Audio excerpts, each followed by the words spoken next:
Welcome to the final round of the Rich Energy British Mini Bikes Championship here at Whilton Mill. My name's Chris Sora and taking you through the afternoon's race action for this vital final round of the championship here in Northamptonshire. It's been a very difficult weekend so far for the riders. A lot of heavy torrential rain this morning, lots of floodwater around the venue, and the track at the moment very much full wet. So here we are at Whilton Mill, just on the outskirts of Northampton. We are using the national, what's known as the Zulu format today, compared to the one we had earlier this year. It's a lot shorter and a lot more technical. But the big talking point this morning has been the heavy rain. It's been raining all the way through the morning, scheduled to brighten up later on today. But at the moment it is very much a wet meeting and very tough conditions for the riders. As you can see on the graphic there, it says 40% chance of rain. I can assure you it's a lot more chance of that at the moment. It is scheduled to brighten up later, so perhaps a few riders might be gambling on the slick tyres if it does dry out as much as the forecast says. But despite these tough weather conditions, there are still a lot of championships to be decided today. The warm-up and the qualifying sessions just drawing to a close. And what they say, of course, there's no such thing as bad weather, just inappropriate clothing conditions. And as you can see, the marshals and the track crews all dressed up for the wet weather. You can probably see on the camera there that it is extremely wet. A shout out here on the social media for Mini Rossi. Valentino Kimi Kirkos, one of the riders we'll be talking about a bit later on today. And up at Christmas Corner, this gives you an idea of just how wet the conditions are. It's been a real mixture of weather all weekend. Fairly bright yesterday afternoon, but the rain came back with a vengeance this morning. It's been raining all the way from about 7 o'clock this morning. So much so, actually, that some of the paddock area has actually got floodwater at the moment. So I think the crew here at Whilton Mill busy trying to disperse some of the water. The track, as you can see, fairly much full wet conditions. We are using what's known as the Zulu format this weekend. It's of course a shorter day. Already the floodlights, as you can see, are on because it is fairly dark out there in places. This element of the track is fully floodlit and quite technical. You'll see on the left hand side of your screen there the riders have that really technical downhill chicane section. Shout out for Jason Kirby. Good morning. It's good to hear from you as well, a great photographer as well, and video production man Jason Kirby. So I hope you enjoy the afternoon's race action. We have got many championships to be decided today. One or two have already been decided. We mentioned Valentino Kimi Kirk a few moments ago, and he has pretty much won the championship, of course, that he's racing in last round at Lydd.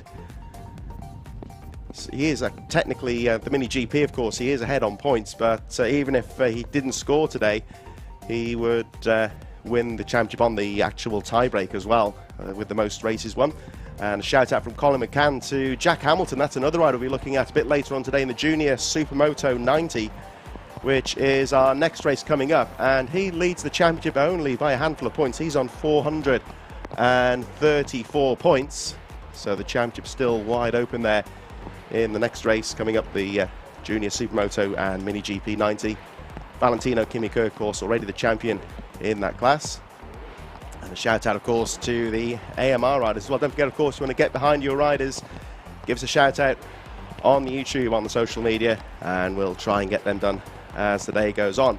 Next race coming up then very soon, just a few moments to get things ready, is the all-season interiors Mini GP and Junior Supermoto 90. They'll be lining up in the waiting zone on the left-hand side of your screen very soon indeed. You might see that marshal there just walking towards the office. That's the part of the paddock area. Actually, there's been a lot of rain on the track and a bit of floodwater down there as well, so certainly shouldn't affect the racetrack. But as you can see, look at that final corner. It's very wet indeed, and very tough conditions for the riders in this final round of the championship. Of course, with a lot of these classes finally poised in terms of the championship, then what it does, of course, this wet conditions, it really does make things potentially a lottery. It's very easy to make a mistake out there. It's one or two bumpy patches here at the Whilton Mill circuit, so there's the possibility on one or two of these corners of standing water which might catch the riders out. So certainly those championship contenders will be looking to keep it shiny side up, you might say. And this is the top of the track now, just heading down towards the Zulu section, that downhill, almost like a corkscrew series of chicanes. A lot shorter than the international layout that we used earlier this season. Of course, traditionally we revert to the Zulu format as we head towards the shorter hours. Today there will not be a lunch break. Of course, in most rounds, of course, you have the two editions of the program. Effectively, you have the morning program in the afternoon after the Marshals lunch break. It's going to be a case of running straight through today to get those races underway and perhaps scared our Marshals in from the weather as well. Shout out from Stevenson's Rocket Racing to Reese and Daniel Stevenson. And of course, Reese Stevenson in particular, one rider who's been lighting up the series this year as well. We'll be looking out for perhaps having a chat with Harley McCabe, the FIM Mini GP UK Series champion. He is not racing this weekend, sadly. He had an accident on Friday and snapped his wrist, so he's here as a spectator today. And sadly, it's up in the air at the moment. He'll be taking part in the event at Valencia that he's scheduled to be riding at next weekend. He's had a great season so far, but it's unfortunate really it's ended up like this for him. But he is here, and we are hoping to get him up in the commentary booth a bit later on today. Also expect to be joined by Derva Lane, who's down in the paddock as well. He'll be up here later on, just as soon as they can actually get into the commentary booth. It is a bit flooded at the moment, so I think it'll just be a case of letting things dry out. Riders, of course, getting onto the track very shortly for our first race of the day. We should expect them to be assembling in the waiting zone in just a few moments. But this, of course, is the final round of the championship. What's been a very enthralling and very entertaining Rich Energy British Mini Bikes Championship. Thanks, of course, to Alan Lord and the team for bringing us yet another fantastic season in 2021. Look out, of course, soon for the dates and the venues in 2022. We've had a relatively good turn with the weather this year. This is pretty much the first wet meeting since, of course, had quite some bad weather at Rowra up at Cumbria in the afternoon earlier on this season. It's been relatively dry otherwise, but as you can see, a little bit of track work going on at the moment. As you may see, one or two corners have actually got a bit flooded, so it doesn't look like we're able to send the riders out on track just yet. It was relatively wet this morning, and then about 20 minutes ago, I would say, just at the end of the qualifying and the warm-up sessions, the heavens absolutely opened and an absolute deluge of water on the track. As we say, of course, the local weather forecast says that this rain is in till about 10:30, 11 o'clock, so round about now it should be blowing through. We are expecting actually some dry, sunny intervals as the day goes on, so let's hope that this rain passes. As we say, the sun is expected to come out and the track is expected to dry, but if you look at that Marshal there, you'll see on the top of the screen there, just walking across the infield, the ground is absolutely saturated. This Whilton Mill circuit, if you've never been here before, it is on the side of a hill. When you look up towards Christmas Corner, that is fairly high, quite a bit of elevation compared to this downhill section at the bottom here on the final corner and the paddock. What it does mean, of course, is that a lot of the rain drains down the track, and you do get one or two wet patches on the course, so they may stay as the day goes on as well. So awaiting the start of the all-season interiors Mini GP 90 and Junior Supermoto 90, our first race of the day. Shout out from James C Racing to Tobias May, number 56, who's racing today. The racing is scheduled to start as soon as possible. According to the timetable, we are scheduled to be getting the race underway just about now, but it does appear there's some pretty substantial areas of standing water on the track at the moment, which is preventing the racing from going ahead. So the marshals on the track just making sure that's all dealt with and the track is safe and ready to go. So those riders are on standby at the moment. Just to run through the race schedule today, we'll be starting things off with the all-season interiors Mini GP and Junior Supermoto 90 coming up very shortly, followed by the Brat Bike Super Minis, race number 2. Motor Loyal's Ovale 160 Cup will be race number 3. Pit Bike Spares Mini Bike 160. Then we move to the Junior Supermotos and the Mini GPs a bit later on. Pit Bike Vets getting underway just before midday. And then that'll be followed by the Ovale 110 Cup, the Mini Bike 140s Group B and Group A. And finally the OMG Racing Mini GP 190 and 70 class, incorporating the Bucci 190 Cup. And as we say, of course, championships on the line for quite a lot of riders going into this final round here at Whilton Mill.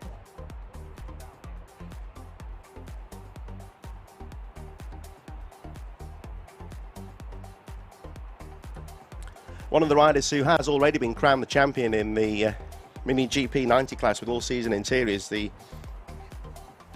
Mini GP 90 champion for 2021. He took the title last time out at Lid, is Valentino Kimi Kirk. Just noticed a comment here, they need floats and a paddle to race on that, and seems that way at the moment. We were just watching the warm-ups this morning, and a lot of riders did their qualifying yesterday, so there were a few riders opting just to do a sighting lap maybe, or not to really have a proper go in the morning qualifying sessions, but they were circulating quite well.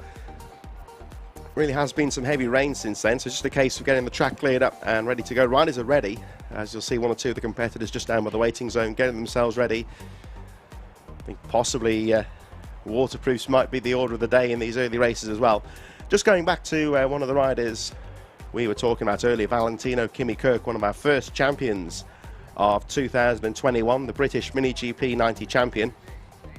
Only in his first year of racing, only 6 years old as well. He beat some very established riders to become, well, he's, I suppose, technically not the champion as yet, but he pretty much is, because he's got a 75-point advantage coming into this final round here at Whilton Mill, and he would still be the champion even if it was a tie-break on points. Even if his next competitor scored the maximum points, Kimi Kirk would still be the champion on the tie-break of the most wins.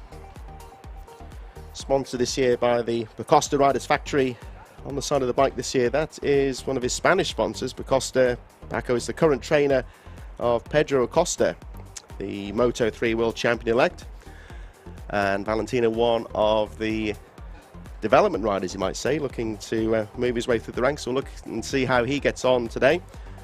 Shout out, of course, to he will also be riding in the O'Reilly 110 Cups. That'll be one to look out for today.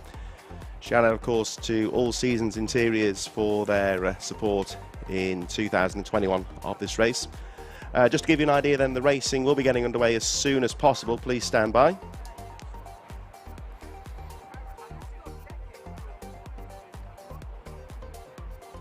Just had laced updates from the clerk of the course and the team here at Whilton Mill. The track at the moment is flooded, so we're looking at a delay at the moment. Time is now 10:34. Looking to get racing underway in approximately 5 to 10 minutes. There is a section of the track that's actually flooded at the moment. A lot of the water's come down the hill and has collected in one of the corners. So there's a lot of floodwater on the track. What they've done basically is get to the track. They've removed one of the drainage holes, the manhole covers on the side of the track as well. So that's helping to clear the water. It is wet, as you can see, but it's perfectly rideable apart from that one section that's flooded. So just been told that the floodwater is clearing now. They've got that manhole cover open and just allowing that to drain from the track. Hoping to get the bikes on track in approximately 5 to 10 minutes. The riders are waiting. I think they're in the hut on the final corner of the scrutineering bay at the moment, staying in the dry, and hoping to get our first race underway in approximately 5 minutes' time. Got the Mini GP and Junior Supermoto 90 race coming up to kick off the programme. Thanks, of course, has to go out to Rich Energy for their continued support of the British Mini Bike Series in 2021. Keep an eye out, of course, for the latest developments for the British Mini Bikes Championship. There is, of course, a winter series in 2021 over into 22. And the website at britishminibikes.com gives you all the information if you want to get involved yourself in 2022. As you can say, you also take to the track in the winter race meetings as well. There's a possibility of bike hire as well. For all the information at britishminibikes.com. In the meantime, though, we are waiting for our first race to get underway. As per the weather forecast, the rain has now cleared. We were expecting it to stop somewhere between 10 and 11 o'clock this morning, and we are expecting sunny intervals. I think the rain, according to the forecast at least, has done for the day now, so let's hope that's the case. Like we say, just a case of making sure that floodwater on the track gets cleared as well. So we're hoping to get the bikes on track very shortly for our first race, all season interiors, Mini GP 90 and Junior Supermoto 90. Temperatures around 12 degrees today, with the wind. Feels like about 8-9 degrees, so it's a fairly cool track, as you might expect for this time of the year. Well, it'll be interesting later on, of course, to see how much the track dries and whether the riders will be opting to, who knows, possibly go to, might be a brave gamble, I think, at this stage, but possibly if it does dry out considerably, there is a possibility of slick tyres. You never know later on today. Looks very similar to yesterday. It was very heavy weather conditions yesterday morning, and the track very quickly dried out, so we shall see how things get on. Certainly no margin for error.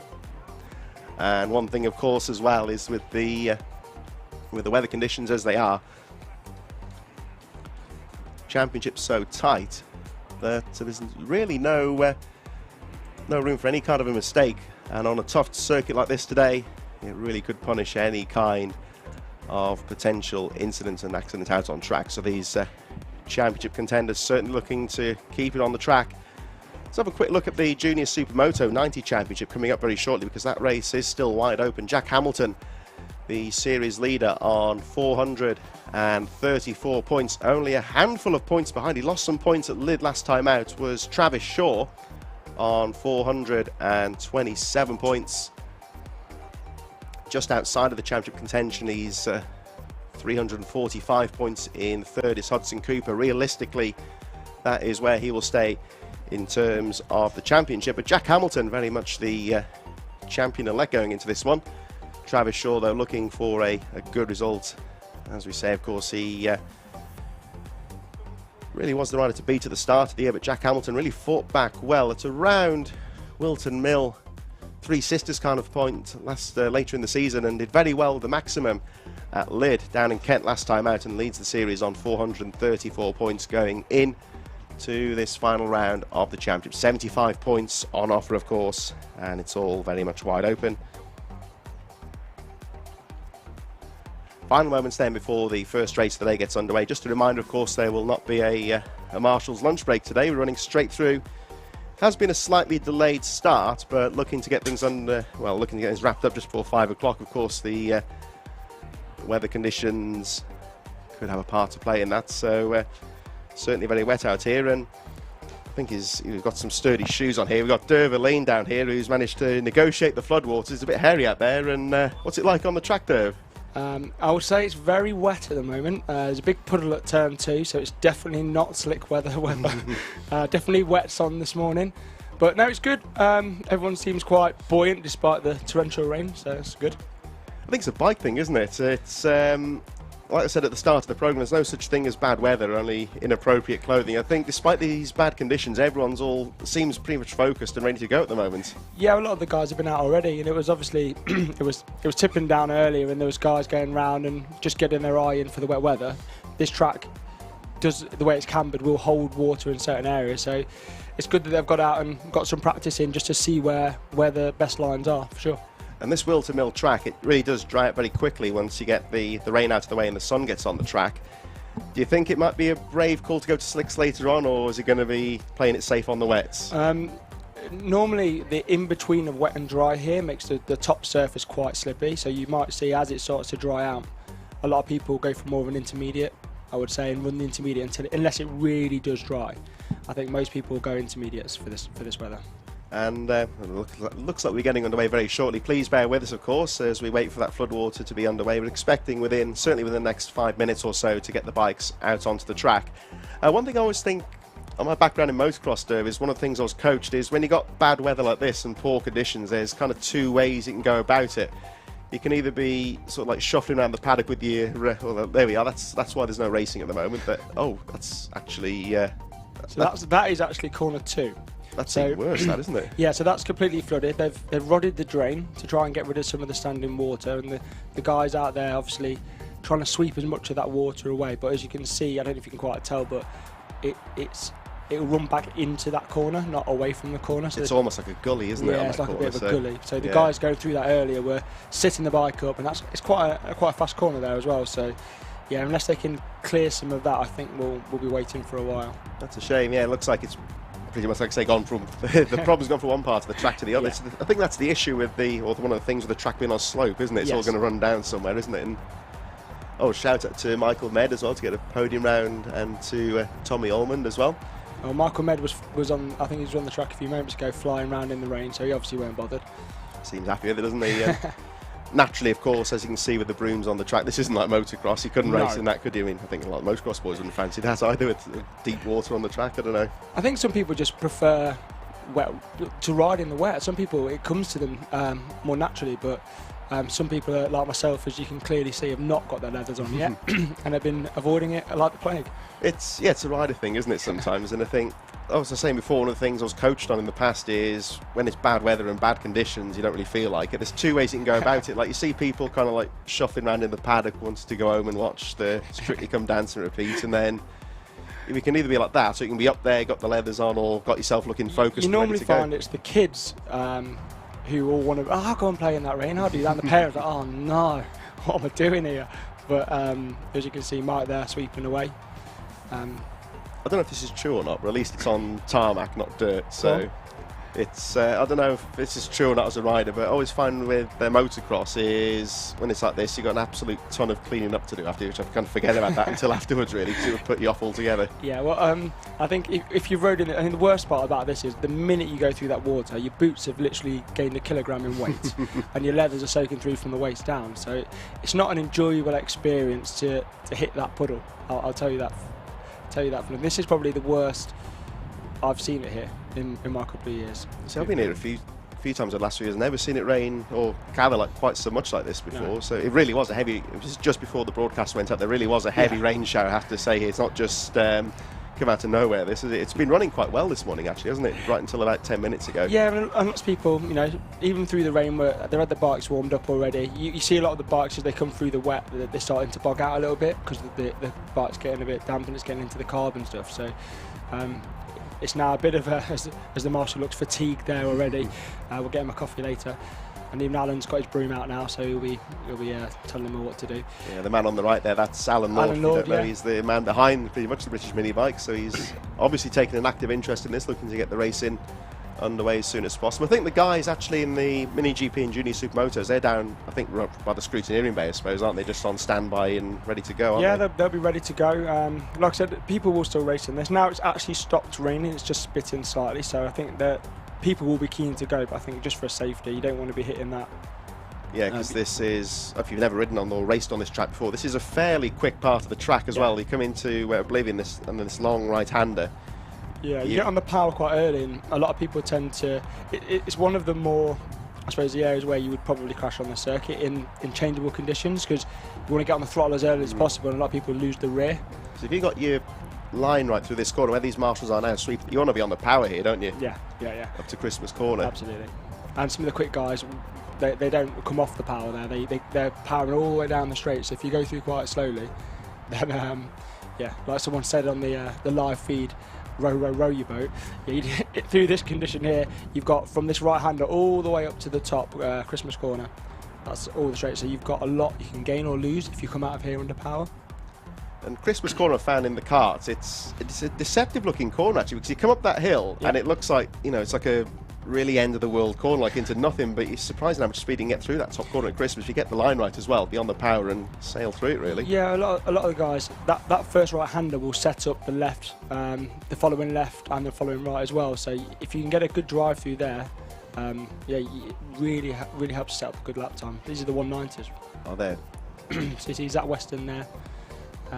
Craig Dance as well was on his bike in there as well. So unless they're having the, I thought they'd been out already, hadn't they? Yeah. That's that one.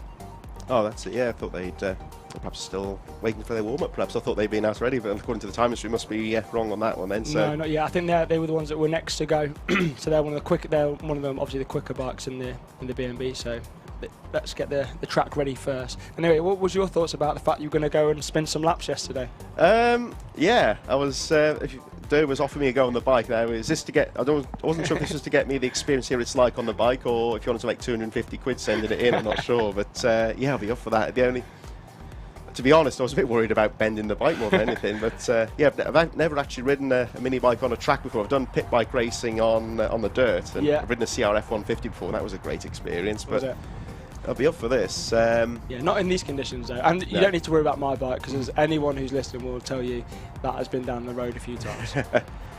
Yeah, it's one of the things, of course, with this sport as well. We've just touched on this at the start as well. It's quite accessible as well. Is if you buy a bike either from another rider or go to, like, for example, Ovali or Bucci or one of the various manufacturers, the bike you can get is pretty much, of course, you can set them up how you want it, ready to go. Really, you can be competitive on it. Yeah, most of the manufacturers will do a BMB ready bike for you. So from a pit bike perspective, you obviously got Cymoto, you've got Parker, you've got AMR. I'm going to forget some, obviously. I'm trying to think if there's any others. M2R, I think they were still doing them as well. And then from the more mini GP style, you've got Misano in Ireland, you've got Bucci, you've got Avali. So you get a range of bikes, but you can get them B&B specs. Well, as you can see, this is looking a bit better now. This gives you more of an idea, actually. If you look in the centre of your screen at the moment, you'll see the orange army down. So that's the run up where the flooding is. Yeah. This gives you an idea of just how quick that part of the track is. You've got that run up to Christmas Corner, which actually is already starting to look fairly dry. Yeah, all the way up, as that guy just stands in front of the camera, all the way up that straight through that right kink, all the way up here is flat. And then when you come into Christmas Corner, it is a bit about bravery, but it's also about what line you want to take. So it's grippier than you think. That the track is cambered to you in your favour, so you it's can almost be like aggressive. a bank corner, isn't it? Yeah, it is.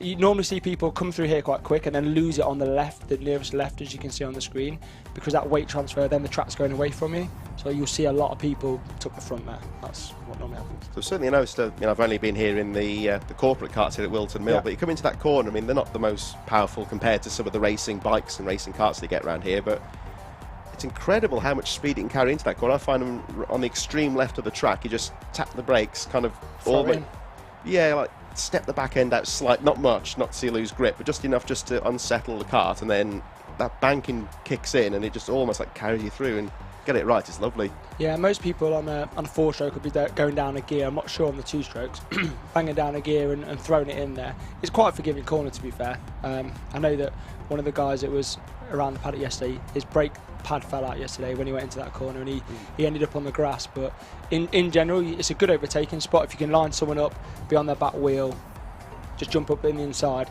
you can park the bus there and take the corner from them, and then mesh their following left-hander up as well. Yeah, because it follows through then to the top of the track then, does it? So especially today, because the main difference you'd say compared to the one you were in the summer is this is the Zulu format. It's a lot shorter, it's fully floodlit, of course, and a lot more technical as well. As a rider, do you find, what's your opinion between the two? Do you have any preference, or? I actually prefer the longer circuit myself. I know the Zulu circuit, when you come around the top of the circuit, you take a really tight right-hander, and then there's another then tight left, and you have a lot of people who then jump in the curbs in the middle. I'm not good at that, so it's jumping curbs. You see a lot of the fast riders just flying through that sector. So if you have got good bike control, they just make so much time up through that area. Some people go round the curbs, some people go over them. We'll see that later on. That tight hander just after Christmas Corner, you come back down the track. It's a bit off. Again, it's working against you there, the camera as well. It's a nasty little corner that when you're racing, isn't it? It's actually not too bad from what I've had so far this weekend. You can get on the brakes really heavy, get the bike turned, but most of your braking is done in a straight line, and then you turn the bike. So some people will take a nice sweeping line. As soon as they take the sweeping line, the more optimistic people will be straight up the inside and be parking. So you'll see a lot of quite aggressive overtakes in there. It's almost a bit like stick or twist, isn't it, that corner? Because if you take the classic racing line, it's nice and smooth, isn't that corner? But you really do leave that inside line open. You leave it wide open, and someone can literally just park the bike on the apex, and then you're stuck. So you'll see a lot there, and you'll see a lot as they come, like I said, into Christmas Corner as well.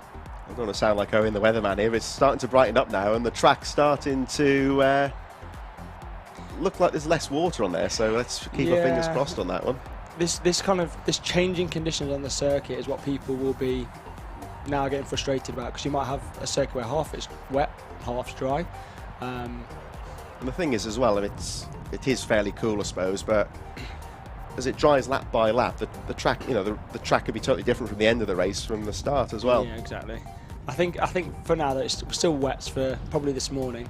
It'd have to be a lot of sun, I think, before people maybe switch from wets to winters. But if there's standing water, obviously the wets are going to work a lot better. So I think as Andrus Grabowska says here, half the track aquaplane and half the track burning the wet tyres is... Yeah, the wet tyres will melt on a dry track.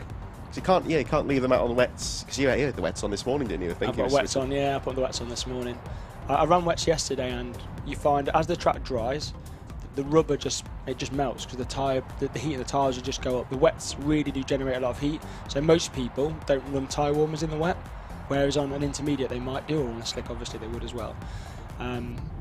But as they dry and you start doing the lap after lap after lap, 10 laps, the edge of your tyre will just be shredded. They'll be shredded if it's dry. So there might be, I know tyre management's maybe a big call, but there might be a bit of thought into what you're going to have to run today. And to throw that into the mix as well, of course, I was talking about Valentino Kimi Kirk. He's one of the few riders actually he's 75 points ahead, so even if he lost all the points today, he'd still be the champion. He's one of the few that's actually won the championship today.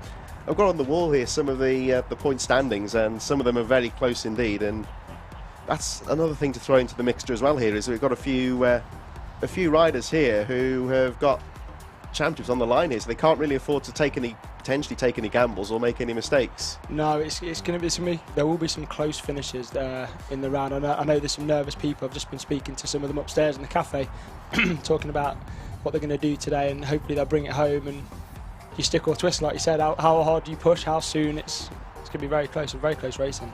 I didn't mean to leave you off the board, by the way. I know, I did notice you'd left me off there. So you're third, though, of course. I am third, yeah, absolutely. And I know Ian Walker. I think he's injured his shoulder. I think so. He's actually not even here today. But I'm just too far to catch him. I think you're just a little bit too far behind. Yeah, it's been a good year for you, though, isn't it? Because you've kind of got into it as the year's gone on. It seems with the results. So yeah, it's been a very good year. The standings. Yeah, it's been a good year this year, and I think, as a lot of people would say, for me it's just about staying on the bike and just being consistent and just finishing races, you know, whether it's 5th, 6th, 7th over the season. That's actually helped me massively. So yeah, it's been a good year. I had lots of support as well from Simoto and DRC for my leathers and stuff. So yeah, been a good year, been good fun. And I noticed, like I say, the course of a championship, I've been in series before where there's been riders a lot faster than me, but it's just a case of keeping it going, basically keep consistent and you win the championship on your bad days, or you get the results on your bad days effectively. Yeah, you don't score points when you don't score points if you're not finishing. So as you can see, they're waiting in the this is basically the scrutineering zone at the moment. So yeah, so you see, so on the screen at the minute you've got number 35 there, Zach Weston, good rider. He's doing really well in the 190s, I believe, as well.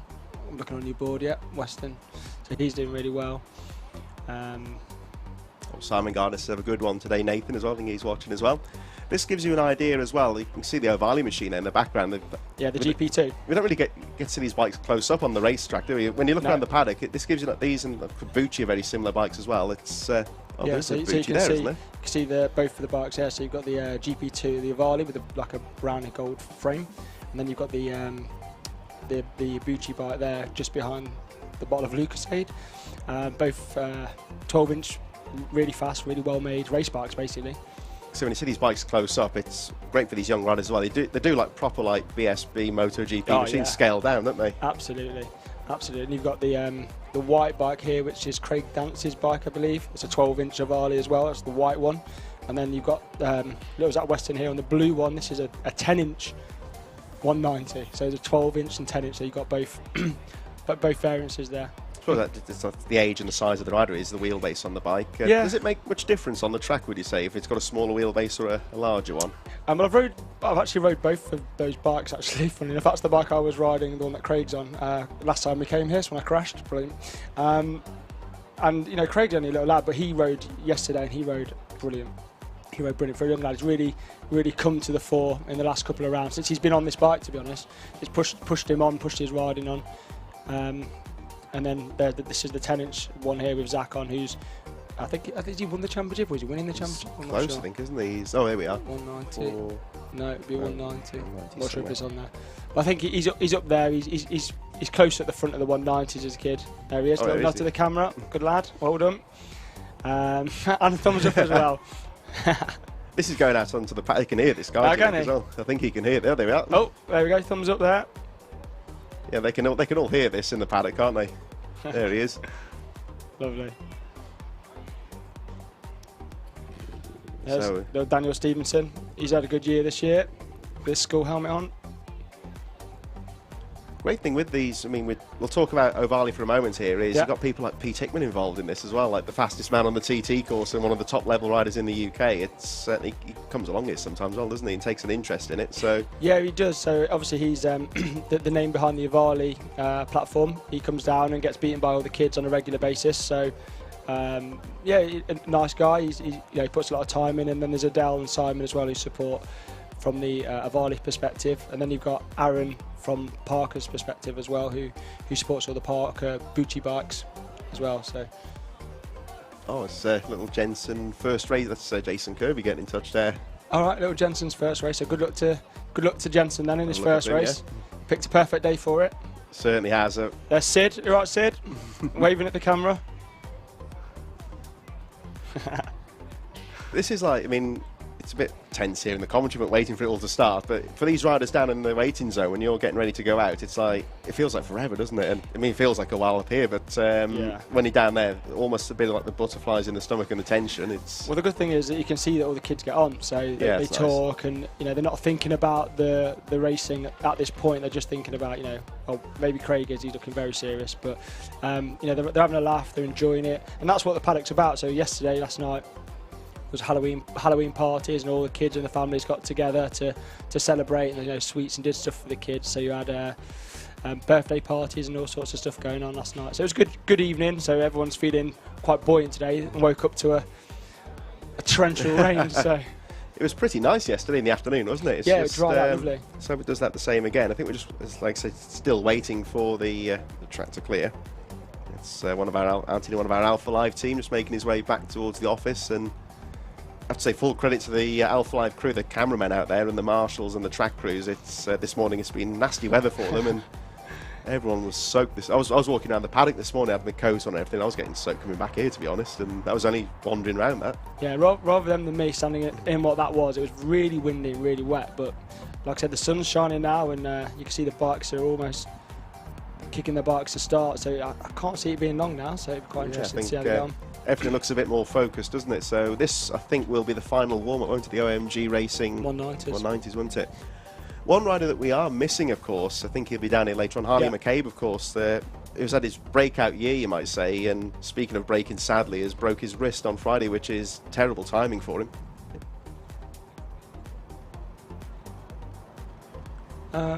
So just looking at this, I believe it's I think the next group out is the OMG Mini GP 190s. So we're scheduled to be underway at 10:20, and that'll be underway shortly. Then our first race will follow that. So I think we have got one more warm-up session to go. Yeah. But yeah, Harley, he's had an amazing year. Really talented young rider.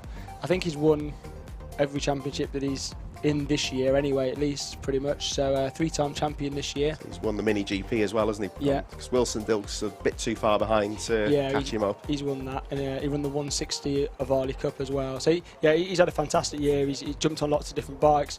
He through the Vision Track Academy got the opportunity to ride British Talent Cup this year, and he finished in the top 10 there towards the end of the season as well. So he's had a fantastic year, and it's so unlucky. The kid wants to ride, and he wants to push on, and he was unfortunate. He took the front where the puddle is on Friday, and he caused a bit of damage to his wrist. So, we wish him well.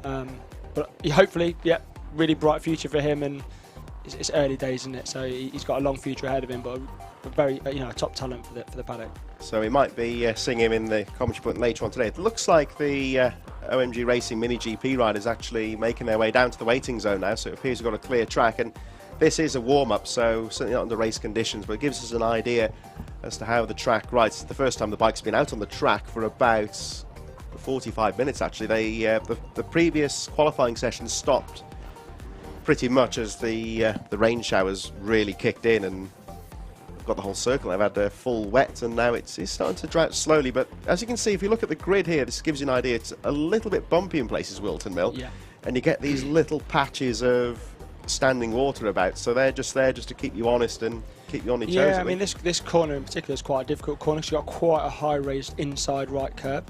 So if you overtake here, the only place you can really go is over those curbs on the left, and they are deep. They're horrible, full of water. So you want to try to be avoiding that at all costs, and obviously the cones as well that they've put there as well. So Yeah, it's a bumpy little section, but if you get it right again, lots of time can be made all the way down this straight into the first part. So we'll be underway very shortly with our final warm-up. This is the OMG Racing Mini GP 190 and 70, including the Bucci Cup.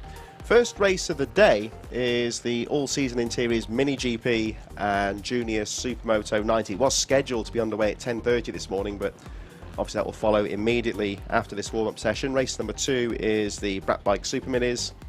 Third race of the day, the Ovali 160 Cup. Race number 4 is the Pit Bike Spares Mini Bike 160.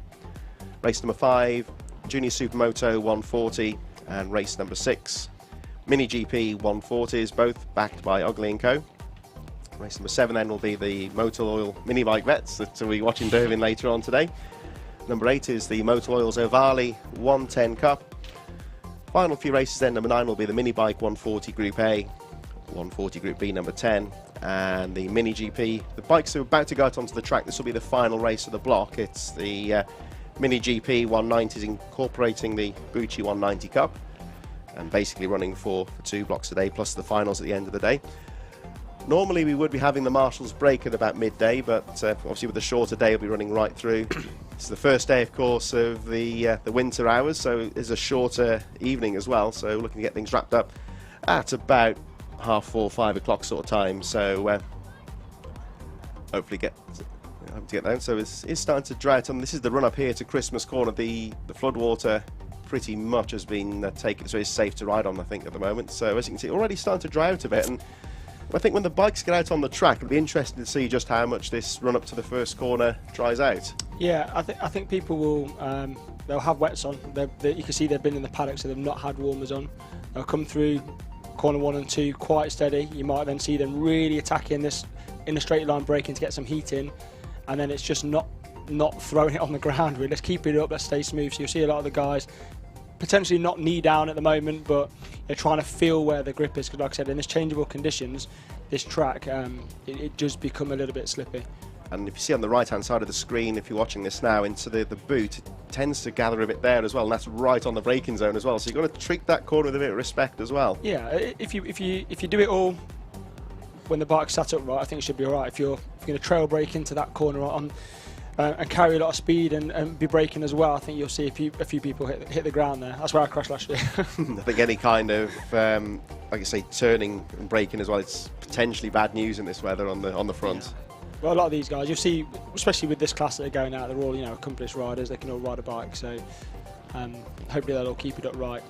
This is the first time today we've pretty much had a dry track, in the sense of no rain falling. So it'll be interesting to see how the lap times develop, because we were looking at the previous qualifying session for the Saimoto Mini Bike 140s, second qualifying group. Michael Med was the fastest qualifier, 53.024. Will Lathrop was on a 54.0 as they go out onto the track now. A lot of the lap times by normal standards were really slow this morning. A lot of the riders struggling to get around here in under a minute on the shorter track, so obviously down to the weather conditions, but we'll see how that develops as the session goes on. Just a shout actually for the Lathropes. I think one of them was celebrating his birthday today. It's a great day to have a birthday. Yeah, that was Will Lathrop actually. Apparently he's 19 today. I don't know if you can hear this in the paddock. Wow. And I was talking about him at Lid actually, another rider who's been at a high level. Yeah, he's, for want of a better phrase, taken a step back and come back to the mini bikes this year, because he's just trying to get that support, which is difficult sometimes when you're breaking through, just to get that support to go forward really. Yeah, I think even if you do get, even if you do get, as you see them jumping the curbs there, even in the wet, even if you do have support from teams or whatever behind you, it's still, when you start stepping up to those levels, it costs a lot of money to go racing. So, don't be fooled that anyone's getting a free anything. It costs money to go big bike racing. So if you can get the support, it could go far. But it's, getting sponsors in. It's everyone's after that sponsorship and support. So yeah, it really is tough. I think all he can do at the moment is just obviously keep what he's doing, really keep bringing the results in, and hopefully it'll help bring him forward in the future as well. Yeah, I hope so. I wish him luck. He's come here. He's on a pit bike. He's a phenomenal rider. He's pushing at the front all the time. So yeah, keep it on 2 wheels, keep doing the performances, and I think, hope that someone picks you up and gives you that chance. You know, that's what it's about. But as you see with British mini bikes, you know, a lot of the kids now are reaching that 13, 14 type of age, you know, wanting to go and ride bigger bikes. You know, you have to have the sponsorship, you have to have the sport and the money there to be able to fund it. And one of the great things as well is a lot of course, there's been a big deal this year with bringing on the next generation of riders. That's great things like the Vision Track Academy and the FIM Mini GP UK series. All about helping to identify and develop the next generation of top riders, looking for the next champions and MotoGP and British Superbikes and whatnot. But with the greatest respect, a lot of the riders in here won't be getting to that level. It's more about enjoying themselves, and I think it caters for everyone. Even those riders further back, they're getting a lot of development, a lot of enjoyment out of the series as well. Yeah, I think with academies and development stuff and the FIM and what Avali do and other, you know, the manufacturers, you know, all the manufacturers that supply bikes are giving kids opportunities at time, whether it's like, you know, jump on my bike and you can ride it, give them opportunity to push forward. You know, it's about identifying talent, of course it is, identifying it early so they can get opportunities, but it's not always about going to MotoGP. You know, they could ride BSB, they could ride Thundersport, they could have fun on bikes long term. It's about giving them the chance now to get development. It's about giving people who maybe financially can't do it, you know, a chance to maybe get them on the platform so people can see them, so they can get the support to be able to do it without, you know, different people, you know, putting these things together. You know, people would just ride pit bikes. So it's a really good opportunity. So it's a great opportunity for all levels of rider, really. Yeah, everyone gets the development and the enjoyment out of it. If you're just tuning in now, just to recap, we're currently on the final warm-up session for the OMG Racing Mini GP 190s, incorporating the Bucci Cup. This is the final part of the qualifying warm-up session. We are running about 35 minutes behind schedule because if you haven't been watching this morning, there was some very heavy rain about 1 hour ago and absolutely deluged the track, made it impassable, so the track crews are working very hard to clear that. Our next race will be getting underway after this. It's the Mini GP 90 and Junior Supermoto 90 in association with All Season Interiors, thanks to their support in 2021. What you can't see on here at the moment, just to give you an idea, is the lap times, because this group at the moment sees Sullivan Mounsey as the fastest rider on track at the moment with a 51.04, Calvin Kelly 51.4, and just under half a second behind Tim Patterson in third. They're a lot quicker now. I mean, the riders were struggling to get under a minute before. Yeah, so it gives you an idea. Again, you've got some good riders there. So Sullivan Mounsey's on the blue bike if he comes on. So it's just coming around the boot now. He's on a two-stroke. We spoke about him last round. Had the crash at Lid. So he's on the two-stroke, just nearly hitting that curb. Then you've got some of the adults like Tim Patterson in fourth, who's really, like I said, really nice guy. He's got the red waterproof jacket on, white Bucci, he's flying around as well, so he's doing 51.49, just coming across the start finish now. The Barry Burrell as well, I think looks like fastest at the moment, 50.28. Wow, come from nowhere. Really tumbling down these lap times, aren't they? Because that's nearly, or just over, I think 10 seconds quicker than a lot of these riders are managing this morning on potentially quicker bikes as well. Yeah. Lap by lap now, they'll just be feeling where they've got a grip, maybe tagging onto someone and watching what they're doing. So those times will probably keep falling slowly as they get the feel with it. You can see the guys still a bit delicate around this final corner. Some of them not so much.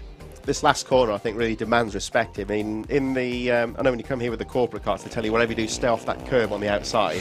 You don't want to go there anyway, really, because it's like a rumble strip times 100, isn't it? Yeah, it looks from a distance, it looks fairly flat and fairly even, but actually it really is. You could probably put a tennis ball in each of the grooves, and you wouldn't see it. It's really deep, so they hold a lot of water. So if you end up out there, yeah, good luck. We saw a couple of riders actually this morning. As soon as you hit that, you're pretty much straight into the tyre wall. No chance of saving it. So the cones there, I think, just giving a marker point as well. He's really got to treat that curve with respect and stay off that today, I think, 'cause that's not really going to clear, I don't think. Yeah, but you know, typical bikers, really, we like to push the limit. So they put the cone there. If that was a wall, people would take that corner differently, wouldn't they? So you know, they're trying to encourage people not to go to that part of the track. So if that was a wall, you wouldn't take that corner in that way. But it's about, I suppose, we'll always push the limits where there's a gap to get away with it. So you'll see people running right up to the white line, which again in the wet's a bit scary, but right up to the curves, throttle on early, mid corner, all the way to across the start finish to get us the maximum they can down the straight. That's it. So you really keep that as push limits as much as you can there, I think. Yeah. Just to keep you up to date then, the next race is the all-season interiors Mini GP 90 and Junior Supermoto 90. It should be underway within the next couple of minutes or so, with the final warm-up has now been completed. As we say, Shaw and, of course, Hamilton, of course, only 7 points between those two coming into this final round. 75 points to be won over the weekend, so you don't need to be a mathematician to say how close that is. No, it's really good close championship, this one, on the the SM90s. Jack Hamilton and Travis Shaw, really close, really close battling today. Hudson Cooper will obviously be in there as well. He's come through as well to make it a 3 or 4 way scrap, so it'll be really interesting to see how they go. Interestingly as well, year on year in that class, the lap times have been falling, so every round I think they've broke the lap record from previous. Oh, it's been picking up the pace at the year, haven't they? This class, the level is showing that the level is improved all the time. So we're about to get things underway with our first race of the day. It's the all-season interiors Mini GP 90 and Junior Supermoto 90s.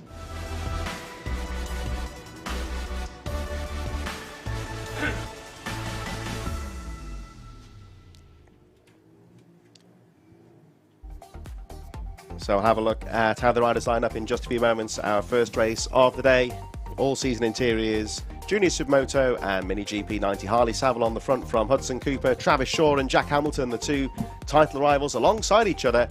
Billy Carter and the new Mini GP 90 champion, Valentino Kimi Kirk, in 6th place.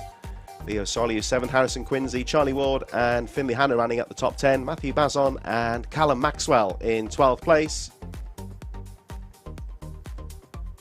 And that's pretty much how they line up. We believe we have got 12 riders taking part. Split, of course, between the Junior Supermoto and the Mini GP riders. You can always tell with the style of the bike as well. One's in a bit of trouble, trying to get the number there, in a bit of trouble on the first corner. I think that is Saville. I think that, yeah, it might be. Oh, I think that was 71. I think it might be Harley Saville. I think it's Harvey Saville. He's either come off or, in the wet conditions, sometimes these pit bikes, they just don't work. They bog down and they fail, which is unfortunate. But it looks like his bike may have switched off, unfortunately for him. Yeah, just at the top of the screen there. Have they managed to get it back into? He's still trying to kick it. Yeah. Right?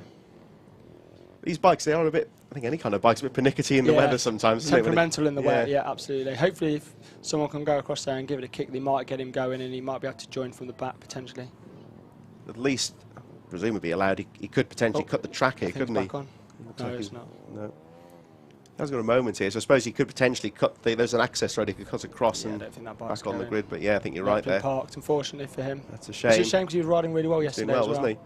So final moments before the final round of the 2021 Rich Energy British Mini Bikes Championship gets underway here at the Whilton Mill Zulu track. A lot shorter than the track we saw in the summer. Red lights are on and away we go. Our first race of the day has finally got underway. Tough start to the day, of course, but we're underway racing now, and this is where the floodwater was, and good work there from the marshals on the track. Everyone getting through safely. It's a bit gentle on that first few corners. I think, was it Jack Hamilton got away well there as well? Kimi Kirk, I think, took the lead, I think, and Jack Hamilton is in second, but first, obviously, in his class at the moment, followed by Hudson Cooper. Yeah, Kimi Kirk got away well on that. He has taken the lead, hasn't he? Yeah, that's him there on the 468. And you can see just how gently the riders are going through on this first. That's that corner you're talking about at the top of Christmas Corner, just after that really wide open into the right-hander. Yeah, they're fair play to him. We've got some really young riders here, and they're obviously all riding really well. Is that Hamilton down the inside there? Brave move there. And is he going to make that stick? He is, into the boot. He had to be brave there on the first lap, so it looks like Jack Hamilton. And Kimi Kirk fighting back into the final corner.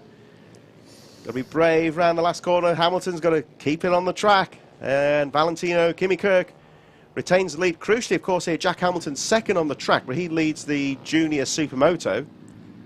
Yeah, this would be good for him if he can be consistent here. He's helping his championship. I think young Travis Shaw's in 6th place at the moment, so he's got a bit of work to do. I think that's him there, coming up to the Christmas Corner. He didn't get the best of starts there, Travis Shaw, down in 6th place on the first lap. He's really got to get ahead of the 28 Jack Hamilton in this first race. There's only a few points left on offer.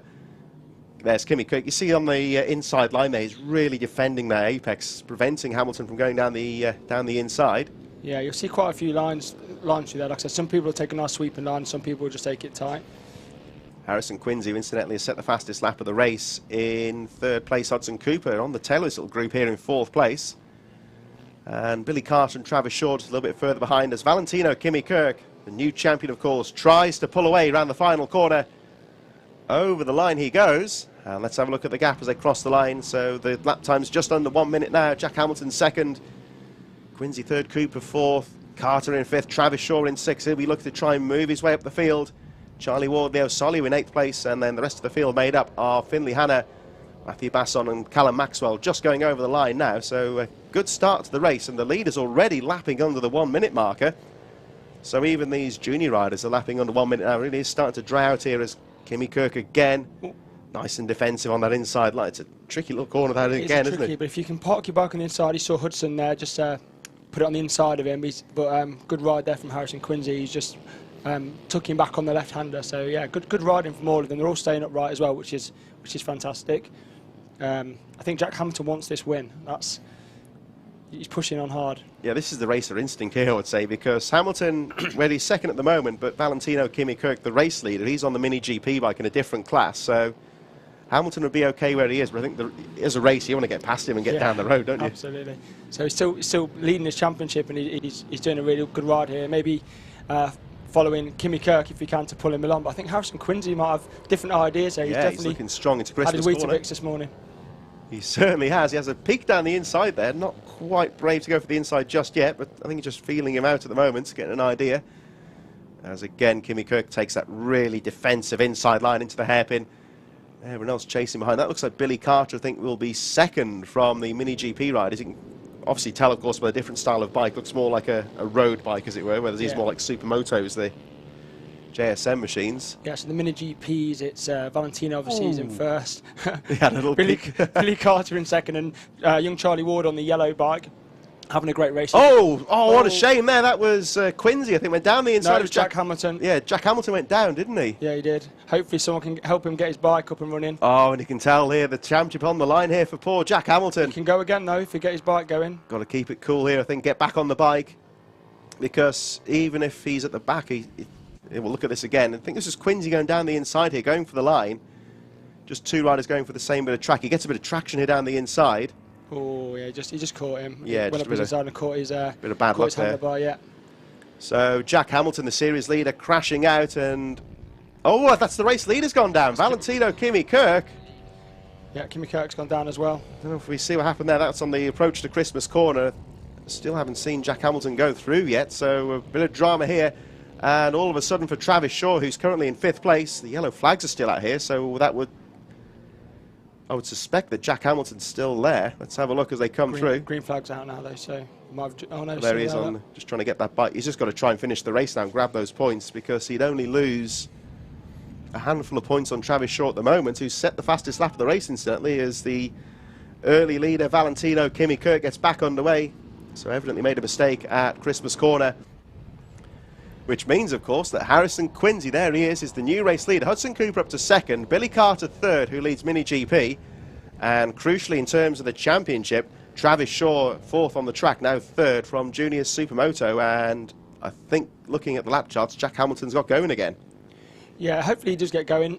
I think he only slid off onto the mud, so yeah, I've seen him in the back of shot going there, so he'll be back in. Hopefully he can pick up some points and bring it home safely. So out of the riders that are in this race at the moment, even if things stay as they are, Jack Hamilton would still finish seventh from the Junior Supermoto. So that might give Travis Shaw the lead of the championship, but not by very much. So he's just got to, I think now we saw him almost understandably losing his rag a bit there when he went off the track, but he's just got to kind of put that out of his head now and get on with it, really. Get his head down, just bring it home the best he can, and then take stock again and go in race two. Like I said, it's not his only race today, so he's got the chance to get his head down. It's going to take the championship down to the wire, though. Conversely here for Travis Shaw, that's him at the back there, isn't it, just behind Billy Carter. He's got to really get past Billy Carter now and get up with Hudson Cooper and Harrison Quincy, because every point matters now. Yeah, it's, and I said it earlier, when the track's dry and it becomes slippy, so if they can all get round there's an opportunity for him to pick up a bag full of points. If they start fighting as well, it's going to make, he's going to drag him back in. So we can see Billy Carter's also closing down on the back of these two as well on the it looks like a little Lavali. He's the mini GP, of course. Harrison Quincy, this is going to be 3 laps to go now. He's had a good year so far. And Hudson Cooper, who's been slowly but surely picking his way through the field as the year's gone on. He's looking on for a good result here. He's just a little bit too far behind in terms of the championship, but still could be on for a race win here. But I think Quincy's got other ideas. Yeah, Quincy's looking really smooth around the corners. Looks quite fast, doesn't he? And Hudson, yeah, he's had a good year this year. Yeah, at the start of this year, he couldn't even change gears on a bike. So to now get to where he is and be changing gears and everything else as well, he's had a phenomenal year, really, of learning as well. Look out for Travis Shaw here at the back of this little group. He set the fastest lap of the race, 57.87, all over the back wheel of Billy Carter. Sweeps wide into the hairpin to try and find some traction on the exit. Travis Shaw, of course, has desperately got to try and get past Billy Carter, who leads the Mini GP class. He needs to get with these 2 riders battling for the lead. Hudson Cooper and Harrison Quincy. Jack Hamilton, of course, the series leader, crashing out earlier in the race in that collision with Harrison Quincy. He's back in the race, so he'll get some points. But for Travis Shaw, we can see him all over the back wheel here of Billy Carter, desperately got to try and get through and battle with these 2 race leaders. Yeah, and he's actually looking like he's picked up the pace a little bit here. He seems to be getting to grips with it. So this last 2 laps, he could really, as he sets the fastest lap, I think, of the race so far. I think he's ahead of him. He's got into 3rd. That's a brave move down there through oblivion. That was. But his targets are in front, aren't they? So the Supermotos are in front of him. So he's got to chase Hudson down now to try and get as many points out of this race as he can. And I'm fairly sure from that part of the track he would have seen Jack Hamilton goes, he'll know the score now, won't he? He know that his main rival's out of contention here. As that was Coop having looked down the inside. Yeah. Travis, he's trying to get on the Travis Shaw started the race slowly, didn't he? But as it goes on, he's really getting to grips now with the track. He's built in, and with Hudson and Quincy fighting at the front as well, that's slowing them up, bringing them back into Travis. So if he can have another good lap, he might be able to make a move on the last lap if he can see the opportunity. But as you can see, he's quite a smooth little rider as well, as in the wet. So to set the fastest lap, obviously he's got the pace for later on as well. He knows that he can, have a good battle with the top guys. 1 or 2 of those riders further down the field. We've got the likes of Finley Hanna in 8th position, Matthew Basson, Callum Maxwell just coming through to Christmas Corner now. Valentino Kimi Kirk back on the bike, and that's him there going through Christmas Corner, catching up with the rest of the pack. Here come the leaders though. So Harrison Quincy. Now, is that Hudson Cooper still in 2nd, or Travis Shaw? As we look at some of the riders further back, we've got Finley Hanna, and that's the number 2 of Matthew Basson in there as well. 7th on the track at the moment. Jack Hamilton just going over the line, 11th on the track at the moment, still circulating, getting those points. And of course the leaders, there they go, and that is still Quincy that leads, Cooper 2nd and Shaw in 3rd. Coming up to the last lap now, and all those back markers play a part here as Cooper with one last look through the boot. This is going to be tight. That's good defensive riding there, took a really tight line through. So here they come over the line. This looks like that's the race then for Harrison Quincy. Hudson Cooper, Hudson Cooper, fastest lap of the race on the final lap there, just about fending off Travis Shaw. Billy Carter will finish 4th and win the Mini GP. Charlie Ward, Leo Soliu over the line 5th, and 6th place Matthew Basson, Finley Hanna, Callum Maxwell, Valentino Kimi Kirk, and crucially in terms of the championship, Jack Hamilton. So I think at least Hamilton got going again. At least he can take solace that Travis Shaw wasn't able to get past those 2 race leaders. So that's going to really be tight going into the final race later on today. Yeah, hopefully, it closes down the last race, and it will make it close. The championship will go down to the wire, which is what we want. Let's hope everyone can stay on 2 wheels though. Yeah, so we are. Jack Hamilton over the line, lap down in 11th place, but crucially gets those handful of championship points to keep things alive going into the next race. Leo Soliu then in 6th place, Matthew Basson is just been overtaken by Valentino Kimi Kirk. He came back well to recover to 7th place. Finley Hanna, Callum Maxwell and Jack Hamilton, but there he is, the race winner, Harrison Quincy. Great ride for him to take the checkered flag, because Hudson Cooper, really, look at him there, he knows he's pleased with that one. So we're going to move on to our next race of the day in association with Brat Bikes, the Super Minis, coming up in just a few moments. I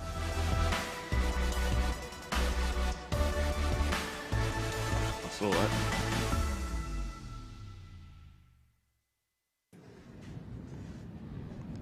We're coming up with our next race of the day in association with Brat Bikes. The Super Minis about to get underway. They're in the waiting zone at the moment, and we'll have a look at how they line up. Jack Bednarek on pole from Richard Holmes Williams, Rhys Stevenson in third from Joe Dickinson, Jordan Pritchard and Lawrence Wardle in sixth place, Nathan Smith in seventh from Robert Corbazan, Alan Brooks, Howard Taylor rounding out the top 10 from Casey Hanby, and Mercia Vasilkan in 12th place.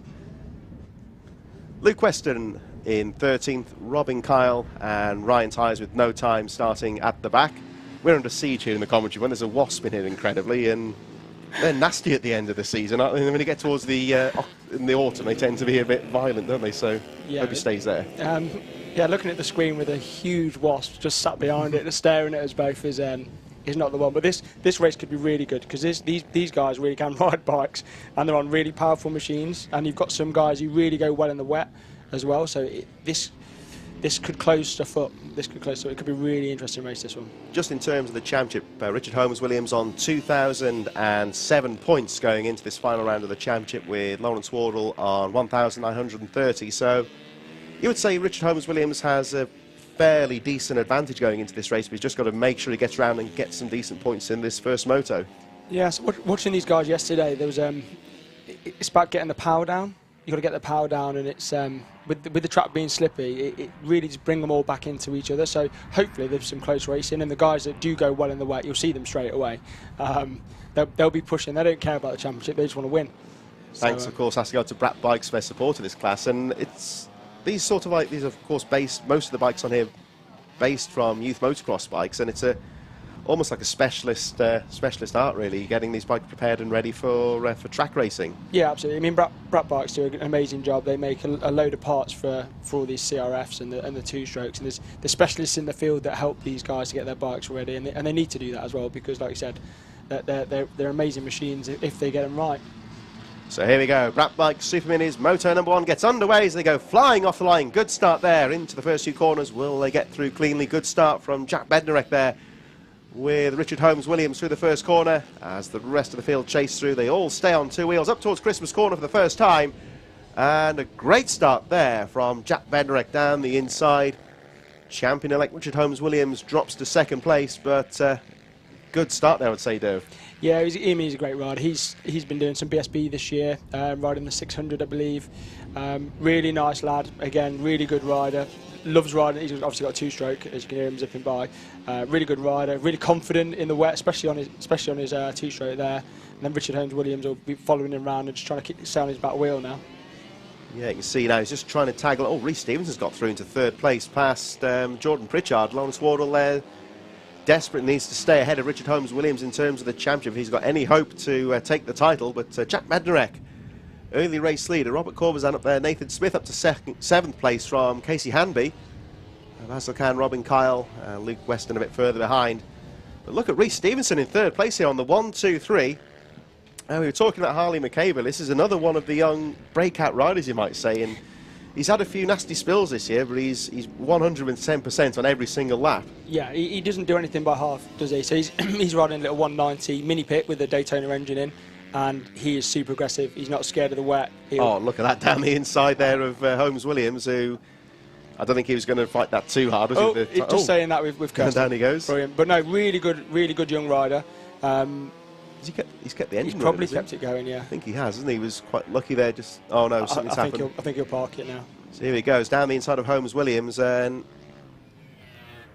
oh, that was a strange one. At the back end just stepped out of him out of nowhere. As soon as he put the power on, that's what I said earlier. As soon as he put the power on, because it's a mini pit, he's also got his knee down, so the bikes are, he's been quite aggressive. So as soon as he put the power on, the rear end just stepped round on him, unfortunately. So the unfortunate Rhys Stevenson drops out of contention. Like I said, there he is. He's retired from the race, unfortunately. I remember him at, I think it was at Red Lodge, and he had that nasty tumble. It was a horrible-looking crash. On the 190, yeah, he had a big crash. But he's had a great season again. He's gone to British Talent Cup, and he's pushed on and had some really good performance. So another young rider who's come through BMB, who's now pushing at the top level. So it's great to see. You can also see your wet weather. People who like wet weather, like Jordan, he's into third. He always goes well in the wet. Nathan Smith always goes well in the wet as well. These guys, I knew I'd see them go up the timing boards because they love riding the wet weather. So both of them are doing what I expected them to do. Aren't they? Yeah. I was saying about that thing with Rhys Stevenson at Red Lodge, the thing I remember mostly was he was straight back on the bike a bit later in the day, wasn't he? That's what you want. So Bednarek leading, 48.6. He really is charging at the moment. Like you say here, some of the wet weather specialists are coming through the field. And here we go. So Jack Bednarek leading the way. And somebody that we're not expecting to be... somebody we were not expecting to be in the commentary booth today is Harley McCabe, who's actually just popped into the commentary booth now as we watch Jack Bednarek leading the way, 48.6, 5.3 seconds the gap between Richard Holmes-Williams. And joining us now in the commentary booth is Harley McCabe, our FIM Mini GP champion, and he's done all the winning on the track. We should be expecting him on the track today, really, but tell us that's not to be, I understand. No, on Friday I crashed and I broke my wrist, so I won't be out there, but I'll be watching, so... Oh, trouble here for that's Robert Corbazan that's gone down at the top of the circuit by Christmas Court. Something of a breakout season for you this year. You've done a lot of winning and been competitive at the front here, and of course it's not really ended the way you wanted it to, but what have your thoughts been on 2021? Yeah, it was good, obviously winning everything, so... I mean, I won it with a round spare, so I didn't even need to do this round, but I tried anyway and I crashed, so well, it's what it is. Got to try and get out there, and even though you've won the title, it's still a series to be completed, I suppose. That's always the right way to go about it. Yep. Just looking, down the end, that was... so Bednarek still leading, Nathan Smith up to 4 from Lawrence Wardle. You're supposed to, of course, be riding in Valencia next weekend. Is that going to be a bit... Going to wait and see on that one, do you think? Yeah, I'll wait. Oh, that's Nathan Smith, I think, has gone down, isn't it? Number 12. So he was running well, actually. He's up to 4th place, and that's on the approach to Oblivion there. On that Honda 150, he's just going to get that front wheel straightened out, and you can see, look at the grass there. It's all ripped up the turf. Just shows how wet it is off the track. Jack Bednarek leads by 10.5 seconds now from Jordan Pritchard. Richard Holmes-Williams, the champion-elect, still safe in 3rd place. That means, of course, that Lawrence Wardle, his closest rival, will move up to 4th place. There we see the 61 of Casey Hanby, who's been running well, from Robin Kyle in there as well. Hazelcan a bit further behind. Just going back, of course, to Harley, you've had such a good year this year. Have you got any plans as of yet for 2022? Hopefully I'll be staying Vision Track and doing British Talent Cup again, but I don't know. I'll leave that to them. And So- hopefully get a bit more sponsorship and a bit more support, and that'll take you a bit further, do you think? Yeah, hopefully it will. I've had some good support this year though, so it's been good, but... I say you've done a great job this year of, we've done a few of the press conferences on the Saturday night after each of the meetings, and you're always very quick to make sure that you mention the likes of Vision Track, Michael Laverty and the Academy and so forth. And has that been, that's of course been very important to you?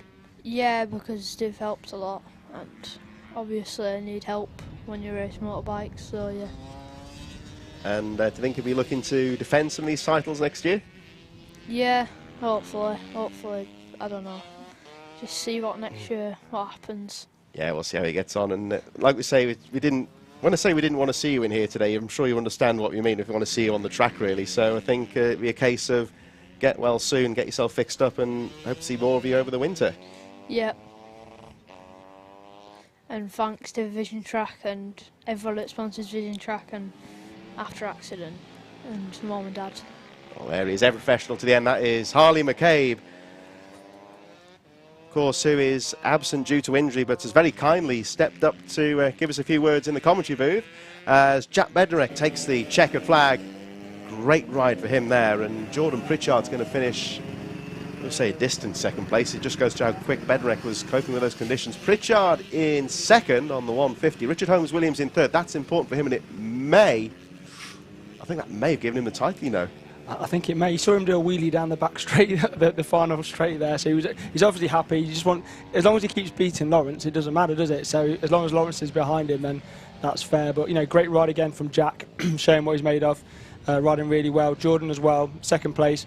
You know, I always tip him for maybe a win in the wet because he loves the wet, so that's cool. And obviously Richard Holmes-Williams as well, bringing it home where he needs to. And another notable thing here is the lap times consistently 10 or 11 seconds quicker than they were this morning in the warm-up. So just showing how quickly the track is drying as the number 19 of Jack Bednarek on that Husqvarna 85cc machine brings it home for his first moto win of the day. Fastest lap of the race, incidentally, 48.686. So these lap times, really, that is quick. I mean, this track is still a bit gnarly. I wouldn't trust it. We've seen a few riders going down. So yeah, it's quick in these conditions. Yeah, I think that's quicker than I've been all weekend. To be fair. So there we go. That is Hopkins. That's Hopkins there, wasn't it? And yeah. that looked like Charlie was behind Hopkins there, wasn't it? So we're going to move on to our next race of the day in association with Motul Oils. It's the Ovali 160 Cup.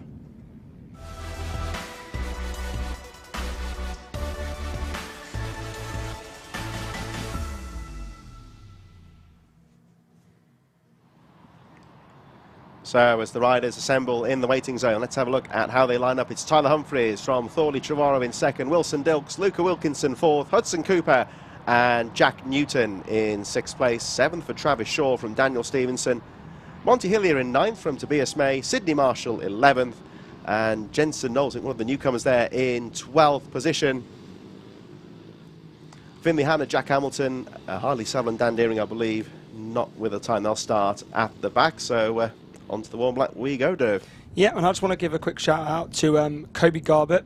He actually got injured in the last round, so he can't race this weekend, but he's still here supporting everyone. His dad Rowan, and you know, really proud of him for what he's done this year.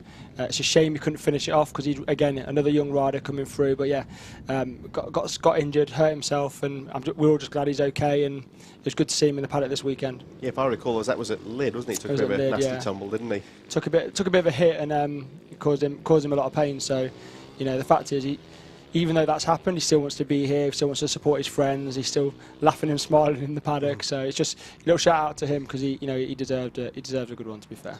Just whilst waiting for the rider to line up, I had a shout out from Stephen Farrell. How much is a bike?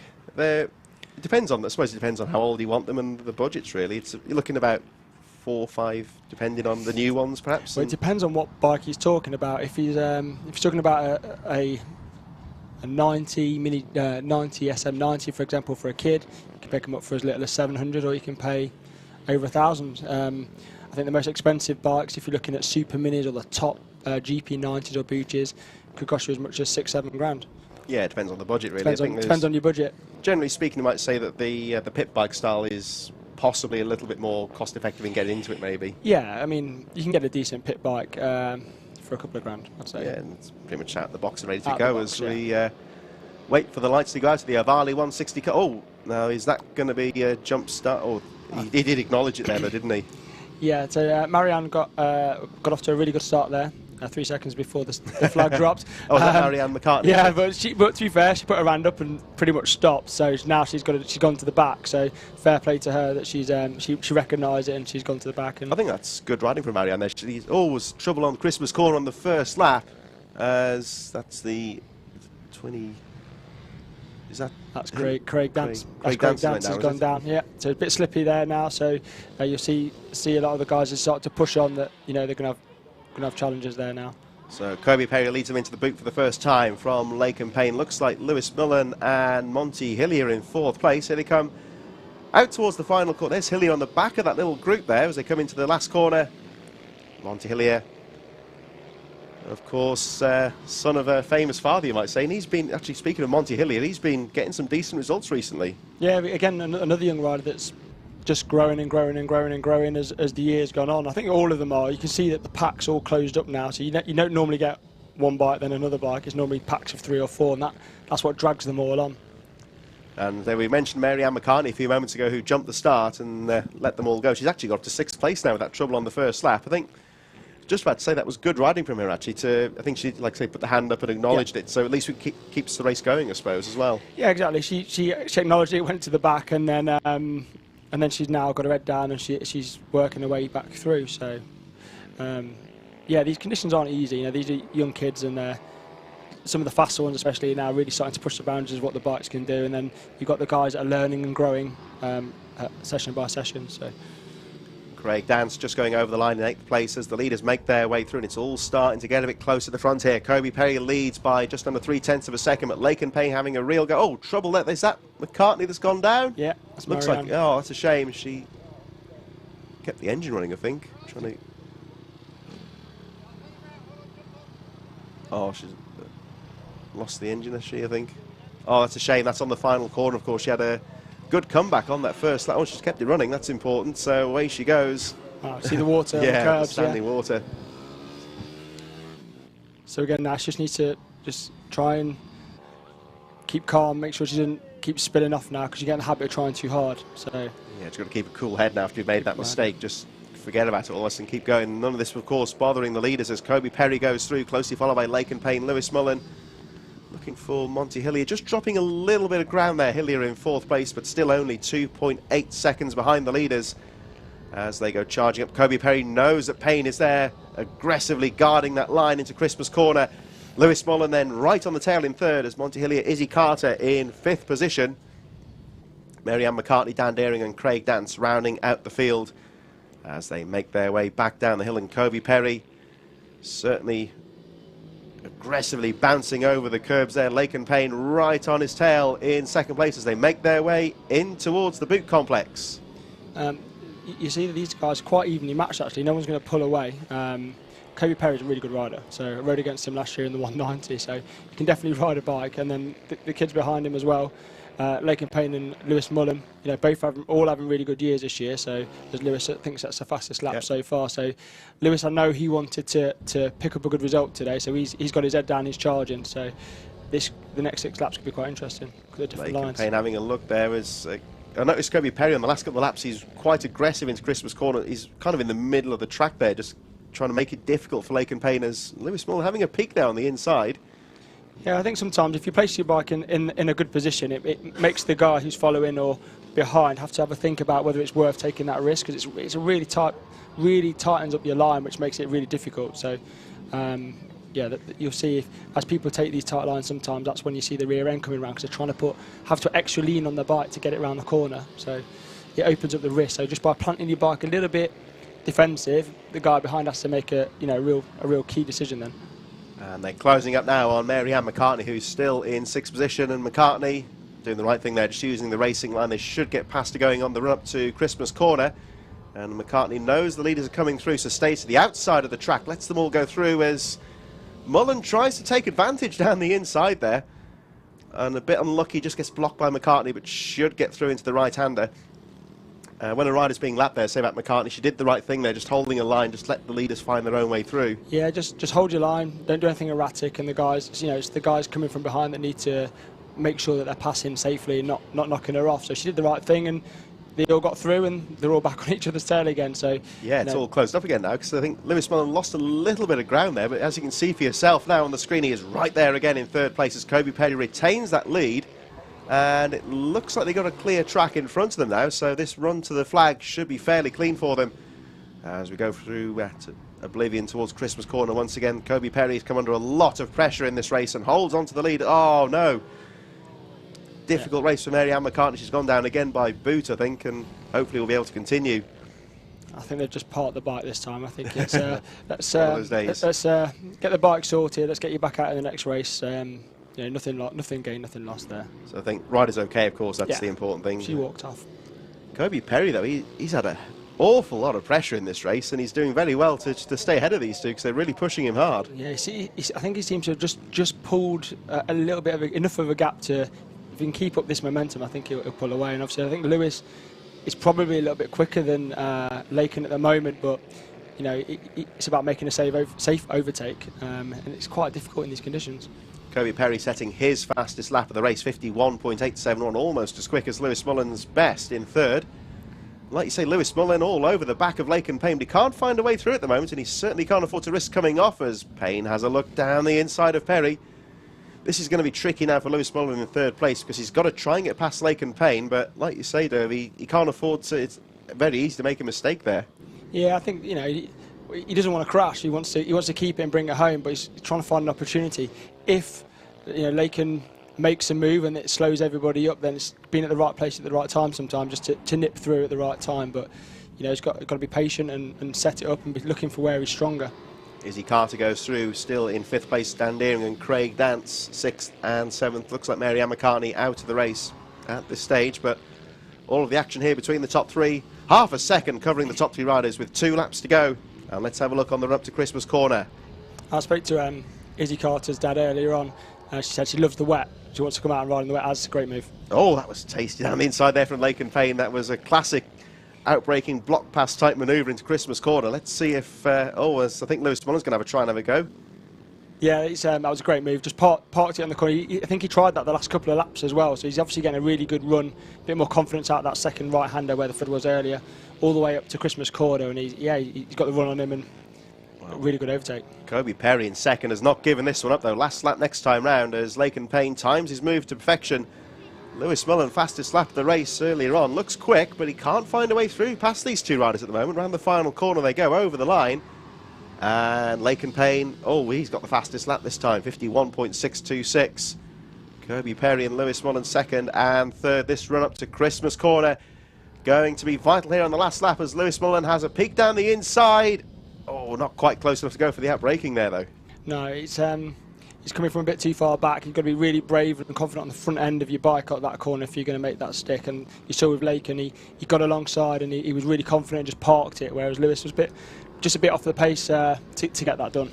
Kobe Perry bouncing over the curbs there as they make their way through to boot for the final time. Laken Payne goes defensive to the inside.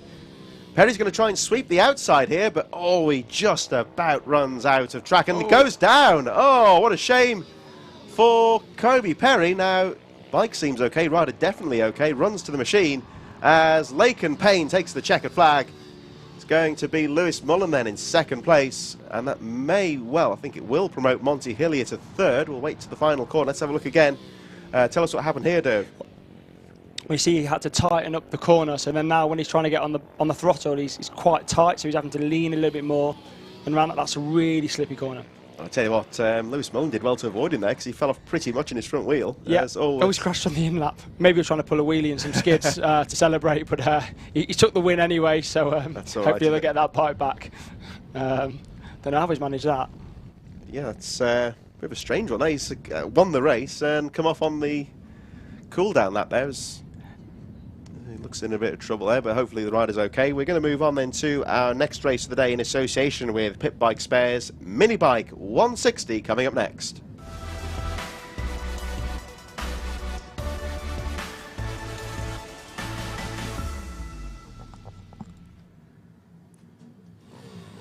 Thanks, of course, to Pit Bike Spares for their support in 2021. We'll have a look at how the riders line up as they assemble in the waiting zone, ready to make their way out. See zipped up racing party there. Dan Pearson, he needs a good result today. He's chasing it. Matt Davis as well. He'll be wanting to take some good results and get an idea of the track before it starts. What else we got in here? So I think we've got, of course, in terms of the championship, Pearson on 1,939 points, Davis 1918. So Pearson at the moment you would say is the favourite, but that's, in the whole scheme of things, it's tricky. But we'll have a look at how they line up. This, of course, is the full grid. So we've got Jim Lovell from Ryan Clark, Matthew Davis second in the series, starting third from Maximus Hardy, Alan Brooks, and the series leader Daniel Pearson in sixth place. Seventh for Jake Whittaker from Bobby King, Joe Woodward from Nathan Ellis Ward, Julian Gromit and Andrew Jones in 12th place. 13th for Ross Richards, Rob Overend in 14th, Lewis Jones in 15th from Andrew Rayfield, Michael Nealons in 17th from Tom White. And looking further back, it's Jake Marsh from Liam Booth in 20th, Tommy Champion, Zane Parr, Kira Williamson in 23rd. No time for John Pearson starting at the back of the grid along with Chloe Jones. And Chloe Jones. Chloe Jones. Yeah, I think that's just the one Chloe Jones. So she's come down today to have a race. So she should go well from the back. It'll be interesting to see. She likes riding in the rain here. The good one here is Dan Pearson and Matt Davis. So Dan Pearson, also known as the Ginger Gandalf, will be wanting to have a good result here. He really wants this championship. I know that for a fact. That's going to be interesting as well, because like we say, he's on 1939, Davis on 1918, so 19 between those two. It's nothing. The two races to go, it's nothing. I've just been looking out to the commentary booth here. There are some dark clouds coming. I hate to tell you this, so let's hope they stay away from Whilton Mill. Yeah, if it rains, you want it to rain, and if it's dry, you want it to be dry. It's just in the middle ground where you see the little light patches coming. It's just not ideal for racing on this track. So a lot of the guys, when the flag drops, they'll just race. That's what they'll do. But it's I've raced on dirt and on tarmac before. I almost think it's worse on tarmac because at least with the dirt you can always change your lines and go into the soft stuff, really. When you're riding around, if you look at the screen now, you can see that glisten over the circuit. Yeah, that's not fun when you're riding around. You just got to trust, you've got the right tyres on. You've got to ride for the conditions, and if you do that, then as you see Bobby King, young lad doing really well this year. Pull up in 8th place, I think he is there. And I think, maybe 9th. I think crucially here for Pearson and Davis, this first lap very important as much as anything, just to stay out of trouble, and because a lot of riders in this race, of course, and they both qualified well, which is important as well. But I think very important just to keep it upright on these first few corners. Yeah, Dan normally gets off the line really well, as we saw at Lid. He manages to get up there early. If he can then get his elbows out. Matt Davis doing tremendously well. Obviously, he's winning the Vets Championship by a considerable margin. He'll want this as well, so this could be a really intense battle, actually. Quite looking forward to it. So here we go, Pit Bike Spares, Mini Bike 160, Moto 1 gets underway. Charging into the first corner. And looks like a good start there from Ryan Clark, Jim Lovell in there as well. Matthew Davis in, it looks like Davis could be in 3rd. Pearson with a good start as well. I think Matt Davis is in 1st, actually. He's through to the lead. He's had a great shot, and he's disappearing straight away as one guy goes down. Oh, it's... Not sure who that is. Trying to get the number of that machine, just going down at the top of Christmas Corner. Rider appears obviously to be okay. Try and pick the number of that one. It certainly wasn't Daniel Pearson, because there he is on the outside. Looks like Hardy, and well, Daniel Pearson's got to get a good first lap here and get to head through boot for the first time. And there he is, look at the number 77 charging through into the final quarter. So Matthew Davis, your new race leader, really needs this win in terms of the championship. Really. Oh, he's crashed. Oh, he's gone. Oh, and what a save. Kept the engine, has he? I hope so. Yeah, he's got to pick all the grass out of the foot pegs now, hasn't he? Oh, he's lost the engine, so let's hope he can get it fired up. He's on. So Matthew Davis, he had the great start there, but losing it through oblivion up towards Christmas Corner. Ryder, as you can see, is okay on the bike, and I think he's a bit further back. Oh, another one down. So tricky conditions here, as that was in the top 10, wasn't it? Was that? Yeah, that's one of the zipped up racing lads. That's Nelly or Jake. I'm not sure which one that is. Number 45. Ryder okay as we look at that's Jim Lovell from. Is it Alan Brooks in 3rd? Yeah, that's Alan Brooks. Yeah. So Alan Brooks 3rd place, over the line they go. Ryan Clark was your first crasher, wasn't he? Oh yeah, there he is. So the 24's gone right down the field. Maximus Hardy in 3rd. Daniel Pearson, there he is, 77 in 4th place. Closely followed by Michael Med. There is Ryan Clark going a lap down on Jim Lovell, who is the new race leader. Jake Whittaker, I think, was one of the riders who hit trouble on the previous lap as well. Yeah, Alan Brooks is a good wet weather rider, actually. He always seems to go well in the wet.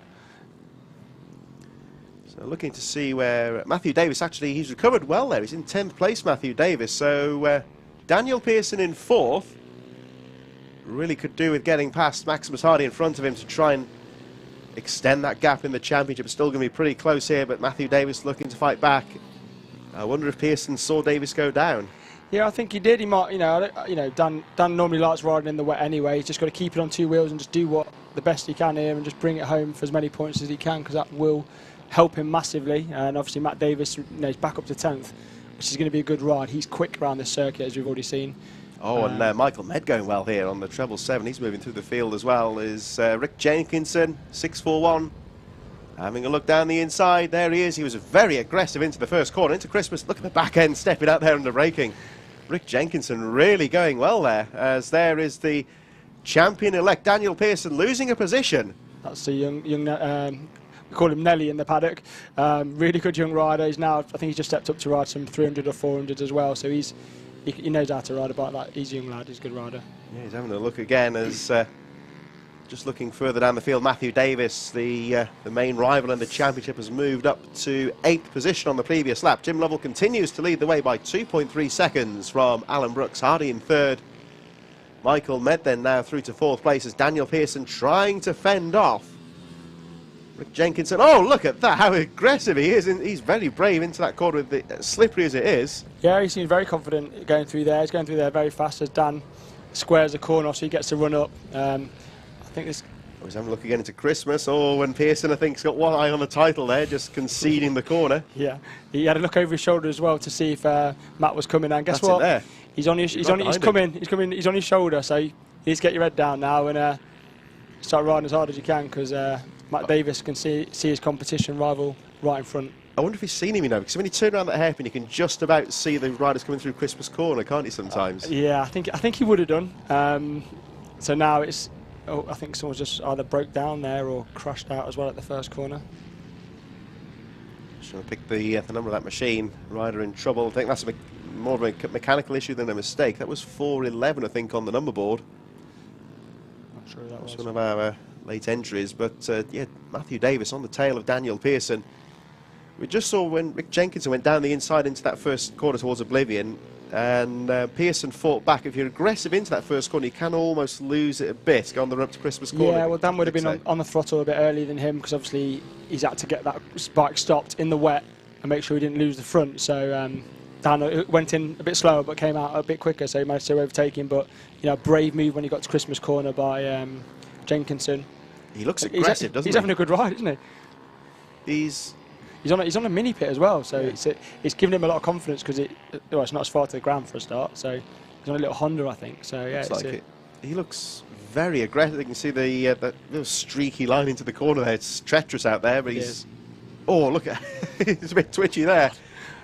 He's doesn't really care. He's absolutely going for it, isn't he? Yeah, both of these guys on the screen at the minute are both on slightly smaller bikes as well as Matt Davis. Oh, that's the Nathan Gardner, I think, has gone down on the final corner. Yeah, it is. Rider okay, it appears, just straightening the levers up. There you can see the puddle on that curb on the outside. It's full of water, isn't it? You don't want to go there. And Matt Davis has just done Daniel Pearson as well, so he's now taking him for the seventh, yeah. So crucially here for Pearson, Matthew Davis as well isn't amongst the sharp end of the field. So the two title rivals pretty far down in the top 10 here. They're both just ahead of Jake Whittaker as we cut back to the leader, Jim Lovell, with Alan Brooks a bit further behind, just starting to pick his way through the field. I think it might be Bobby King and Tommy Champion just going a lap down as he head towards the final lap. And Jim Lovell, it's a great motor here for him, cruising towards victory, just got to keep it upright. Yeah, again, Jim's been riding for a lot of years now. He knows how to ride in the way. He's a good rider, and he'll be wanting to bring this one home.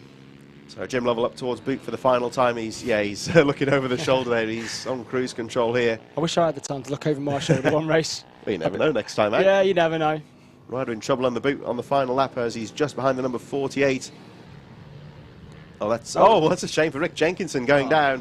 I was just saying how good he was as well. Yeah, that's the commentator's curse, I think, unfortunately. He'll be cursing me later, I tell you. So Jim Lovell wins. Max Hardy closing up on the final lap with the fastest lap of the race, but not quite enough for Maximus Hardy in second place. Alan Brooks third, Michael Med in fourth, and we'll have a look at the championship contenders at the moment. Nathan Ellis Ward in fifth place. It should be Rick Jenkinson. Oh no, he's not got on the bike just yet. Matthew Davis then in sixth, but crucially for Daniel Pearson, just behind him in seventh place. That won't be too bad in terms of his championship. Jake Whittaker, unfortunately, Rick Jenkinson, after running so well, looks like he is struggling to get the bike going again. Yeah, he should have jumped off and pushed it. I would have. Close enough, I think, almost, isn't he? But, is that him there? No, I'm not sure. Oh, there he goes. There He's in ninth place. There he is, the 6-4. That's a shame for him. Great ride, though. I'm giving him a round of applause. Yeah, that was a top ride, that, wasn't it?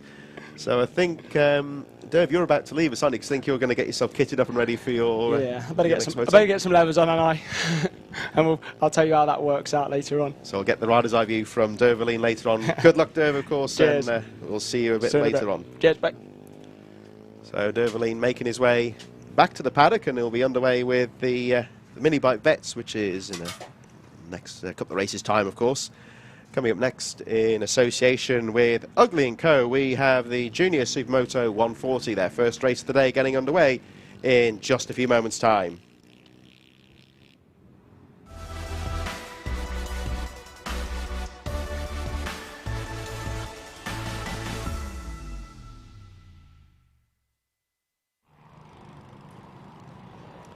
So in association with Ugly & Co., it's Junior Supermoto 140, and we'll have a look at how they line up in just a few moments as we see the clouds moving through here at Whilton Mill, and let's hope it stays away. We'll have a look at the lineup though with Zach Weston, just ahead of Harvey Lathrope in second place. Toby Skaman in third. Luke Schofield in fourth place for Mason Greasley and George Bowes in sixth position. Daniel Stevenson seventh. Jack Newton eighth. And Wilson Dilks with no time in the qualifying, lining up at the back of the field. So in terms of the championship, Zach Weston, 515 points, looking good from Lathrope in second. Lathrope still with an outside chance, though, of taking the championship. As we see the, well, you can see the rainbow just above Whilton Mill now with the sun coming down. There are a couple of, as you can see in the background, there's a couple of nasty little rain clouds in the air. So the chance of rain, according to the forecast at least, very low and less than 10%, but we never know with these forecasts, especially in England. Shout out to Accrington Notorious there. Tough track today. Well done to everybody. Lots of spills, and I would echo those thoughts. It's a tricky track, Whilton Mill, when it's like this. It's kind of halfway between wet and dry, and what you don't always see on the camera is that it's a little bit undulating. There's one or two bumps in there as well, and what it does happen sometimes, you do get a little bit of patches of standing water in places as well. It's a tricky track in the wet Whilton Mill, and well, full credit, I would say, to fair play to all the riders to get out there and race so well today. The lap times this morning in the warm-up were well over 1 minute, which is fairly slow on this shorter Zulu track. But now the track's dried out, really are tumbling as we wait for the lights to go out for our first race of the day for the Junior Supermoto 140. Away they go, and Zach Weston, of course, with an eye on the championship, gets away well. They make their way up towards Christmas corner for the first time. Looks like a good start there for Lathrope. Harvey Lathrope taking the lead out to the first corner. Weston in second. Toby Skaman, Luke Schofield and Daniel Stevenson all in there as well. Looks like we've only got the 5 starters in this one. So Weston leads over the line, but there we see the treble 2 of Harvey Lathrope. A little bit further behind in the championship. He really does need this win, and all he can do now is race away at the front now and just hope that Weston drops some points. But Lathrope, in a no-nonsense mood here, got away very quickly and snatches the lead. So Harvey Lathrope, over the line he goes at the end of the first lap. Been getting some guidance and help this year from his older brother Will Lathrope, of course. And there he goes. So Harvey Lathrope up towards the top corner. Looking in great form, 51.681 at the end of that first lap. Luke Schofield, Toby Skaman and Daniel Stevenson rounding out the field. Only 5.5 seconds covering the pack there on that first lap. So Harvey Lathrope, there he goes. The treble 2 really needs this race win to stand any hope of snatching the championship lead from Zach Weston. Weston with a fairly healthy advantage at the moment, so second place will do him just fine, but Lathrope certainly keeping his side of the bargain here and absolutely charging over the line. Of course, his brother Will Lathrope celebrating his 19th birthday today. He'll be out a bit later on as well. Lathrope up to the top corner and really pulling away. Now, it was 5.3 seconds last time they went over the line. And I think it's gone even further than that as we look at the battle for third place. Luke Schofield and Toby Skaman having a really good scrap for third place there as they make their way through Christmas corner. Heading down towards the second half of the lap now as into that right-hander they go. Skaman just having a peek down the inside. And as I'm sure you can see on from the cameras here, the track really starting on that, especially on that racing line, really starting to dry out. And Harvey Lathrope in particular here has got to grips with the track very quickly indeed. He's already gone over the line, actually, 50.8 last time round. So let's have a look at the gap as Zach Weston should be coming through in second place. There he goes, just at the top of your screen. 7.4, the gap now between first and second place, and still Luke Schofield and Toby Skaman in fourth. Skaman having a peek down the inside, coming out of oblivion up towards Christmas corner, not close enough to go for the outbraking manoeuvre. Watch out for Daniel Stevenson. Now he's a little bit further behind. I think the gap at 1.5 seconds when they cross the line. And I would say here, if Daniel Stevenson can just get up there with Toby Skaman, if these two start scrapping for position, And I think Daniel Stevenson might be able to close up and make that move. It could be close here for third place. None of this, of course, bothering the race leader. Oh, as that's Toby Skaman, another rider that's gone down in the boot section.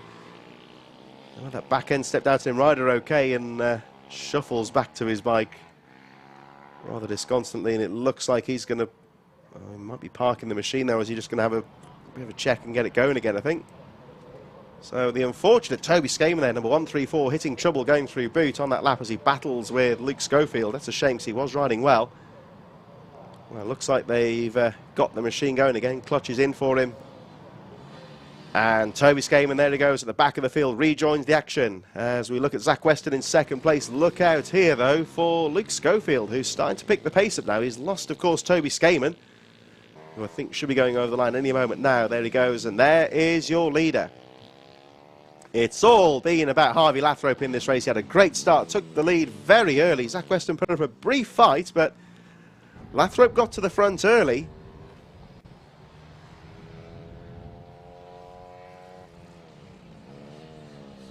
So Lathrope getting to the front nice and early through Christmas Corner he goes. The gap was 6.8 last time. He's just maintaining that gap at the front as Zach Weston does close up slightly, but I don't think Lathrope's in a big hurry here now with 5 laps to go. I certainly don't think he's slowing down or taking it easy necessarily, but just managing the race as he goes down the inside of the unfortunate Toby Skaman, who of course had that spill last time round, is back on the bike in 5th place. And here comes Lathrope into the final corner, nice and neat. Down the start straight, looking a lot drier now. You can still see some of that standing water from the rear wheel. So Lathrope lapping consistently now in around the 51.5 seconds and maintaining the gap on Weston. It stays about 6.9 seconds. Let's have a look what happened to Toby Skaman. And again, he's got that bike leaned right over the back end, just steps out at him, catches him out. I tell you, that boot section, it's tighter than it looks when you're on the bike actually, and it's very easy to make that kind of mistake in the wet. So Toby Skaman, not the first to go down there today, and I would speculate perhaps not the last if it still stays a bit greasy on that corner. Harvey Lathrope, meanwhile, your race leader, the gap staying at around 7 seconds. You just see the back end looking a little bit twitchy through that corner, but he's certainly got it under control as he makes his way over the line once again. Lathrope looking in good control here, 51.3 last time round for him, so he's still maintaining around that 51-second pace. Dropping off a bit there from his fastest lap, which is 49.9, but at the moment, Lathrope has got this race well and truly under control here, just managing his pace at the front, staying ahead of Zach Weston. There is Toby Skaman. Zach Weston charging in second place on the number 35. Weston, of course, leads the championship, so although Lathrope doing so well at the moment at the front of the field, Zach Weston I don't think will be too worried, and there just sticks the leg up to Toby Skaman, just to say a thank you. Skaman saw him coming there and just conceding the corner to Weston in second place. And Zach Weston, the number 35, you can see his main rival in front of him, but he's just playing it cool at the moment. Second place will... don't think it would give him the title, but certainly would put him in good contention going into the final moto later on today. There is the 64 of Luke Schofield, who's looking good into the final corner. The gap remaining at about 8.9 seconds between the top 2 riders. Schofield a clear third place all on his own at the moment. So Daniel Stevenson still in 4th place, wasn't quite able to close up on Luke Schofield on the number 11, but still circulating well in 4th place, a little bit further behind at the moment. And Toby Skaman rounding out the field. So Schofield looking good at the moment. Harvey Lathrope still lapping in the 51-second margin, so he's certainly maintaining a good, consistent pace out there. As Toby Skaman, good to see him back in the race after that spill, of course. And Luke Schofield looking strong in 3rd as Harvey Lathrope on the treble 2. Very iconic number, of course. Antonio Caroli, the 9-time World Motocross champion, has made a career out of that number, and Harvey Lathrope certainly keeping the treble 2 at the front here as he makes his way through Christmas for the final time, heading down towards the S's section now, down this hill for the final time. Is he going to use the curbs? He's just dropped the pace down to 52.2 last time round. Over the curb he goes. Heading towards boot for the final time, and it's been a great ride for Harvey Lathrop. Just got to get it through the boot for the final time. Don't do anything silly here, just play it nice and cool, and there he goes. Harvey Lathrop in towards the final corner, the track drying out all the time, and Lathrop looking in good contention here as he makes his way round the final corner, and Harvey Lathrop takes the checkered flag. An important race win there for Harvey Lathrop, who's second in the championship so far, but Zach Weston will bring it home in second. I'll need confirmation, but I think that may possibly have given him the title there in that second place. He needed to stay close to Harvey Lathrop in terms of position on the track, and that he did by finishing in second place. Luke Schofield in third, Daniel Stevenson fourth, and Toby Skaman finishing in fifth place, a lap down after that spill. So Harvey Lathrop takes the checkered flag. Zach Weston, 515 points going into this race, finishing second. And that may possibly have given him the title. We'll need to get confirmation of that, of course, but well done to both Lathrop and Weston for a very entertaining race there, especially for Lathrop running so well at the front, but Weston taking a very important second place. So next race of the day getting underway in just a few moments. Again, thanks to Ugly & Co for their support. We're going to move on to the Mini GP 140s and 50s, and they'll be out on track in just a few moments.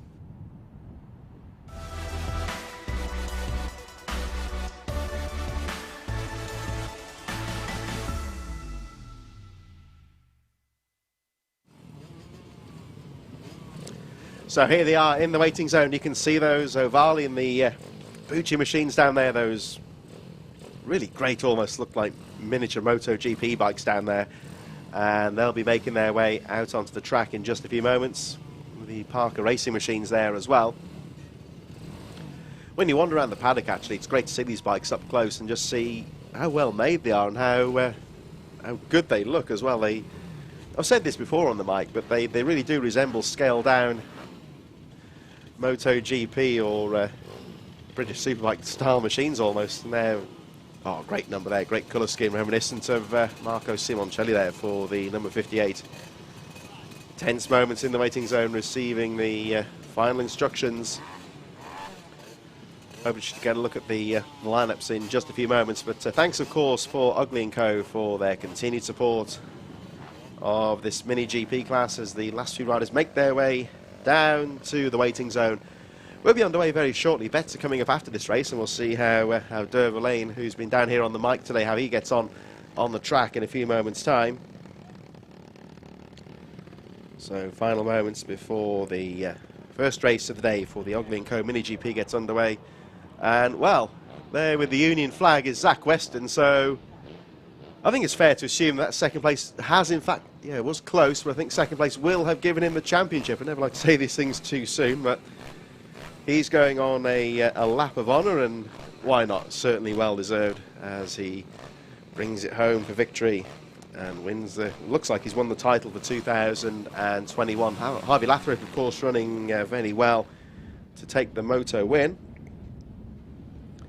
Let's have a look at how the Mini GP 140s line up. So it's Tyler Humphries from Lewis Mullen, Laken Payne, Marco Holt in fourth, Brian Hamilton fifth from Joel Grigg, seventh for Wilson Dilks from Luca Wilkinson, Brooke Champion, Harley McCabe, who we spoke to in the commentary booth early in no time, and not a starter in this race, sadly, with that wrist injury he unfortunately picked up on Friday. Let's certainly wish him best wishes, get well soon, and hope to see him back on the bike very soon. We're supposed to be riding in Valencia next weekend. I don't know if he's going to be able to do that, but fingers crossed for him. There is the new champion then in the Ugly & Co Junior Supermotos, Zach Weston.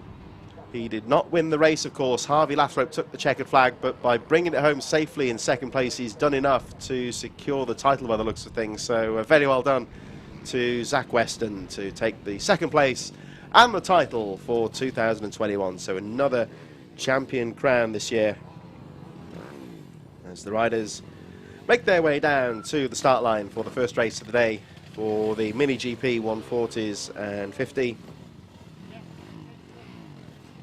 Ugly & Co, the lifestyle clothing brand based within Extreme Sports. And if you go to Ugly & Co, that's UGGLY, look at the top right of your screen, uglyandco.com, motorsport.com, the full range of hats, t-shirts, coats, hoodies and more, all available to purchase, and helps to support the racing this year. Supporting actually Monty Hillier in the Ovale 110 Cup this year.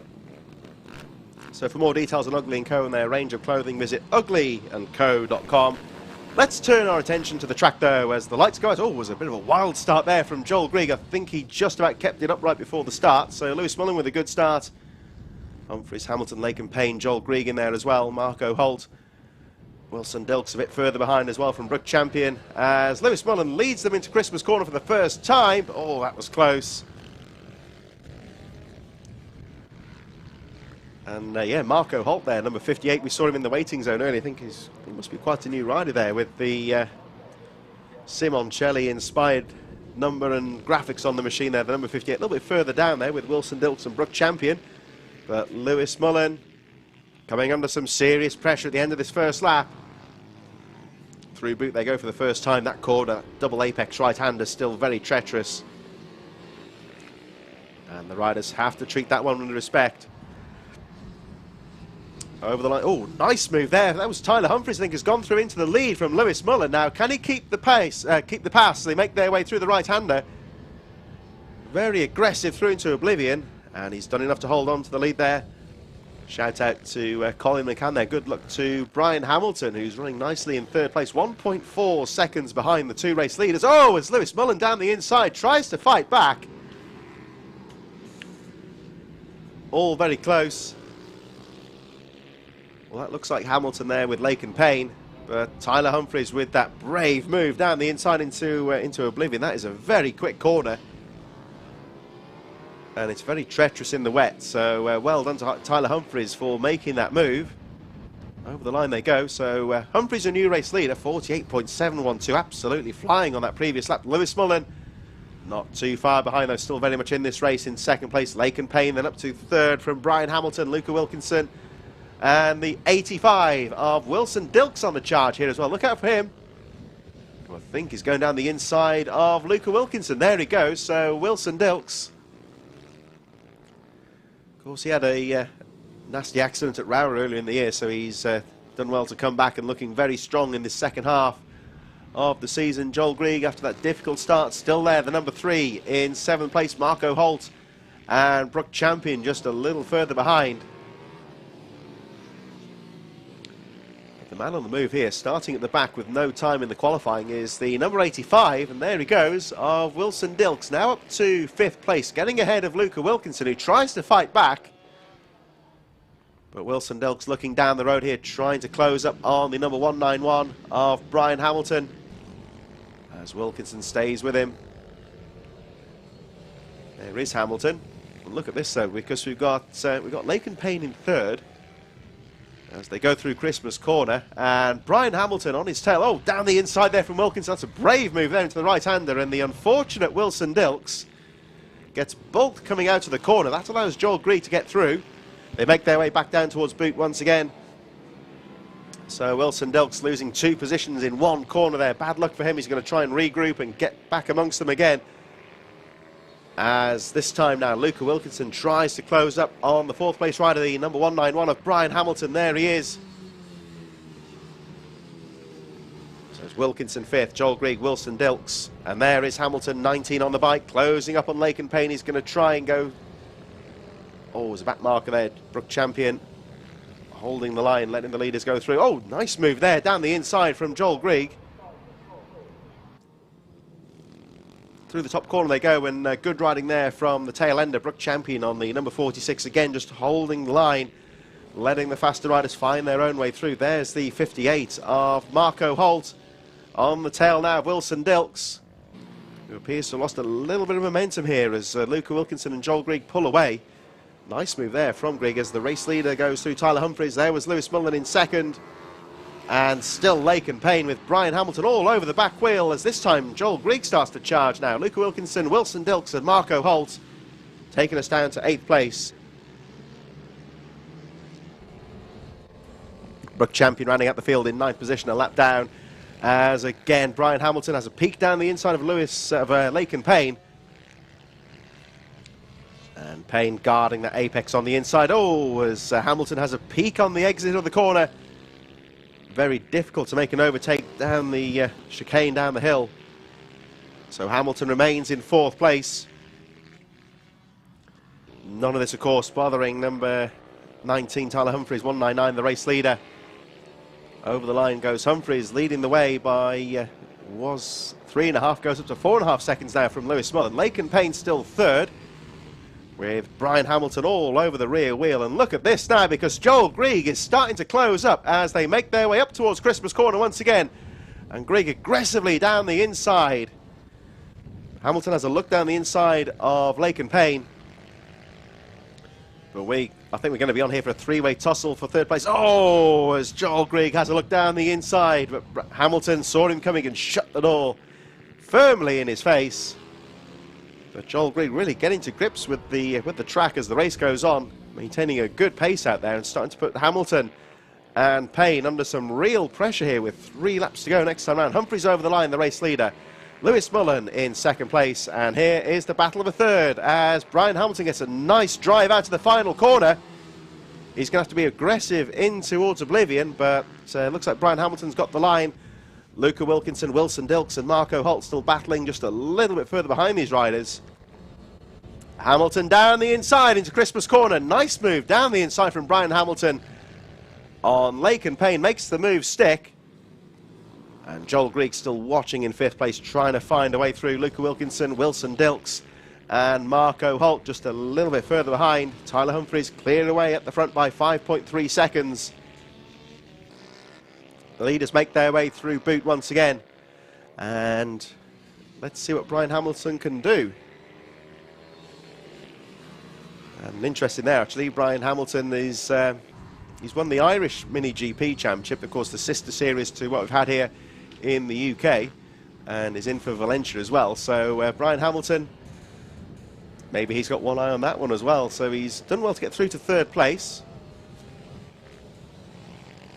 And we've seen this weekend already, he even claims the best of the riders. So Brian Hamilton, as he nips down the inside of Brook Champion, again holds the line and lets the other 2 riders get through. So Laken Payne, Joel Grieg, Luca Wilkinson all charging through. So all that pressure that Brian Hamilton's placed, and he's finally got through to 3rd place. Tyler Humphries clear down the road now. He's just got to keep a steady ride on these on the final lap. 47.323 for 199. Tyler Humphries, the race leader. Lewis Mullen clear in 2nd place. So Brian Hamilton at the moment, you would say, 3rd's as high as he's going to get. So he's got to keep it steady on the final lap, stay ahead of Laken Payne and Joel Grieg. And look out for number 76 here, the machine of Luca Wilkinson, who's broke away now from Wilson Dilks and Marco Holt. As for the first time today we see the drone, gives us an idea of how tight it is at the top of the circuit. So Lewis Mullen going through, there's Hamilton 3rd, just about doing enough to keep that chasing pack behind him. On for a solid 3rd place here as we wait for Tyler Humphries to make his way down towards the final corner. Oh, Laken Payne has a look down the inside, but Tyler Humphries over the line to take the checkered flag. It's going to be Lewis Mullen in 2nd place. And that fight to the line. There we go. Brian Hamilton in 3rd place from Laken Payne, Joel Grieg and Luca Wilkinson. Very close indeed. Wilson Dilks and Marco Holt just a little bit further behind, taking us down to 8th position. And Brook Champion will round out the field in 9th position on the number 46. Over the line goes Brook now. But very good ride there from Tyler Humphries to take the checkered flag, 8.5 seconds ahead of Lewis Mullen. And there we see that's the hairpin just after Christmas Corner. You can see how the track diverts from the usual international layout that goes right down to the bottom of the hill by Ashby. That part of the track cut out today. It's a lot shorter, it's a lot more technical, and of course it's fully floodlit. So when we move towards the shorter days, which we are now at the end of the season, does ensure, of course, that the track can be fully floodlit where required. So some great riding there from the Mini GP 140 and 50. And for the first time today, of course, we have our vets coming up in association with Motul Oils, and they'll be out on track in just a few moments.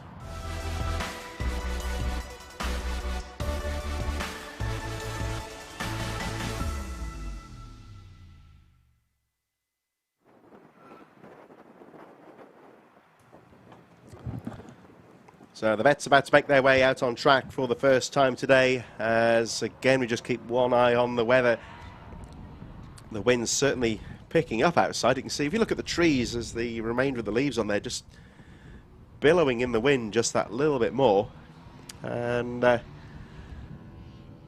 good thing with the drone there just gives us an idea of how the track is starting to dry out in places. So we'll have a look at how the pit bike vets line up. It's going to be Matthew Davis, the championship leader from Alan Brooks, Simon Chambers in third, Derva Lane in fourth, Dean Bednarek fifth from Michael Nealons, and Michael Judkins running up the field. So actually I think Derv did say of course earlier that Walker in second place I don't believe is a starter this weekend if he picked up an injury, but that would pretty much leave Davis as the champion, because he's just got to effectively circulate and get those points to secure the title. So Matthew Davis, who's been on top form this year, should be on for the championship. Just to recap, he is on 1,945 points, the number 110. There he is down by the grid now. Ian Walker, 1,885. As we say, would potentially be in contention for the series, but a non-starter here, so it's going to be Matthew Davis's title. Just needs to bring it home. There's Derva Lane, of course, who's been on the mic this weekend as well. He is had a good second half of the series, of course. He's moved up to third in the championship and should be safe enough ahead of Tony Reveley to secure that position in the title for 2021, third in the series race.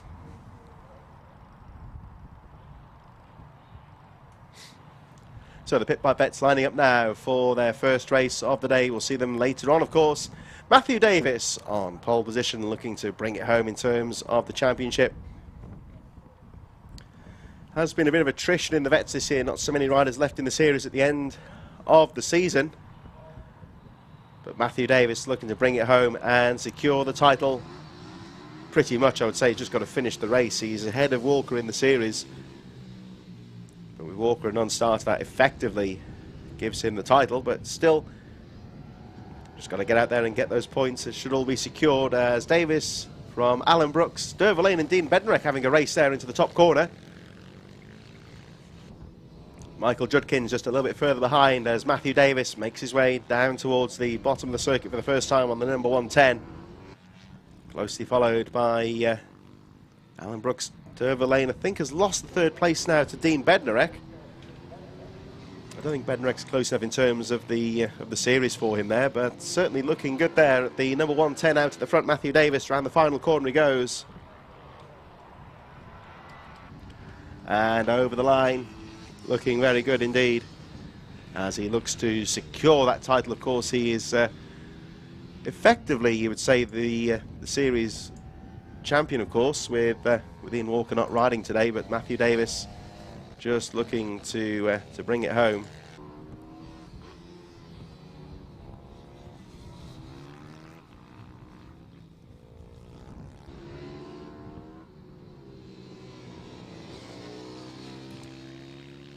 So down the back straight he goes up towards the boot complex. This final left and right hand flick, the double apex right-hander, drying out lap by lap, and you can see the lap time's really looking quite strong at the moment. Through the pit bend he goes.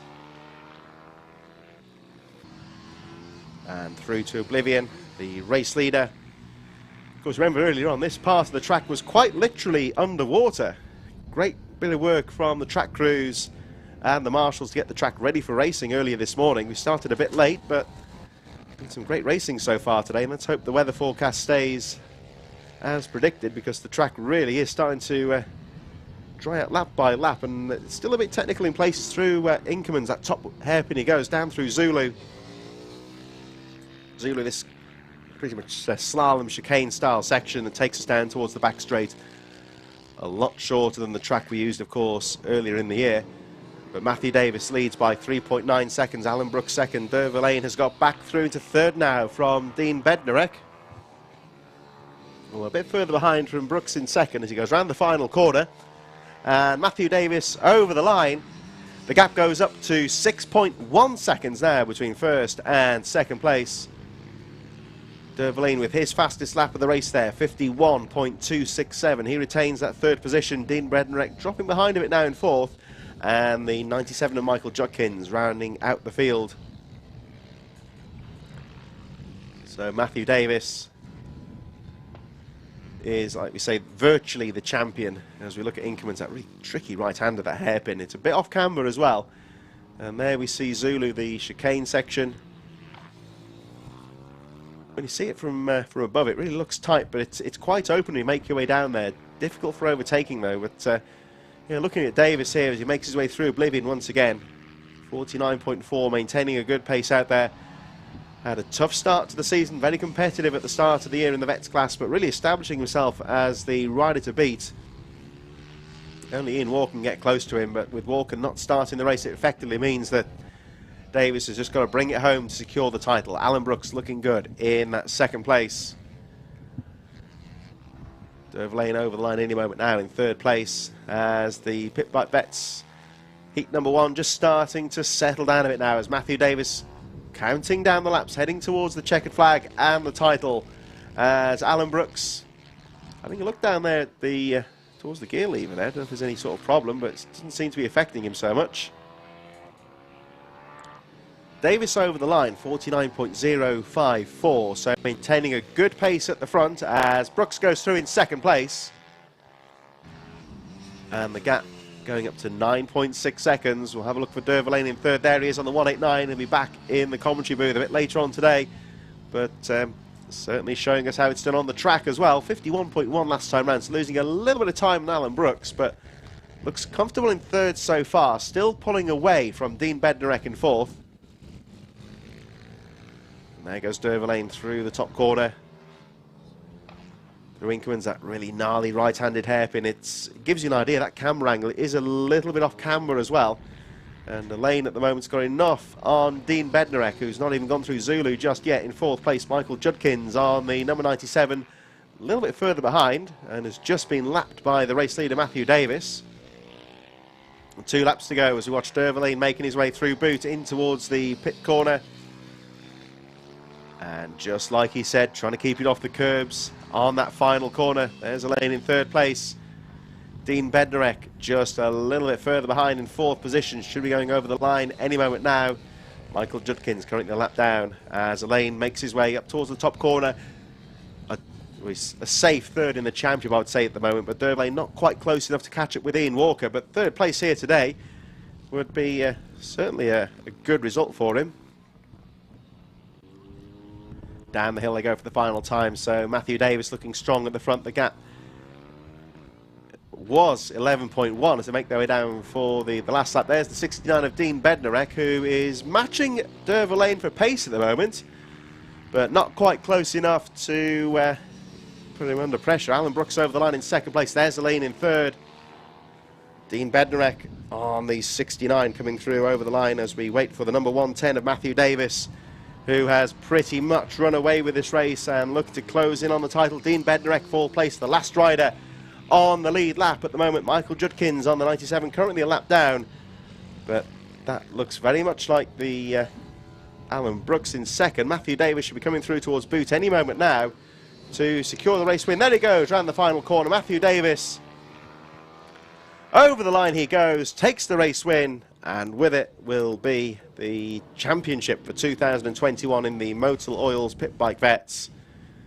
Matthew Davis, the new champion, who stops. Well, there are parts come off the bike, it would seem, but certainly doesn't bother him. So Davis making his way back to the pits. I'm pretty sure that will make him the new champion for 2021. Alan Brooks in second place, Dervlane in third, and it'll be Dean Bednarek who rounds out the field on the lead lap in fourth, with Michael Judkins in fifth place. Shout out to some of the people watching today. We've got Jason Kirby down in Cambridge. Great to hear from you, Jason, and not too far away, I suppose, from Whilton Mill, but he certainly knows how to operate a camera, that man. I've worked with him before, had the great pleasure working with Jason in the past. And a shout out to Finley Sisson, who's watching down at Haverhill in Suffolk. Of course, we go down that sort of way various times throughout the calendar year with the British mini bikes as well, so great that you're all tuning in. We hope that you're enjoying the racing at this final round of the championship as the Motor Oil Pit Bike Vets draws to a close, And again, we thank Motor Loyals for their sponsorship for the Ovali 110 Cup. They are in the waiting zone right now and taking their way out onto the course in just a few moments.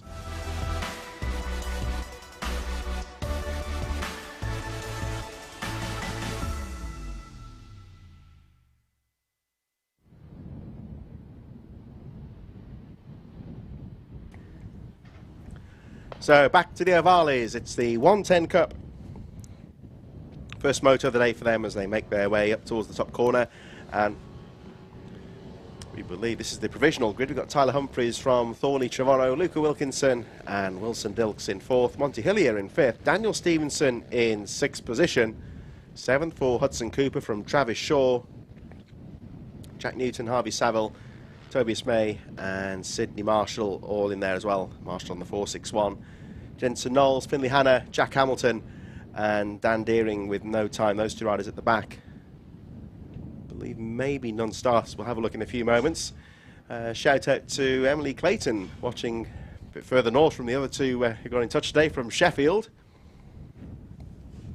As we went now for the Ovali machines to make their way down to the grid. And there the drone gives us an idea of the location here at Whilton Mill. Look at the background there, you'll see that's the M1, which pretty much goes right next to Whilton Mill, the main road, of course, from the north down to London. The mainline railway down here as well. So this is pretty much as central in England, at least, as you get. It's not that far from Silverstone. Just to give you an idea, it's probably about a 25-minute drive away from Silverstone.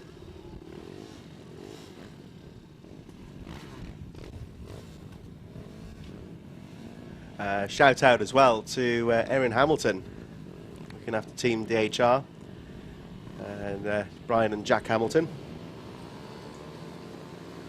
Emily and Rachel, the female side of the family there, sitting at home in Northern Ireland as the Ovali machines get underway. So shout out to Erin Hamilton, looking after both Brian and Jack Hamilton, Team DHR. And as you say, to Emily and Rachel back home in Northern Ireland, hope you're enjoying the footage as well. Great to see, of course, as always, the riders from Northern Ireland getting over here. Every time they come to race in the UK mainland, of course, they've got to get the boat, and there's costs involved in that. There's a lot of travelling as well. So hats off to the Hamiltons and all the competitors from the other side of the Irish Sea. Really is a motorcycling hotbed, not only on tarmac but on dirt as well. When you get over to Northern Ireland, it's real passion for the sport out there. And it's, of course, when you look at the Northern Ireland, of course, you've got the likes of the Northwest 200 and the various road races that take place out there as well. So really is a hotbed of talent, you would say. And turning our attention to this first lap, Tyler Humphries getting underway quite nicely. Oh, was Luca Wilkinson nipping down the inside there. I think that's Thorley Trevorrow. So Tyler Humphries just trying to break away from Wilson Dilks in second place, as Trevorrow and Wilkinson having a great battle then. It looks like Wilkinson's made the move. But I'll tell you what, watching Thorley Trevorrow over the season, you can't write him off. He's going to try and stick on the back wheel of Luca Wilkinson, who just pulls away slightly as they make their way through Boot for the first time. Hudson Cooper with a good start, one of the young up-and-coming riders, up to 5th place now, getting past Monty Hillier. There's the number 37 of Hillier, as they all make their way over the line. Humphries looking good. And there he is into the top corner.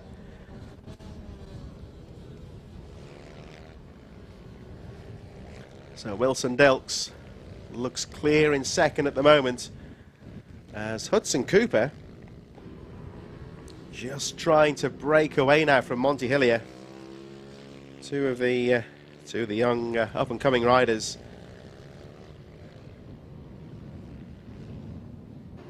Hillier just keeping the pressure on Cooper here as they make their way through Boot for the third lap now, coming up very shortly. Tyler Humphries making his way around the final couple of corners. Over the line he goes, and Tyler Humphries looking strong.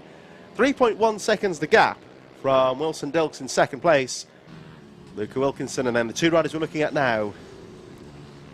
Thorley Trevorrow staying ahead of Hudson Cooper. Monty Hillier, Daniel Stevenson just a little bit further behind this battle in 7th place. Sydney Marshall, Jack Newton, Jensen Knowles on the number 1, currently in 10th place, just ahead of Finley Hanna. And Tyler Humphries leads the race by 3.1 seconds.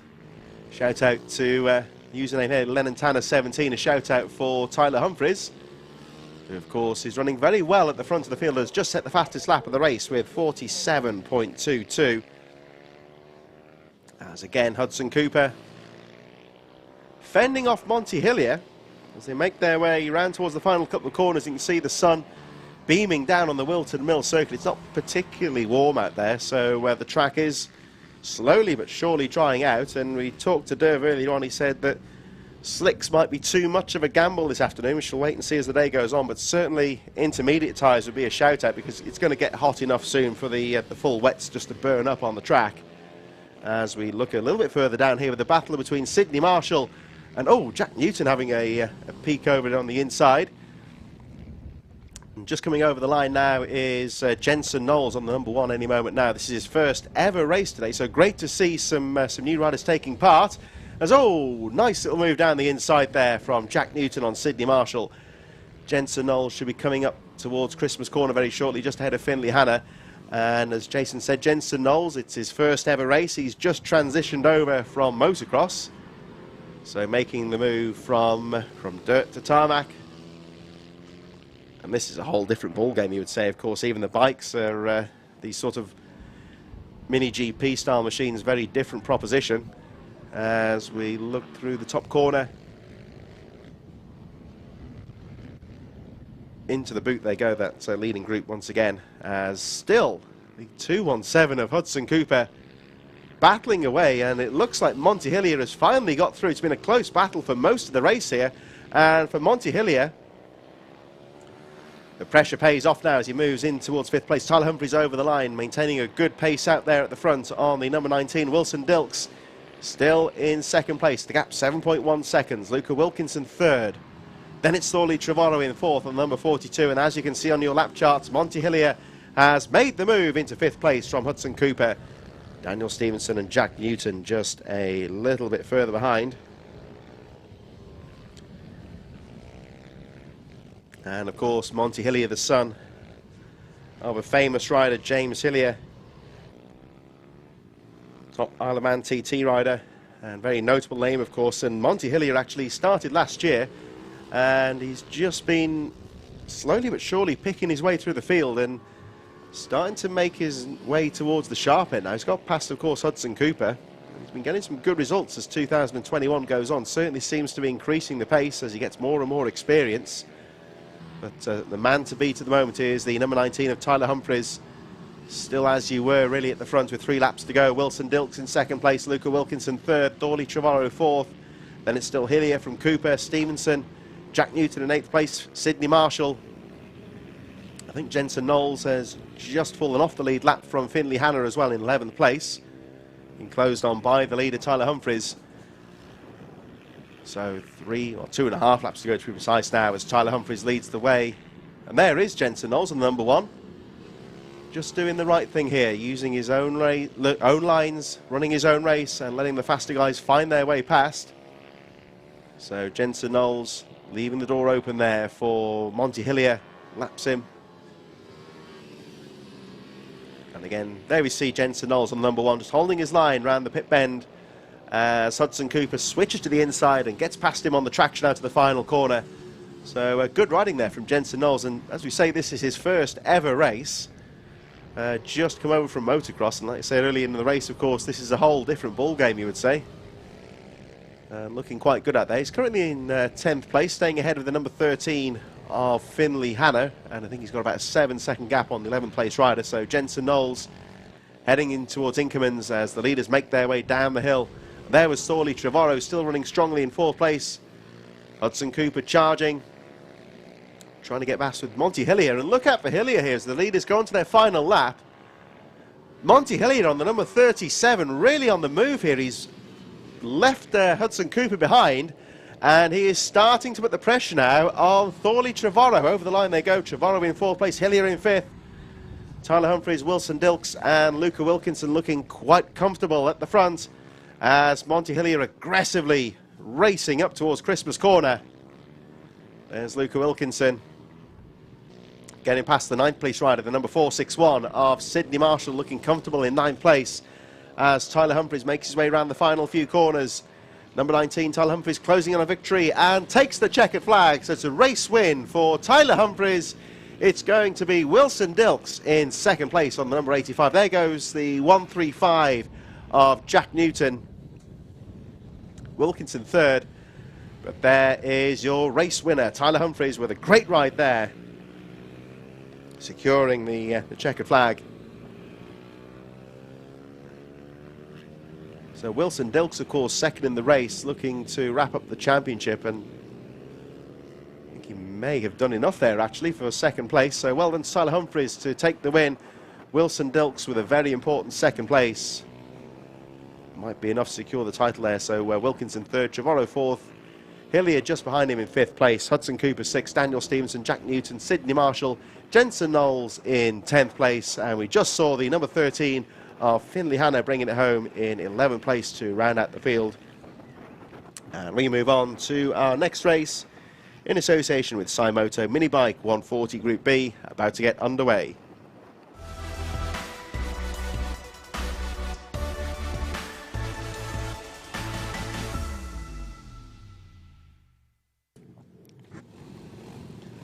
So as the mini bikes assemble in the waiting zone, we'll have a look in just a few moments at how they line up.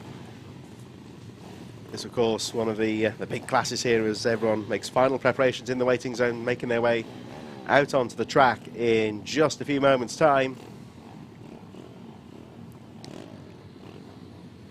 And certainly the course appears to be drying out lap by lap. Just to recap the weather conditions, it's heavy rain this morning. It's unprecedented amounts of standing water out on the track, which required some work to get it cleared up and ready for racing. But as forecast, the sun's come out, sunny intervals throughout the day. Let's hope it stays that way, because I think a lot of the riders now starting to move towards the intermediate tyres. And we spoke to Derv earlier on today, Derv Aline, who's just finished his race in the Vets, and said it might be a case that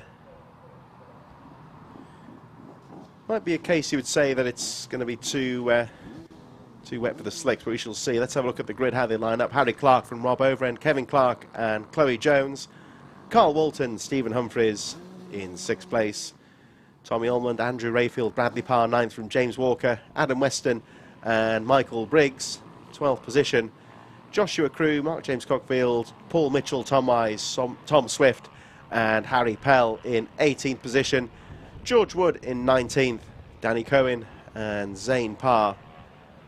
No time, I believe they may be non-starters. We shall check when they line up in just a few moments. And as the close-up of the track, you can see already there's that dry line just starting to develop. 1 or 2 wet patches out there as well, so certainly the track demanding a bit of respect.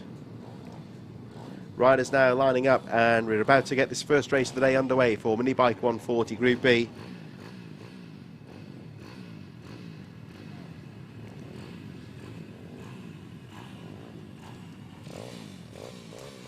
So here we go, there is the number 88 of Rob Overend lining up towards the front of the grid.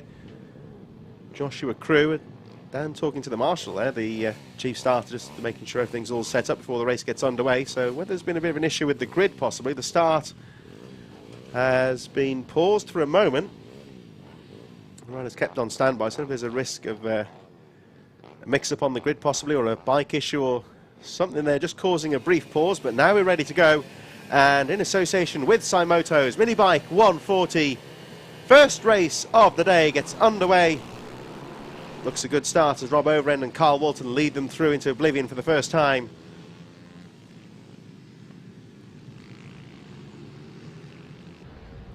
Up the hill they go, and it looks to me like Rob Overend has got the jump on the field. Good clean start there, everyone's staying out of trouble as they make their way through towards Christmas Corner for the first time. A little bit tight there on that first lap, but everyone seems to get through okay. Through towards Inkerman's, the top of the track they go, heading down towards Zulu. A technical little chicane section. And already the riders bouncing the curbs. Open the track up as much as they can. James Walker and Joshua Crew all in there. Stephen Humphries all having a bit of a midfield battle. But Rob Overend with a good start as they make their way through Boot for the first time.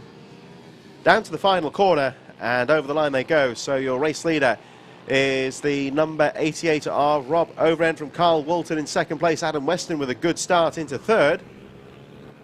Stephen Humphries, Tommy Almond and Rick Jenkinson rounding out the top six. Then we've got James Walker, Joshua Crew, Mark James Cockfield in ninth place, Michael Briggs, Kevin Clark a bit further behind from Tom Wise. As down the inside goes Rick Jenkinson. Oh, nice brave move into Christmas corner. And I think has made the move stick on Tommy Almond and possibly Stephen Humphries, who tries to fight back as well. So Rick Jenkinson very aggressive. He's been looking good this morning, of course, and that's how you do it sometimes into Christmas corner. Really got to be aggressive down the inside. Take that apex away from the rider you're battling with, and it's a classic block pass manoeuvre. So Rob Overend, your race leader, 52.9 last time round, and looking to try and break away in these early stages, but look out for Carl Whilton in second place on the number 271 as Rick Jenkinson goes storming through into third place.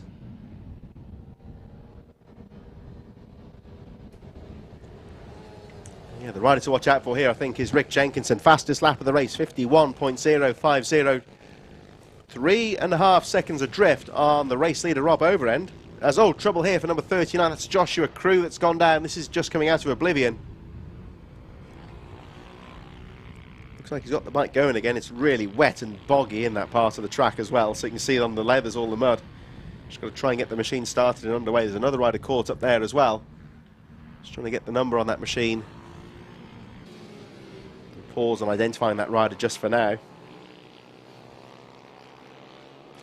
But the race goes on, of course, as Rob Overend from Carl Whilton. Wave yellows, of course, for that incident. Oh, there we see riders going off on the final corner into the curbs. Both staying on the machine, so it was definitely Joshua Crew, of course, who hit trouble. And I think the other rider caught up in that incident is the 107 of Kevin Clark. Both riders appear to be okay. Like Colin McCann said earlier there, Christmas corner delivered presents again there with Rick Jenkinson. Fastest lap of the race. There he is, the 6:41. We have, at the end of this lap, we have 4 laps to go. So Rob Overend has led pretty much the entire race from Carl Whilton, who's certainly keeping him honest in second place as we look at Stephen Humphries. Tommy Ullman and James Walker also in there as well. Adam Weston on the number 52. I think has now been overtaken actually by Stephen Humphries. The 3 leaders go over the line. Rob Overend leads.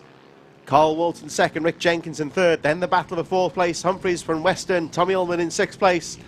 The leaders make their way up towards Christmas corner once again as the rest of the top 10 goes screaming through.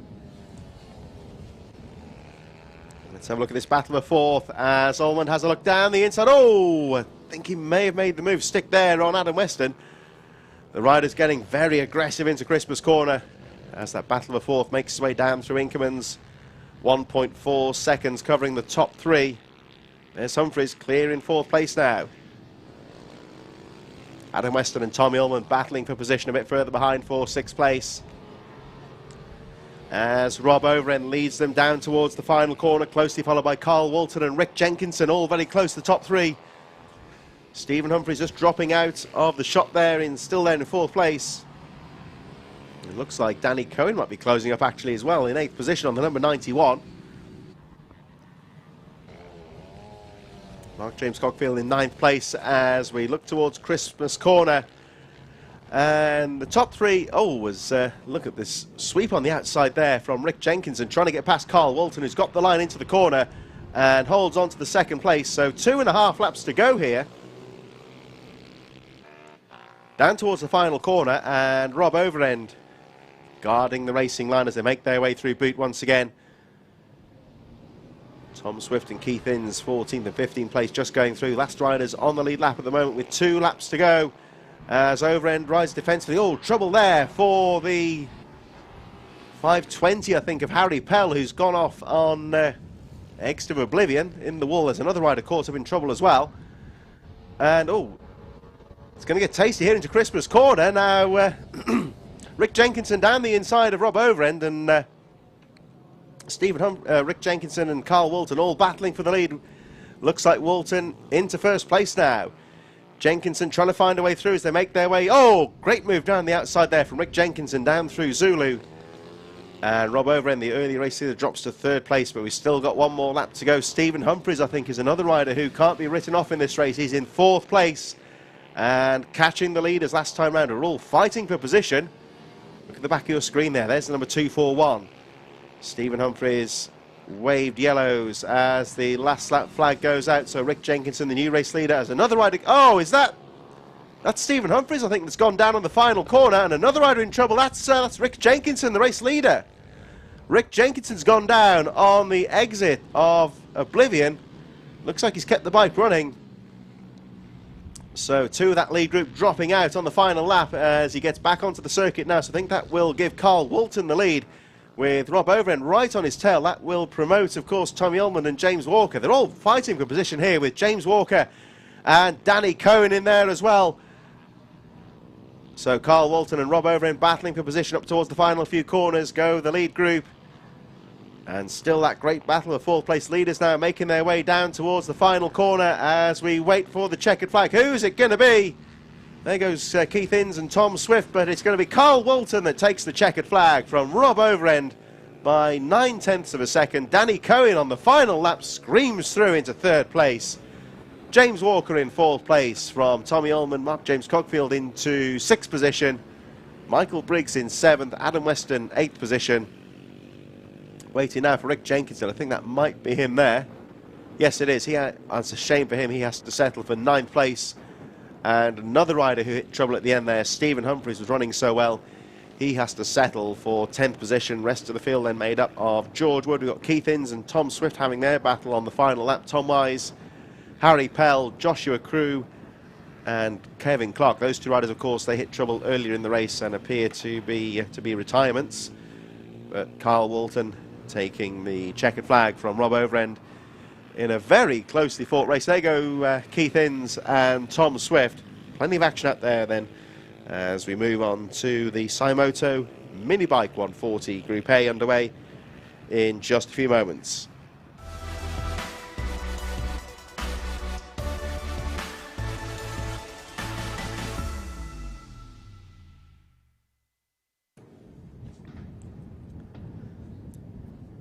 So as the last couple of riders make their way off the track from Mini Bike Group B, let's have a look at the Group A riders. And this is how they line up. Rhys Stevenson from Jim Lovell, Will Lathrop third on his birthday, of course. Ben Lord in fourth place, Ryan Clark and Michael Med in sixth position. Seventh for Mick Lord from Dan Merrin, ninth for Nathan Gardner from Joe Woodward, 11th is Lewis Jones, Daniel Pearson in 12th position. 13th for Bobby King, Darrell Hall in 14th from Gary Jacobs, Nathan Ellis Ward, Ross Richards and Jake Marsh in 18th place. Chloe Jones and Richard Holmes Williams will leave maybe non-starters at the back of the field. So they make their way out onto the warm-up lap.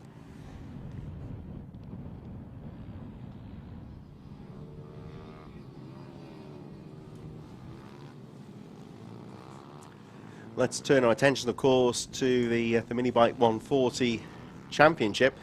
All still pretty close. Ben Lord, Richard Holmes Williams and Mick Lord, all very close. It would say that Ben Lord at the moment is the rider in the driving position, you might say, in terms of the championship. He's on 1,982 points.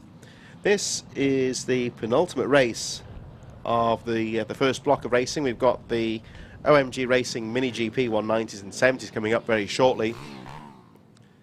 Just a reminder today, there is no Marshall break running right the way through the afternoon. It's, of course, a shorter day now. The clocks have gone back on Saturday night.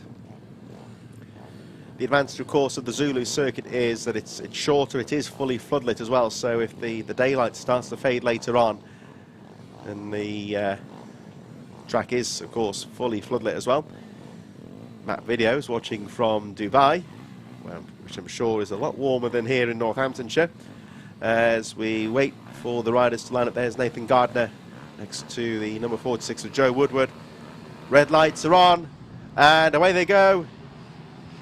Jim Lovell with a good start, but down the inside goes Will Lathrop, and it looks like Ben Lord, champion-elect, has got the whole shot through the first two corners, so Lord leading And the birthday boy, of course, Will Lathrop, 19 years old, in second place. Round the outside of Lord. He's going to run out of track on the inside. Oh, that was close there as well. Lathrop really having a good fight. Trouble on Oblivion there on the first lap, but everyone else has got through okay. So Jim Lovell and Ben Lord, Will Lathrop all getting away well as Lathrop really starts to put the pressure back. Oh, down the inside goes Lathrop. He was brave into the corner and really forcing the move there. Into the lead he goes, and the unfortunate Ben Lord, I think he may have conceded that one quite easily, of course, because he's the rider with the most to lose. Oh, and trouble for Lathrop. Hitting the ground hard on the final corner. I think he's okay. Just takes a moment to catch his breath. I think looks like that's a hefty place to take a tumble on that final corner. What a shame. I was another rider in trouble as well. Bobby King, who was in 6th place, had a good start. And what a shame there for Will Lathrop. He was running so well on that first lap, took the lead, and goes down on the final corner. Another rider in trouble, I think that might be Nathan Ellis-Ward. Second time that rider's been down in one lap, so a bad start to the race. And Lathrop's still there on the final corner. Rider is evidently okay on the bike. And can he get it going again? He's lost a lot of time here as the leaders make their way through. So this time it's Michael Med that's taken the lead from Jim Lovell in second place. The rest of the top 10 goes screaming through. It's Mick Lord, Ryan Clark, Ben Lord, Joe Woodward. And as you can see, walking past the camera there is the 226 of Will Lathrop, who appears to be out of the race. That's a shame for him after such a strong first lap. Bobby King just going over the line has hit trouble. Down into 12th place, of course, now from Harry Clark. So Will Lathrop, and we just saw Nathan Ellis-Ward, who went down on the first corner as well, having a very difficult start to the race, and looks like he is retiring as well. So down to 13 racers on this Mini Bike 140 Group A, and they're headed by the treble 7 of Michael Med. Wave Yellow's still on the final corner, so I think Nathan Ellis-Ward is still down there. Perhaps pushing the bike back to, well, there he is, just going out of the circuit parameters there. I saw Will Lathrop there. He's in the waiting zone. It didn't look like he'd walked away from the track, so maybe looking to get back into the race. Oh, but there is the leader, Michael Med. And yet again, the Whilton Mill circuit catching out another front-running rider. So that means that Jim Lovell takes the lead, and that was, well, I think he's recovered in about 7th place. So there's Jim Lovell, who will, of course, be the new race leader. Looks like Mick Lord in 2nd place. Ryan Clark on his tail. Clark having looked down the inside of Lord, who's got the line. Richard Holmes-Williams on the charge up to 6th place as well on the 126. As the leaders make their way around the final corner. So 97, Jim Lovell is your new race leader. Mick Lord from Ryan Clark, 2nd and 3rd. Ben Lord staying ahead, of course, of his main title rival, Richard Holmes-Williams. And I think at the moment it looks like Ben Lord would be enough just to take the, if he takes that position, it should give him the title, I believe.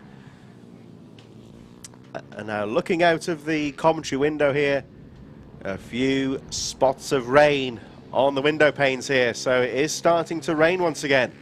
Now, well, if that's a shower, it won't really affect things all that much. So it might make the track a little bit slippery in a couple of places. So we'll keep an eye on that as there's Michael Med just starting to fight back. He's on the tail of the 126, Richard Holmes-Williams. Bit of, I think it's one of the knee sliders there, a bit of debris on Christmas Corner. As Jim Lovell retains the lead. Ryan Clark up to 2nd place now from Mick Lord. Richard Holmes-Williams and Michael Med go through. Ben Lord has dropped to 6th place. It shouldn't affect him all that much in terms of the championship, though. Well, I'll say that again. I just spotted on the commentary booth there's 1 or 2 spots of rain. Looking at the lap times, doesn't seem to be affecting the riders all that much. And we saw it, of course, last time out at Lydd, it was a very light rain shower, but that was a warm, dry circuit that became very slippery all of a sudden. And there's Lathrop. 226 Will Lathrop, 2 laps down, back in the race. So we saw him hanging about in the waiting zone. Looked like he had to make some running repairs and has got himself back into the race. So he's currently behind the, looks like the number 205 of Gary Jacobs, currently in 9th place. Now these riders, of course, Jacobs and Lathrop not racing for position. Will Lathrop crashing out on the first lap, so he is 2 laps behind this lead group. Oh, that's Gary Jacobs, I think, has gone down on the on the approach through. Yep, the 205, Gary Jacobs, rider okay. And another rider caught up in that one as well. Number 10 on the bike. Trying to get the machine backfired into life. So once again, the run through to oblivion, catching up more riders. It's a tricky part of the track. They have a very fast left-handed flick and then the long right-hander on the lead up to Christmas corner. One or two bumps in there as well, so it can catch out riders. As we see the wave yellows, the riders just about get themselves back underway. Jim Lovell leading now, but Ryan Clark and the charging Richard Holmes-Williams closing up in third place. Here they come to Christmas corner once again, as Richard Holmes-Williams has a look down the inside of Ryan Clark. Both riders on the rear wheel now of Jim Lovell. So Jim Lovell leading the way as they make their way through Zulu for the final time down towards the back straight. Ryan Clark and Richard Holmes-Williams 3 abreast into boot for the final time. And Holmes-Williams through to second place. Jim Lovell holds on to the lead. And this run down to the final corner, very important indeed, as Holmes-Williams down the inside of Jim Lovell. Checkered flag now being readied, and Richard Holmes-Williams in a dramatic final half lap takes the checkered flag from Jim Lovell, who led pretty much the entire race. Ryan Clark in third, and half a second covering, well, less than half a second, 3/10 of a second covering the top 3 riders. Michael Med, the early race leader, unlucky, of course, to crash out, finishing in 4th place battle. So at the field here, though, as Bobby King battling with Nathan Gardner. Mick Lord in 5th, 6th for Ben Lord, which may give him the title. Joe Woodward in 7th place. Bobby King, Nathan Gardner, and Jake Marsh running out the top 10. Gary Jacobs, after that crash on the previous lap, looks like he's going to recover through to 11th place. Lewis Jones, Harry Clark, and the unfortunate Will Lathrope finishing in 14th place. Battling hard after that first lap spill. Nathan Ellis Ward, unfortunately, a DNF. But very well done there to Richard Holmes-Williams. A great race, great final half lap as well, as the mini bike 140 once again fully delivers on action.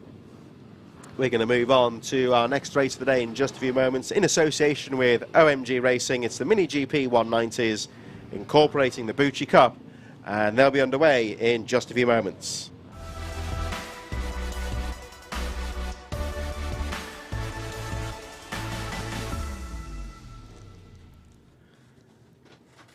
So our final race of the block getting underway in just a few moments. We'll be going back to the Mini GPs very soon. Let's have a look though at how the Mini GP 190s will line up. It's Ash Barnes from Fenton Seabright, Daniel Goodman third from Zach Weston, Calvin Kelly and Sullivan Mounsey in 6th place. 7th for Craig Dance from Tim Patterson, Andrew Thompson and Tom Lewis in 10th position. Ian Wareham and Kobe Perry in 12th place. Jack Knights, Dominic Avola, Simon Bogg and Craig Rowland rounding out the field as the riders make their way out onto the track. So make their way through. Just a shout out as well to Leadworks Northeast, of course, Pit Bike Hire and Supplies, who are supporting the series in 2021, along with AMR Moto. More choice, of course, for the riders, and this race, of course, sponsored by OMG Racing and R&G. And as the riders make their way out onto the warm-up lap, we've got the Bucci Cup, of course, with the prizes and awards for the Bucci riders as well. Joining us back on the mic is Derva Lane, who ran very well in that Vets race. Nice strong finish for you there. And tell us, what was the track like? It was all right, yeah. It was obviously it was the first time I was on the track on cold tyres, so I was a bit scared, if I'm honest with you. But a couple of laps in, I started to hopefully settle into a fairly good pace, and yeah, a good result in the 3rd place. Hopefully another plastic trophy coming my way. Very lucky if you're having to get a bigger cabinet, wouldn't you, at home, I think, at this race? I'm still on a shelf, if I'm honest. You saw Dean Bednarek keeping you honest at the start of the race, but you just seemed to maintain that gap and hold on to that 3rd position. Yeah, he ran wide going into the 2nd corner. He just hit the damp stuff and it took him onto the grass. So when he came off the track, I said to him, like, well done for not going down, because he was on the grass. He said, oh my God, it was frightening, but he held it up and he came back in 4th. Good rider, Dean. Nasty moments there. So we move on then to our final race of the block. Of course, we move on to our 2nd group very shortly. OMG Racing Mini GP 190s incorporating the Bucci Cup get underway. All riders racing together, but there are separate awards in this race as Fenton Seabright gets away well. Ash Barnes in 2nd leaded the Bucci riders. Look at the pace out here, David. It's a really fast start to that race, and they really are. There were a few spots of rain there. I don't think it's affected the track though. No, I've not seen much more rain outside now. It's drying up pretty quick, so we're on that cut-off now. A lot of these guys still running wets, but that tipping point between wet, a wet tyre and maybe an intermediate is as the afternoon's going on. It's a bit gnarly through Boot for the first time. It's a nice little section of track there. Was 53 of Kobe Perry, I think Zach Weston in there as well. That Boot section there, it's like a really tight left-hander to go into. But you can steam down the inside, can't you? If you can, but it's when you ride up there, you can just see the wet patch on the inside as you approach it. So it's for me, it was getting all the braking done in a straight line because it was still glistening with the rain, but the sun's beating down outside now. So hopefully it's going to keep dry up quickly. So the racing pace will just get quicker and quicker all day. Well, it certainly seems to be sounding true on the lap charts here, because we've got Fenton Seabright 55.43, the race leader, fastest lap of the race. Everyone really, barring the last couple of riders in this race, lapping under 50 seconds at the start here as Sullivan Mounsey charges through Boot once again. Ash Barnes and looks like Craig Dance in there as well. So Fenton Seabright 43.7 last time round. Ash Barnes in second, lead of the Bucci Cup riders. And look how close that is for third place. Sullivan Mounsey, Craig Dance, Tom Lewis and Zach Weston all in there. Barry Burrell, Kobe Perry. This is really close action here, Dave. Craig Dance just took the front there, managed to save it, keep it up, and I think he's held on to the position, but you see he just dropped back a little bit. But it's still a bit damp on that corner, so it was a really good save to keep the bike upright. As you see, I think it's Barry Burrell scything through the field. Gone through, he's having a good couple of laps here, Barry Burrell on the number 7. One thing I noticed as well, Dave, is that run through Oblivion. We've seen in the previous race a couple of riders going down in the mini bike race.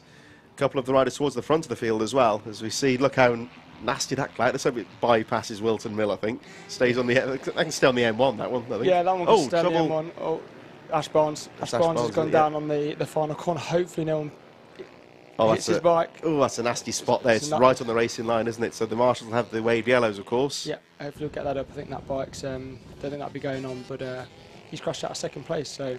Yeah, and he was running well. I think he was the lead Bucci Cup rider as well there, so that's a shame for him. He was, as Barry Burrell. He takes that tight line every time, so he's been really aggressive into that tight right hand at the top of the circuit, and he's getting place after place after place as people try and take a more sweeping line. Seems to work for him, doesn't it, as we look at the... Yeah, he's up to 5th place now, as we look again at this battle towards the front of the field. The wave yellow's still up there. Just saw a yellow flag, so I think it may just be as Ash Barnes pushing the bike to the side of the track possibly. Fenton Seabright looking very strong here and leading the race by 6.7 seconds. All action in for second place. Oh, as another one goes down. Craig Dance and Barry Burrell's actually followed him in there. Bit of bad luck there for Barry Burrell. He had nowhere to go really, and nowhere to go. Yet again that run out of Oblivion, catching another rider out, as that was the machine of Craig Dance. Rider okay, just looking to get it back into neutral and get the bike fired up.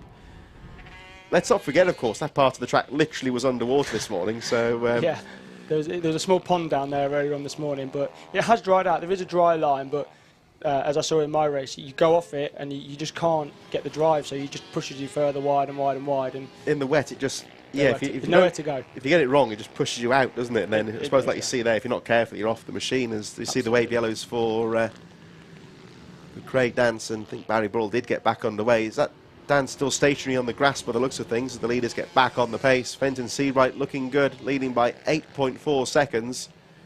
Yeah, that corner where Craig Dance went off, if you get it wrong, it's really bites back hard, doesn't it? On the left-hander as well, if you run a bit deep in there, it's still wet, so that means you're having to take a really tight line. So if you're catching a white line or any of the damp on the inside of the curb, it can take you down. I was thinking it's fairly straightforward in the dry, but it just seems a bit more complicated when it rains here, especially on that corner. Yeah, if it's dry, most of the guys will be taking that pretty fast, but in the wet, there's just that little bit of damp patches on the inside and outside that just makes you think. A bit of caution to go through there. I think somebody else has gone down in that corner. That's Tim Patterson on the final corner in that nasty little curb section. I think he's lost a few pieces. Well, I saw a few pieces sat under the bike, shiny in silver. So there was another rider went down. That one is Jack Knights, I think. Was it Jack Knights? went down on Oblivion. It looked like a different machine. He's still there, isn't he, Craig Dance? He's got a mechanical issue, possibly. You might need to get that bike out there. It's a fast corner there. The marshal should really be moving him to a safer position. Perhaps we can get him to the infield, maybe. But Fenton Seabright leading the way still by 8.6 seconds from Sullivan Mounsey. So it's Tom Lewis, Zach Weston still in the race, of course, as they make their way towards the Wade Yellows. Kobe Perry has run well up to 5th place now. Andrew Thompson, Calvin Kelly, and Daniel Goodman in 8th place. Barry Burrell's recovering well. He's up to 9th position after that fall earlier in the race. Dominic Evola rounds out the top 10 as Goodman has a look down the inside. Nice little bit of riding there from the 57 of Daniel Goodman. Still battling away with Barry Burrell in there as well. So it appears that Tim Patterson, Craig Dance, Jack Knights and Ash Barnes all out of contention at the moment. But Fenton Seabright running very well here and maintaining an 8.6 second gap at the front. Yeah, he's on a new bike that they're trialling this weekend. It looks to be going pretty well, so I'm sure there's going to be some announcements over the next couple of weeks from... Oh, and another one gets it wrong. That's Andrew Thompson. He's Andrew gone down. Thompson on that final corner. Doesn't seem too happy with the other rider there, did he? No, he just gave him a wave to say thanks very much for that. Picked his bike up. He'll be happy again later. He'll be all right. Yeah, so nothing damaged, I think, just slid into the tyre barriers. Rider appears to be okay. Yeah. That, of course, means that the riders further down the field will get shuffled up a position. Craig Rowland gets into the top 10 on the number 227 as we watch this great battle. Seabright over the line to take the last lap flag. But to Calvin Kelly, Daniel Goodman, Barry Burrell in there with Dominic Evola's a little bit further behind, of course. Oh, there's some great battling here to boot once again. Yeah, Barry Burrell's he's a very aggressive and smooth rider. He's made quite a few good overtakes in this race, so he's obviously trying to get up to the front. So Fenton Seabright, the race leader, looking very smooth indeed on that new machine. In towards boot for the final time. Tim Patterson over the line in 12th place. But Seabright has been looking in great form this weekend as they make their way through boot for the final time. There is a back marker just in front. Round the final corner they go. And the race leader, Fenton Seabright, making his way towards the checkered flag and takes the win with a great moto win there in what was a very difficult race. Looks like it's going to be Sullivan Mounsey in 2nd position from Tom Lewis. And here comes this great battle to the line. And that Daniel Goodman having a look at Calvin Kelly, but some great racing to the line there, Dave. Yeah, really tight, really close. Those three riders have been evenly matched all race. Obviously, Barry Burrell came in and split them up a little bit on the last couple of laps. But now, Seabright, great ride on the MIR bike, takes the win. That's a rather unfamiliar. That's a new one, isn't it? Yeah, MIR, I think it's a new one that they're looking to launch this season. So that you have to watch out for that one. I think they've had lots of interest over the weekend as well. And obviously Sullivan Mounsey on the 2-stroke, bringing it home in 2nd place behind Tom Lewis, who's not been around for a couple of rounds, but he's back and he's obviously straight to the top again. So, a really good rider. Looks like in terms of the Bucci Cup, it'll be Kobe Perry taking the race win from Daniel Goodman. So, of course, Bucci, we've mentioned Ovali, of course, and Bucci, another one of the Italian bikes that's really come in great quantity this year and really having a good push in helping develop the riders. And that Bucci Cup, there's quite a few good machines in there as well. So yeah, there is. Looks like Kobe Perry taking the checkered flag there. We're going to move on then, of course, to our 2nd race of the day in association with All Season Interiors for the Mini GP 90 and Junior Supermoto 90.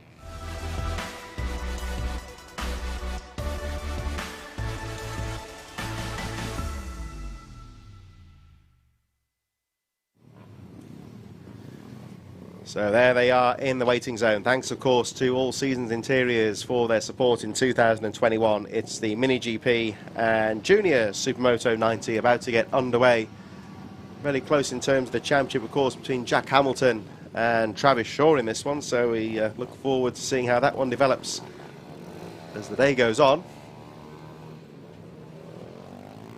Let's have a reminder of how they line up. So it's Harvey Saville from Jack Hamilton, Travis Shaw, Valentino Kimi Quirk in 4th place. A bit further back, Leo Solier, Billy Carter, Charlie Ward, Finley Hanna, Callum Maxwell and Matthew Basson a bit further behind. Don't forget, of course, that going into this final round of the championship, Hamilton was on 434 points, Shaw on 427.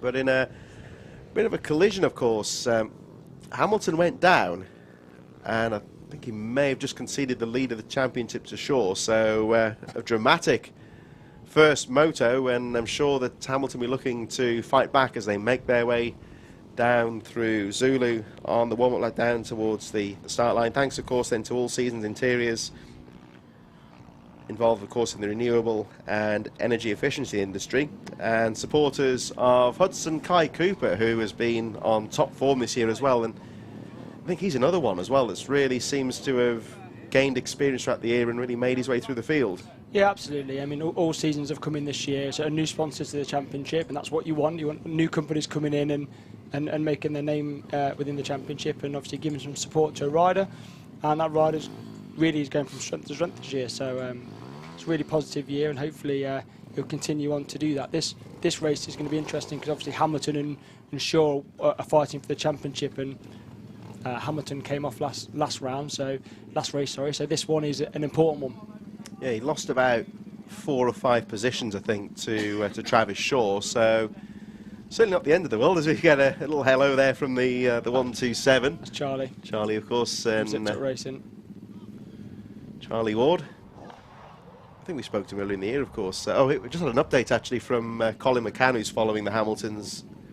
Still leading by 15 points, so needs to finish in front of Travis, I think, is going to be the main thing. So, yeah, that'd be about right, wouldn't it? So it's going to be close. I think, yeah, like you say, really for Hamilton, it's very important here that he finishes ahead of Travis Shaw. They've been sent out for... No, this is the race. I think the somebody went and then realised they went early, so they backed off, and then they went again. It's like let them go. So it looks like Hudson Cooper getting the early jump from Travis Shaw.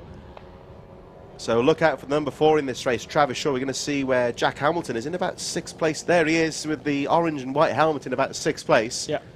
So crucially here for Jack Hamilton, we need to try and get up with Travis Shaw. He's got some work to do, but yeah. he's a fast rider, so I think he'll be able to come through. But then it's tagging onto the back and then making a pass. Jack Hamilton does not give up. So watch for him come in as it starts to dry out as well. His confidence, watch him come through. I think it'll be a good ride from him today. Certainly, I would say for Travis Shaw in 2nd place, maybe the pressure might be off because he's 2nd in the championship with nothing to lose here. He's just got to go for it really and let Hamilton look after himself, you might say. So he's having a really good go at the start. There's Hamilton in a no-nonsense mood there, down the inside on the final corner. Getting up from Harvey Saville and Leo Soliu in there as well. Charlie Ward, Callum Maxwell and Matthew Bass on a bit further behind. But Hudson Cooper just trying to break away now from the first moto winner, Harrison Quincy. And in the Mini GP as well, you've seen Kimi Kirk. I think he's gone back ahead, hasn't he? Yeah, it looks like it's on down Billy Carter. Of course, it's amazing when you see him off the track how young he is. He's only about 6 years old, isn't he? He's a tiny lad. And he's small, but he's confident as well. So he's a lovely lad to be around because he's always smiling. He's happy. He bounces around the paddock. As you see, Jack Hamilton now. Look, he's already. Yeah, he's going to be making moves. I don't think so. I think he's just behind still. Still right in there, so I'll tell you what, that rain cloud's moving in. You look a bit apprehensive about that. I don't know if it's come through onto the track yet, but it certainly seems to have eased. There was low chance of rain forecast here. It's looking a bit nasty out there at the moment. Yeah, hopefully it doesn't, because I don't have to run out again and change my tyres impromptu like last round. But hopefully it will stay like this so that we can get some good racing. As it dries out, you start to say, that's Harvey Saville has gone down. That's another rider getting down on Oblivion into the tyre wall. Rider appears to be okay. That's going to push that bike away and possibly get him back into the race. So Jack Hamilton still in 6th. Of course, there are 2 Mini GP riders. He's just gone past Billy Carter. Oh, has he gone through? Yeah, that's important. Yeah, there he is. Yeah, so he's starting to catch up crucially here on, looks like there's Travis Shaw on Harrison Quincy. And of course, as far as Travis Shaw's concerned, he really needs to get all the points he can to try and keep the pressure on Jack Hamilton. That's Jack Hamilton's brother there, Brian. He's shouting him on with some of the lads from the paddock. They all support each other, which is fantastic. So yeah, he really wants to have a good result, and the guys are cheering him on, which hopefully will give him some confidence to chase him down. Callum Maxwell moving up to 9th place, of course, as Harvey Saville tumbles down the field. Now, crucially here for Jack Hamilton, he's 5th on the track. He's got Valentino, Kimi Kirk in between them, but Kimi Kirk, of course, on a Mini GP machine, so they are racing in separate categories. So effectively, in terms of points, Jack Hamilton is behind Travis Shaw, so that might not be too bad for him. Yeah, I think he's going to want to get back to him though. So it takes it all to the last race this afternoon.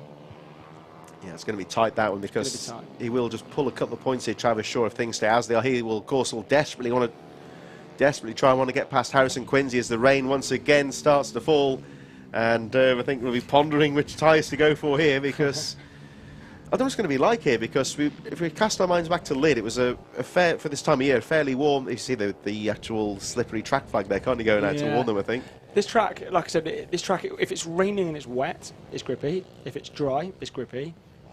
When it's in the middle, it's not great. So there'll be a lot of people there now. The marshals, yeah, they've all got the striped flags out, haven't they, to warn of the slippery surface. That's certainly not down to oil, is it? I think that's... No, if it's raining, then I mean, these kids will push on now. It's a bit...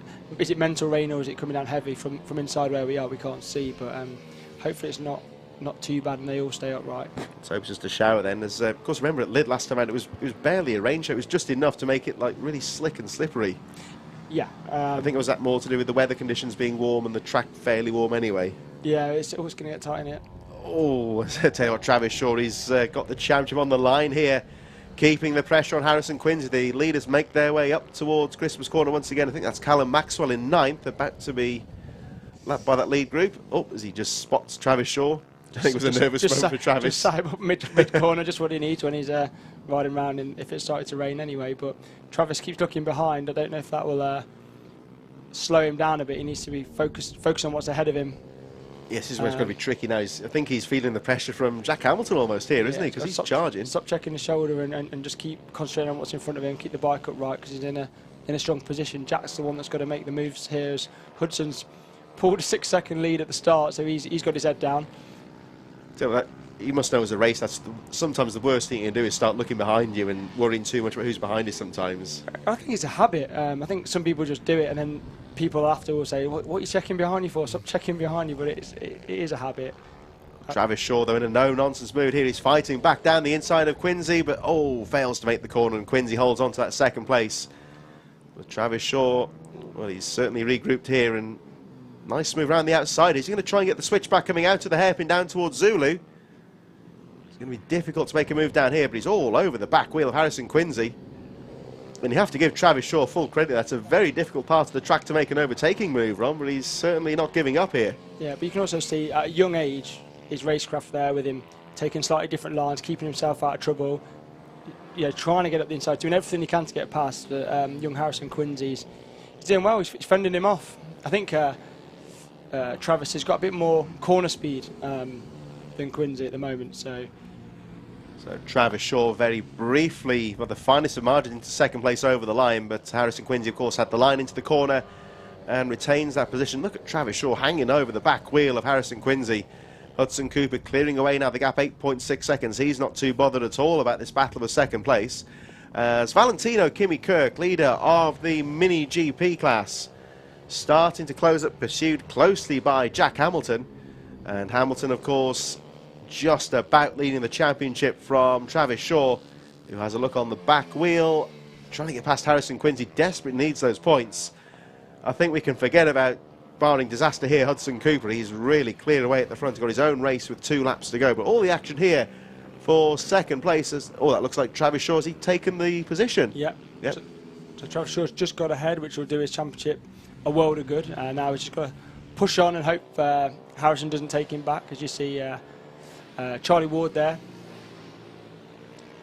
Charlie Ward and Callum Maxwell, isn't it? And he's been having a good year, actually, hasn't he, old Charlie Ward? He's there or thereabouts all the year. He's been plugging away, getting the results all the time. Yeah, he's a lovely lad. He's confident as well on that Mini GP. He's really grown into it.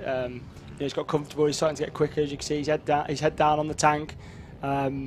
Literally lovely family as well. His brother rides in the BMB, Nelly. So, yeah, we want to see him go well. I say purely as a layman's point of view, just standing here watching, it does look a bit faster than he did at the start of the year. Oh, yeah, it's definitely raining.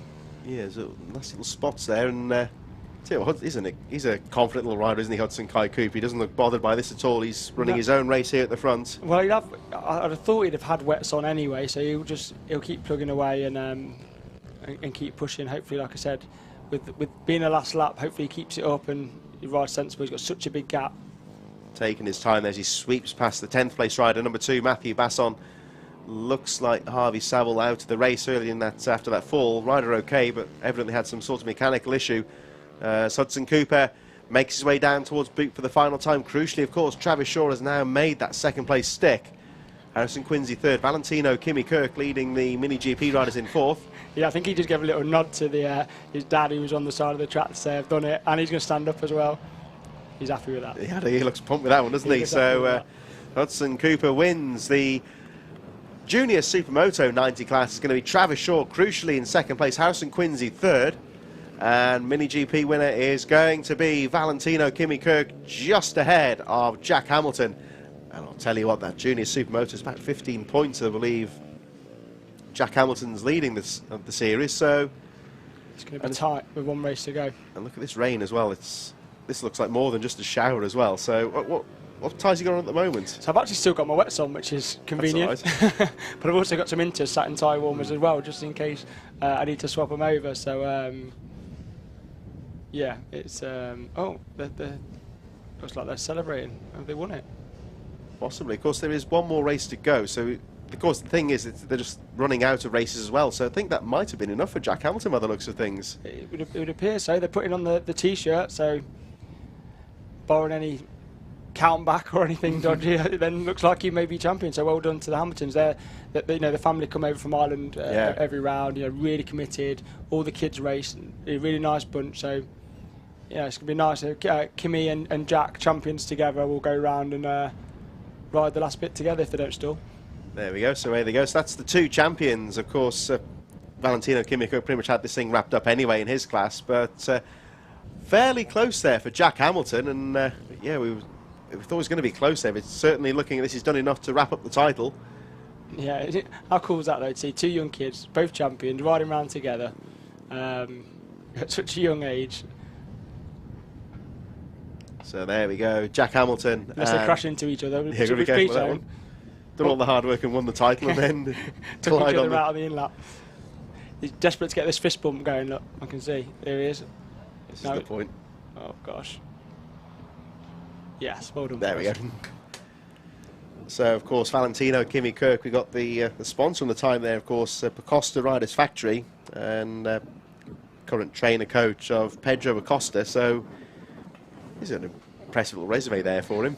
Yeah, these like I said, if you can get a rider into the right arena early enough, then yeah, they get some support. You can see what happens. They push on and grow. So we're going to move on to our next race of the day in association with Brat Bikes. It's the Super Minis, heat number 2, about to get underway.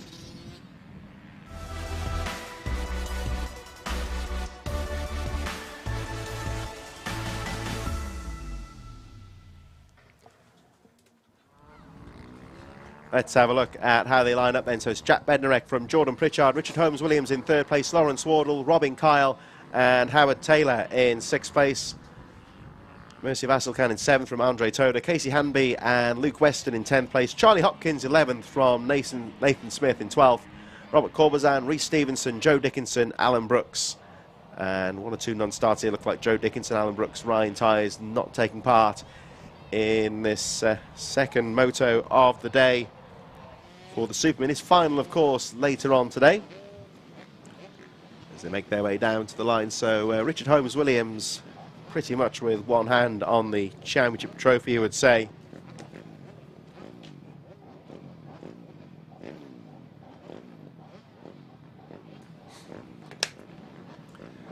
Check on the weather here. We saw some rain coming down in the previous race. We saw the yellow and red striped flags there going out to warn of a slippery track service, but the sun coming out. I think Dave's gone to check what the track conditions are like as they make their way back underway.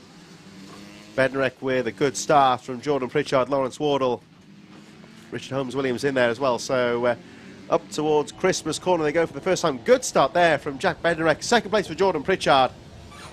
Looks like Holmes-Williams and Wardle battling away for 3rd place. So Dave, you've just gone to poke your head out the window for a quick weather check. And what's it like out there? It's not really raining.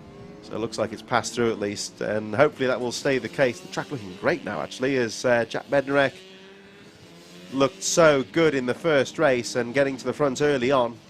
The track's certainly looking a lot drier than it did for the first Super Mini race earlier on today. What's this like, Dave, now? Because you look at some of these corners, they are pretty much fully dry here, but would that be still a bit dangerous for slick tyres, would you say? Yeah, I wouldn't be switching to any slicks just yet. It would have to be here. It'd have to be really dry to put slicks on. I think possibly intermediate weather. I saw some of the Super Mini guys had intermediates on. When I just poked my head out on the grid, I got a quick look. So if it continues like this, I reckon intermediates could be the way to go, but you just can't. It's whether you take the risk or not. I think the other thing with Whilton Mill is it's one of these tracks a little bit bumpy in places. Sometimes the moisture just seems to get trapped in the tarmac. That sounds silly, but it just seems that way. It just seems to come out of nowhere sometimes. It just sits under the surface. So when you catch it at full lean, before you know it, you're on the ground. Another tyre that some guys might contemplate now is an R slick, which is it's the same compound as the wets and the intermediates. It's just no cuts. Oh, I see. Yeah. So because it's not getting rid of water, it's still a grippy tyre. So is that like a softer compound? Yeah, just really soft compound. Yeah. It just doesn't need to get rid of the water, but it's just that extra bit soft. So that could be something that a lot of the guys will look at now. It's called an R slick, R compound slick. So we'll look at as the day goes on as Nathan Smith, Casey Hanby and Robin Kyle all battling away in the midfield. There's Kyle on the 199. Smith right behind. Oh, was down the inside. That would look like. Someone's got a problem. Has he got a problem? Is he going wide there, just sweeping to the outside?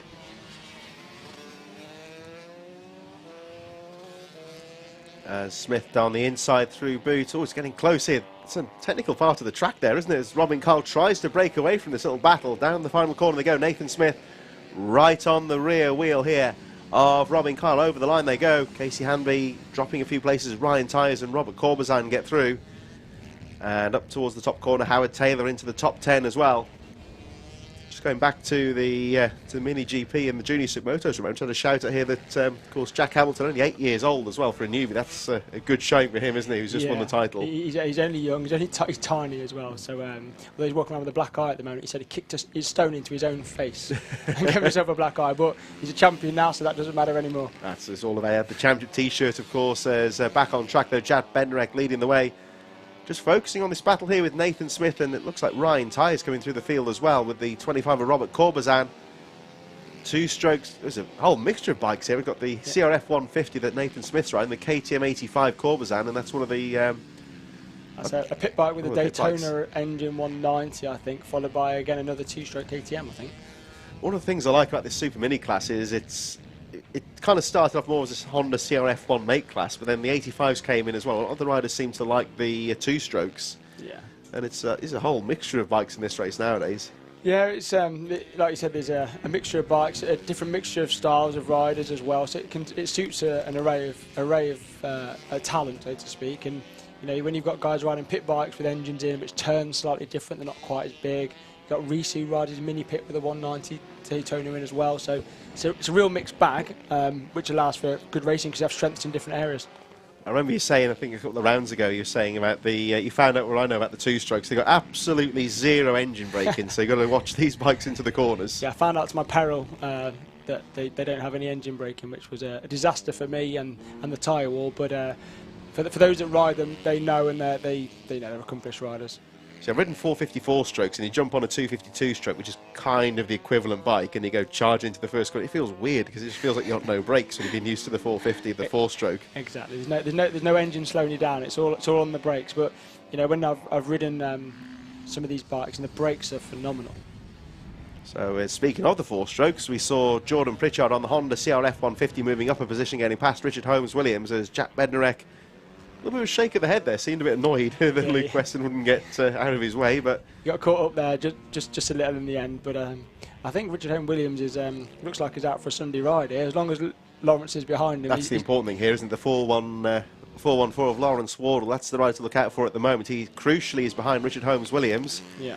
Jordan Pritchard has steamed through to second place and pulling away, but I don't think Richard Holmes-Williams will be too worried at the moment, as Jack Bednarek alone at the front at the moment, as Jordan Pritchard charging through on that Honda CRF 150. So with 1 lap to go, it's a two-stroke that leads from the four-stroke. Richard Holmes-Williams third on the KTM 85, champion-elect at the moment. Lawrence Wardle in fourth. At the moment, I think it would be really an outside chance for Wardle to take the championship here. It would really involve a DNF from Holmes-Williams, but he's playing his part of the bargain here and staying ahead of his main rival. Yeah, Lawrence he's a great guy as well. So, yeah. Barring a disaster, I think Richard Holmes-Williams will take it this year. But credit to Lawrence Wardle here every round, supportive of others in the paddock as well. A really nice guy, gives you advice and support as Jack Bednarek wheelies over the finish line. That was some style there from Jack Bednarek as he takes his second moto win of the day. Mercy Vasil Khan goes through in 12th place on number 81, a lap down in 12th place. Jordan Pritchard in second position, nice ride for him. Crucially there for Richard Holmes-Williams in third place. Lawrence Wardle fourth. That may well give him the title, I think, staying ahead of Lawrence Wardle. Ryan Tyers with a great ride on the final lap there, up to fifth place from Andre Toda. Nathan Smith in seventh from Robert Corbazan, and Robert Kyle just dropping a little bit there into ninth position. Howard Taylor and Charlie Hopkins rounding out the top 10. No, Hopkins 11th, and Casey Hanby looks like it's going to be a DNF on the number 61. So that draws to a close our second Super Minis race of the day, and a great ride there for Richard Holmes-Williams in third place, which should give him the title. We're going to move on then to our Ovali machines in association with Motul Oils, the Ovali 160 Cup, coming up in just a few moments.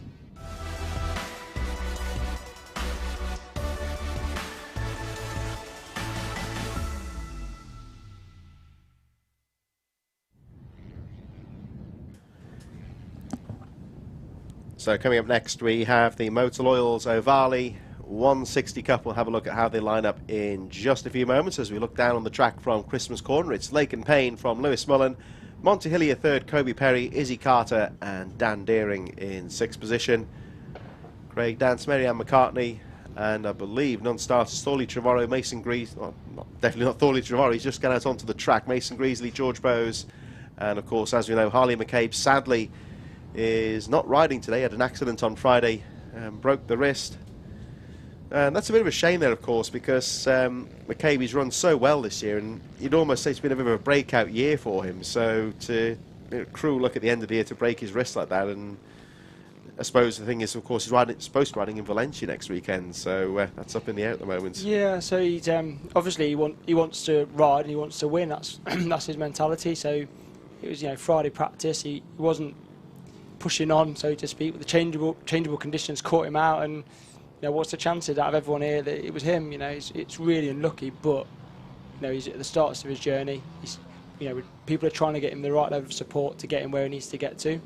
He's got Vision Track behind him and Michael Laverty to support him as well. So hopefully, if everything comes together, we'll see him on a track and pushing on next year in a good team with the right level of support and his family behind him. I think one of the things we mentioned as well off the track as well, we were talking to Michael Laverty in the past about this, it's not just about the coaching skills on the track, it's sort of things about speaking to people who might not be their mum or dad, like a race engineer, for example, and speaking to people like me when we're interviewing them as well, knowing what to say and knowing who to thank and so forth. It's just all about the whole package, it seems, because people like McCabe, they just seem to have got a bit more confidence as the year goes on, speaking in front of the microphone, for example, and maybe he might not have been in here earlier on today speaking on the mic at the start of the year, perhaps. No, and their job is to ride a bike really fast, but as the sport's developing, they need to be able to talk and speak about what they're doing. So it's something that needs to be learned, and hopefully with the people behind him and support, they'll give him a bit of coaching and help him to learn to do that. But he, like I said, he's confident when he came in today. Yeah, arm in plaster, but he still was there to cheer on his mates. Yeah, definitely getting a lot more confidence as the year goes on that side of the bike as well. He's doing very well, I think. So let's send our best wishes to McCabe. Of course, is absent from this race, as we know, with a broken wrist, which means, of course, that Lewis Mullen has got a decent lead at the front at the start of the race from Lake and Payne, Kobe Perry. We saw some great battles earlier on as they hop over the curbs with reckless abandon. It's not that reckless, but it's very aggressive, you would say, as they certainly get to grips with this rapidly drying track. Monty Hillier up there in about fourth position, Craig Dance, Izzy Carter, so Lewis Mullen with a good start here. Lake and Payne second, Kobe Perry, and Monty Hillier, Craig Dance. Interesting, of course, with Monty Hillier, of course, is a famous son of a famous rider, and that name always stands out in the charts. But I think I remember speaking to James last year, it was just a case of it's no pressure for him following in the footsteps, you might say. It's just a case of getting him out there and enjoying the racing. Yeah, it's having a dad who's a famous rider. It's not pressure, but you want to live up to it. But you know, he's quite a grounded child anyway, Yeah, I think he's just going to focus on his ride, and his dad's not pressuring him to do anything. If he wants to ride, if he doesn't want to ride, you know, he goes out, and it's a really nice combination the way the family work. I remember last year, I think James from L5 did the interview with him, and it was a case of, you know, he's here, but we're just out to enjoy ourselves, really. And he seems to be doing that because he's slowly but surely picking up the pace in. He's starting to pressure some of these top guys like Kobe Perry and Laken Payne, and our leader Lewis Mullen, as they make their way, it's starting to spread out quite nicely. So we've got Mullen from Payne, Perry, there's Hillier, Craig Dance in there as well. Thorley Trevorrow, who's had another rider who's had a great year as well for Trevorrow. He's all action, so he's a great rider to watch, isn't he? Yeah, all action from Thorley. His dad did actually tell me how to say his name properly, because I think it's like Trevorrow or Trevorrow, I think. How has he said it? But yeah, really, again, another confident lad. You've got Dan Deering, you know, another really nice kid who working on his. He was talking to me at the weekend about how he's working on his body position on the bike, trying to stay smooth, going through the corners. So you know, they're all a really good bunch, to be fair to them. And great to see Mary Ann McCartney back in action after a difficult first race, as that's McCartney there battling with Izzy Carter at the back of the field, 8th and 9th place. When there's only a few riders in the race, of course, it just, even at the back here, it means there's a bit of pressure to stay with the field. Could be Marquez and Rossi, this. Oh, you see, you're quite right there, 93 and 46. So we'll see who takes the plaudits here. Marianne obviously really started racing this year, so she's going from strength to strength, getting more confident. Yep, she's had a few crashes, but that's all part of the learning curve, and it's not stopped to getting off the track, and she even took some time away to work on it and come back. So you know, it shows what, if you've got supportive parents who, you know, will take your time. She's now getting to grips, and now she's racing competitively in a strong championship. Yeah, because these riders are all very quick, and I have to say about McCartney, right down to the Repsol graphics and on the leathers there as well. It's fantastic. That's really good, isn't it? I know Izzy Carter's a big fan of the of Valentino Rossi, and done a few things and met him a few times, etc. And McCartney's obviously a Marquez fan, so she's representing for there. Yeah, so having their battle at the back of the field, they are being closed on slightly by the race leaders who are running a very good pace at the front here. Lewis Mullen, Laken Payne, incidentally, with the fastest lap of the race. Kobe Perry in 3rd position.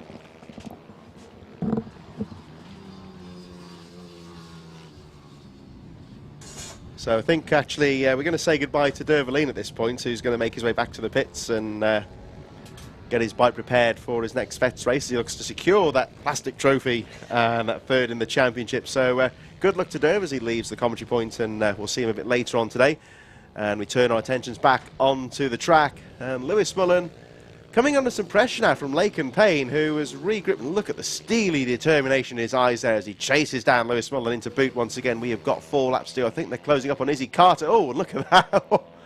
Lewis Mullen diving down the inside of Izzy Carter, and I think Mary Ann McCartney just splitting the 2 race leaders here as Laken Payne goes round the outside, and the 2 leaders getting past the back markers and carrying on with their own battle. And of course, what I would always say here is the battle for 8th place between McCartney and Carter, just as important for those riders and their families as this battle we're looking at the moment between Lewis Mullen and Laken Payne. And Lewis Mullen, I tell you, he's in a no-nonsense mood here, as it looks like Kobe Perry just closing up on Izzy Carter. And I think the 2 riders at the back there can see that Perry's coming through, just sticking to their line, letting Perry find his own way through. I think generally speaking there's some good riding etiquette throughout the field here, because even those riders towards the back of the field, they'll know not to panic, just to hold their line, let those faster riders find their own way through. Laken Payne, he was bulked slightly there, but doesn't really affect him too much because he set the fastest lap of the race, 44.371, as they close up on Dan Deering on the number 80. And again, Laken Payne just bulked slightly, but will find his way through, coming through Inkermans. And there he is, so good riding there from the tail enders. Unfair to call them backmarkers, really, because they're running well in the top 10. It's just a competitive race here, and Dan Deering, 7th place at the moment. A bit further behind Thorley Trevorrow, who's just gone through in 6th. And the battle goes back on for the lead. There'll be 2 laps to go next time round, as Laken Payne again closes up on Lewis Mullen as they cross the line. Lewis Mullen's picked up the pace as well, setting pretty much his fastest lap of the race, only a few tenths behind his best time. So he knows that Laken Payne is there, Looking well down the track, keeping it nice and cool as Laken Payne starts to put the pressure back on. 1.5 laps to go. And the question perhaps here is Laken Payne just sounding out Lewis Mullen here, looking for lines, trying to find a way through on this last lap. Not do anything too rash here. Kobe Perry still third from Monty Hillier, Craig Dance, Sorley Trevorrow in 6th. And the rider we just saw going a lap down, Dan Deering in 7th place, with Mary Ann McCartney and Izzy Carter having their own battle at the back of the field. Now, I think that might be Trevorrow just in front of the 2 leaders with 1 lap to go this time round.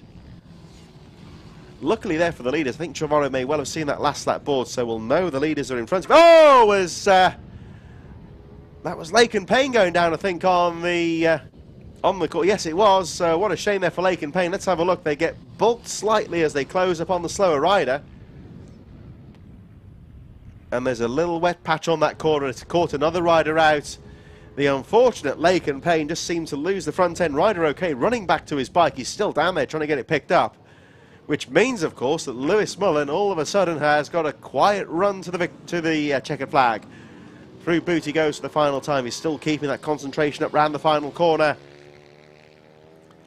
And Lewis Mullen taking the checkered flag. It's going to be quite a comfortable win for him in the end.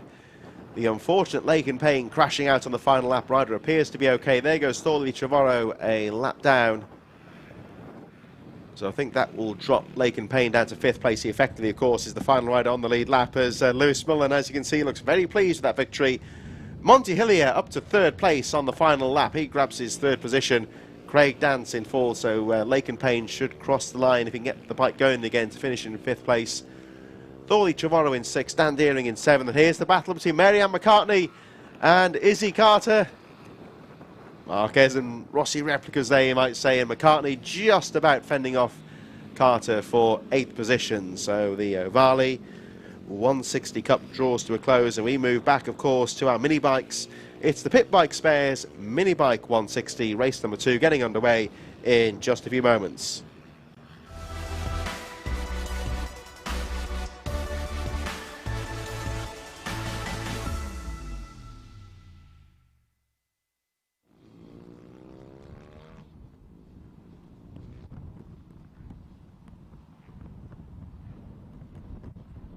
In association then with Pit Bike Spares Mini Bike 160, heat number 2 about to get underway. Let's have a look at the lineups. It's Jim Lovell from Maximus Hardy, Alan Brooks, Michael Med, Daniel Pearson and Jake Whitaker, as the riders make their way out from the waiting zone for heat number 2.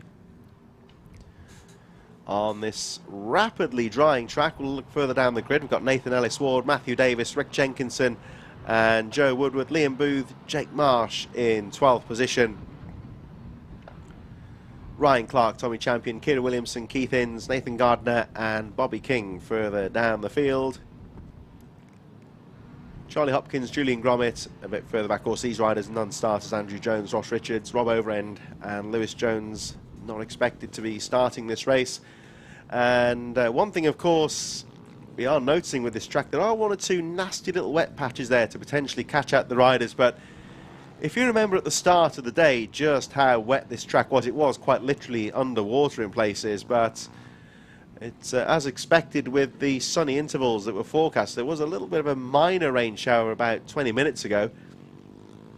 But the track remaining dry and more riders opting to switch towards the intermediate tyres. You may perhaps see 1 or 2 of these riders when they line up now looking more towards an intermediate setup. I'm looking closely, I think 1 or 2 in this race may possibly have even moved on to the slick. So as Dirk was saying, of course, there's the softer grade, you might say, of the slick tyres might be suitable as the track starts to dry out. Definitely riders on intermediate tyres. I don't think there's anyone running wet tyres at the moment. And just looking at 1 or 2 of those bikes on the grid, I think there may even be 1 or 2 have already decided to move towards slicks. It's all of a sudden turned to very pleasant autumnal weather. It was a horrible morning here at Whilton Mill. It really was wet, and there was flood water in the paddock, there was flood water in the track as it rained, as it drained off the circuit. But the track crews were working very well to get the track ready, and I think we're almost, touch wood, pretty much back on schedule with the race order. I think there is 1 rider out of position who will get into place now as we wait for the second race of the day to get underway in association with Pit Bike Parts for the mini bike 160 heat number 2. Riders now lining up, and we are about ready to go. Red lights are on, and away we go. Charging into the first corner. Looks like a pretty good start. That right-hander just on the exit of Oblivion. There's still that wet patch on the inside that's caught a few riders out. In towards the Christmas corner they go for the first time. Maximus Hardy with a good start from Jim Lovell and Michael Mead all in there as well. Matthew Davis also getting away well.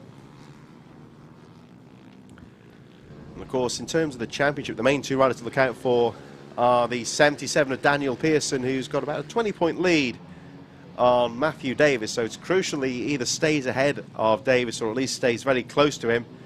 And of course the 110 of Matthew Davis looking to charge his way through to the front of the field. He's got a couple of places already on Daniel Pearson, all very close here as they make their way through. But it's Michael Mead that leads the way. He crashed out earlier on today, of course, but looking to recover well in this second race. Hardy in second, Davis fastest lap of the race in third position from Alan Brooks.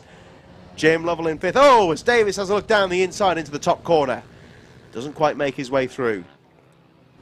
Matthew Davis, of course, is the veteran champion-elect here, but would love to win the mini bike 160 class. He's got to close the gap on the 77 of Daniel Pearson. Looks like he's clear now in second place, and Matthew Davis 110 really does need this victory. He's got to get past the treble 7 of Michael Mead to really put the pressure on Daniel Pearson. There he is, the 77 himself. He's moving through the field slowly as well. So Mead leading, Davis second. Daniel Pearson still in sixth place. But Michael Mead holding the advantage at the front. In towards Christmas corner they go. And the gap only 0.6 of a second between Michael Mead and Matthew Davis. Hardy, Lovell, Brooks and Pearson all in there as well. Jake Whittaker 7th from Ryan Clark. Nathan Ellis-Ward in 9th position now from Bobby King.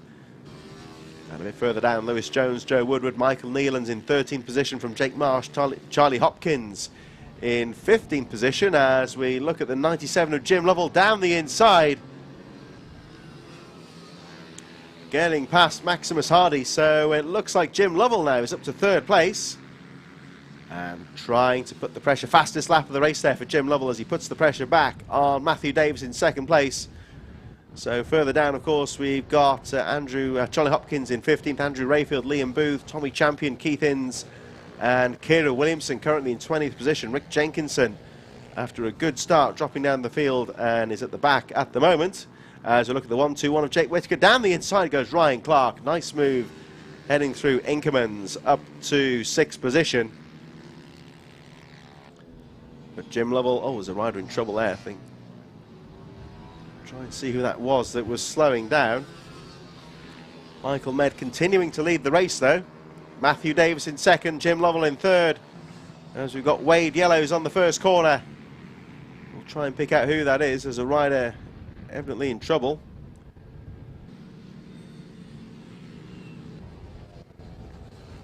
Try and see who that rider was in a few moments, but it was Michael Mead leading from Matthew Davis. Now this could be important for the championship here, as Daniel Pearson's dropped to 8th position.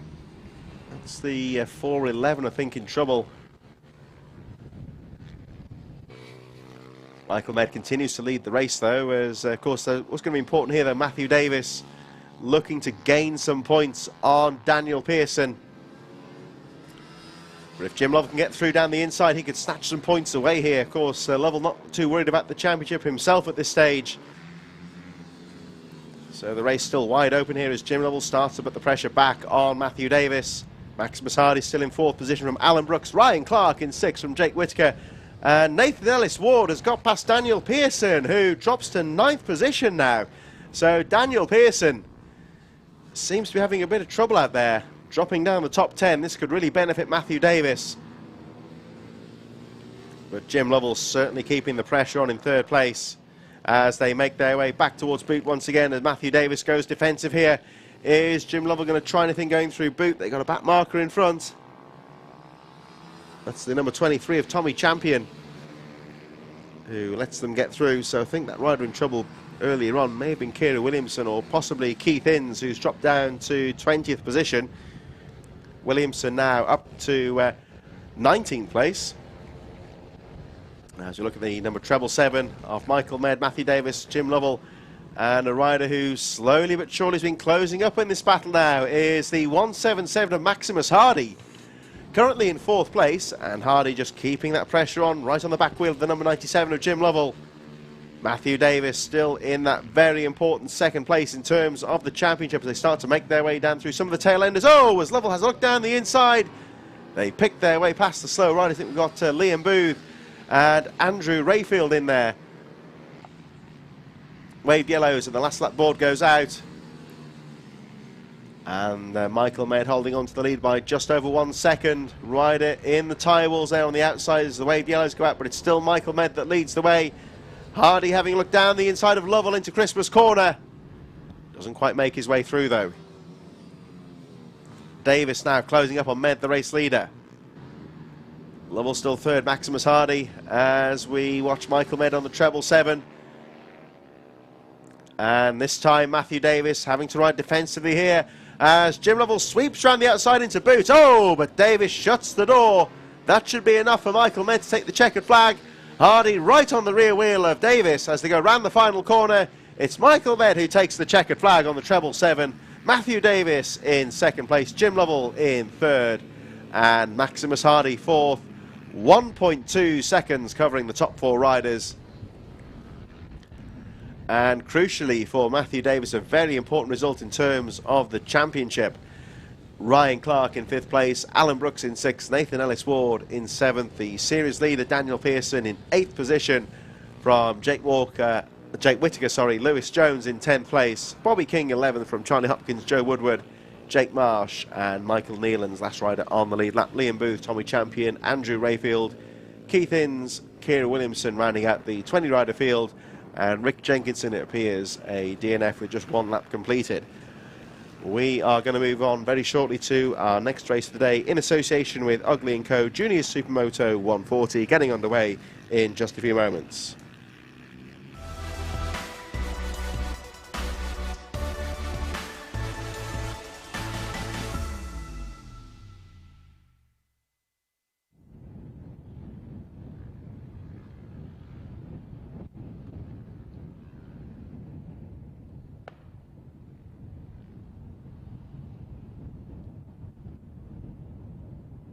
Let's have a look at how the Junior Supermoto 140 lines up with Harvey Lathrop, pole position from Zach Weston, Luke Schofield in 3rd, Daniel Stevenson in 4th, Toby Skaman 5th, Mason Greasley, I believe maybe a non-starter with George Rose, Jack Newton and Wilson Dilks. We'll have a look on the grid in a few moments' time.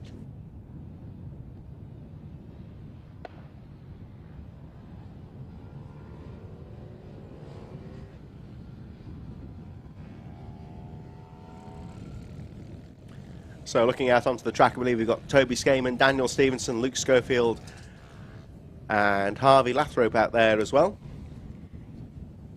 Been a bit of a mixed day for the Lathrop so far today, of course. Harvey Lathrop having a good ride earlier on today, looking in very good form, as did Will Lathrop, of course, but a first lap mistake for him dropped him down the field, so we'll look out for Will Lathrop a bit later on today, of course.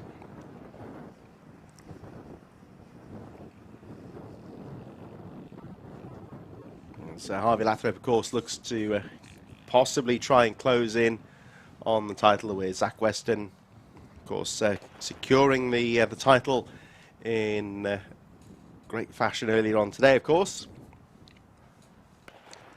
So it's all about the overall really today from here on in this Junior Supermoto 140 class, and Harvey Lathrop looking to take the victory today as they make their way down to the start line. After this, of course, we've got the mini bike vets. They'll be taking their way out onto the track very soon as the treble 2 of Harvey Lathrop there on the inside, about to lead them underway. Red lights are on. And away we go. Look at the front wheel racing into the air there from Harvey Lathrop, but he's got it under control and leads the way into the first corner. Luke Schofield, Toby Skaman and Daniel Stevenson all in there as they make their way up towards the top corner for the first time. So Lathrop leads, Schofield second, Skaman third. Stevenson in 4th place. Harvey Lathrop, of course, looking in good form in the first race earlier on today as he makes his way down the hill. Schofield 2nd, Skaman 3rd, and Stevenson in 4th up towards Boot for the first time. And you can see on that almost ground level camera footage of the track there, it's still a little bit slippery in places. Rapidly drying out. I think a few of these riders opting still to stick with the intermediate tyres. I don't think there's anybody left on the wet tyres at the moment. Harvey Lathrop over the line then, just ahead of Luke Schofield, trying to break away in his early stages. As Toby Skaman, of course, he dropped the bike in the first moto earlier on today in the boot corner, looking to fight back here. Keeps the pressure on Luke Schofield as they make their way down towards the right-hander.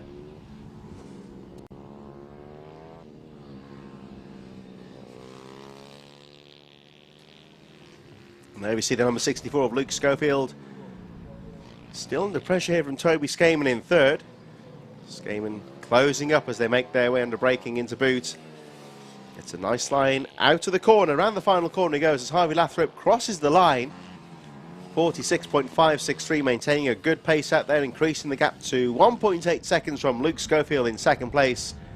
Toby Skaman on his tail in 3rd, and Daniel Stevenson running at the pack as Lathrop quite aggressive into Christmas corner there, taking a very early turn in. So Luke Schofield perhaps with the classic racing line where he's a bit later and wider into the corner. Toby Skaman 3rd, Daniel Stevenson still in 4th place as they make their way down towards boot once again. And there is the 64 of Luke Schofield. Through boot he goes once again. This, of course, pretty much is the end of the line for 2021 for the British Mini Bikes Championship. Returns back, of course, for the Winter Series coming up very soon as well. And there is the Championship presentation for 2021, the end-of-year presentation, taking place on the 20th of November. That's up at the Holiday Inn at Peterborough, where our 2021 champions will be crowned, and there'll be a season launch for 2022, so I think that'll be when all the dates and the venues are sorted out for 2022. We're back on track though with Harvey Lathrop on the treble 2, leading the race so far, looking very strong at the front. And of course, as you might expect sometimes in these final championship rounds, it's a bit of a race of attrition, not so many riders taking part, but you can only beat who's in front of you. And Harvey Lathrop looking very strong at the moment as he maintains the gap at 3.1 seconds on Schofield in 2nd place. Lathrop charging up to the top corner.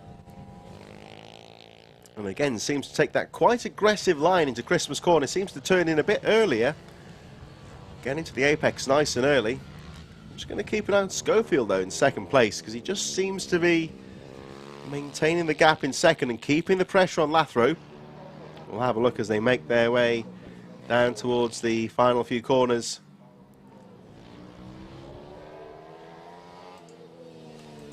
So there is Schofield. We'll have a look at the timing charts when they go through. It looks to me like Schofield might be closing up slightly on Lathrop, who crosses the line. There he goes. Let's have a look at the timing charts. Oh, it's staying pretty much the same there, so it remains at about 3.5 seconds. Lathrop again charging into Christmas corner. Nice and smooth, heading towards Inkermans, and the right-hander that leads them down to Zulu, the chicane down the centre of the track. And Lathrop just having a quick glance coming out of the corner. He can see where Luke Schofield is on the track. So I would say at the moment, Harvey Lathrop's got things under control, but Luke Schofield looks quick in the centre of the track, I would say. Toby Skaman still there in 3rd, ready to pounce if either of the two leaders make a mistake. Daniel Stevenson on the number 11, there he is, just a little bit further behind in 4th place. Rounding out the field so far. And it's, I tell you what, even though there's only 4 riders in this race, it's still fairly close actually, because we have got 7.6 seconds covering the top 3. And Daniel Stevenson, there he goes over the line. The final rider on the track is only 13.3 seconds off the leader. So all 4 of these riders running a pretty decent pace out there. As the 4th place rider, Daniel Stevenson, up towards the final corner he goes. Harvey Lathrop has pulled away slightly from Luke Schofield. To me, it looks like Schofield's got some good lines possibly heading through this section here as you go down towards Zulu. Seems to close up on Lathrop, but the lap chart showing that Lathrop pulling away slightly. So on the balance of the lap, I think Lathrop does appear to be the quicker rider at the moment. He goes over the line with 3 laps to go. There goes Schofield in second, and again just losing a couple of tenths on the race leader. The gap goes up to 4 seconds. Toby Skaman still looking strong in third place. Daniel Stevenson, there he goes in fourth, as Lathrop leads them up towards Christmas Corner with Luke Schofield and Toby Skaman all in there as well. As it looks like the rain clouds passing through Whilton Mill and the track staying dry. And again you see Lathrop aggressively over the curbs through Zulu. In towards Boot once again he goes. We're just going to wait and see where the second place Luke Schofield is. He was 4 seconds behind as Lathrop nice and neatly around the final corner. Got to respect that curb on the inside though, it's pretty sharp. Lathrop over the line, 46 last time round, 46.0. And again, just pulling a couple of tenths on the second place man. There he is, Luke Schofield in second place on the number 64. So 2 laps to go. Toby Skaman still there in third.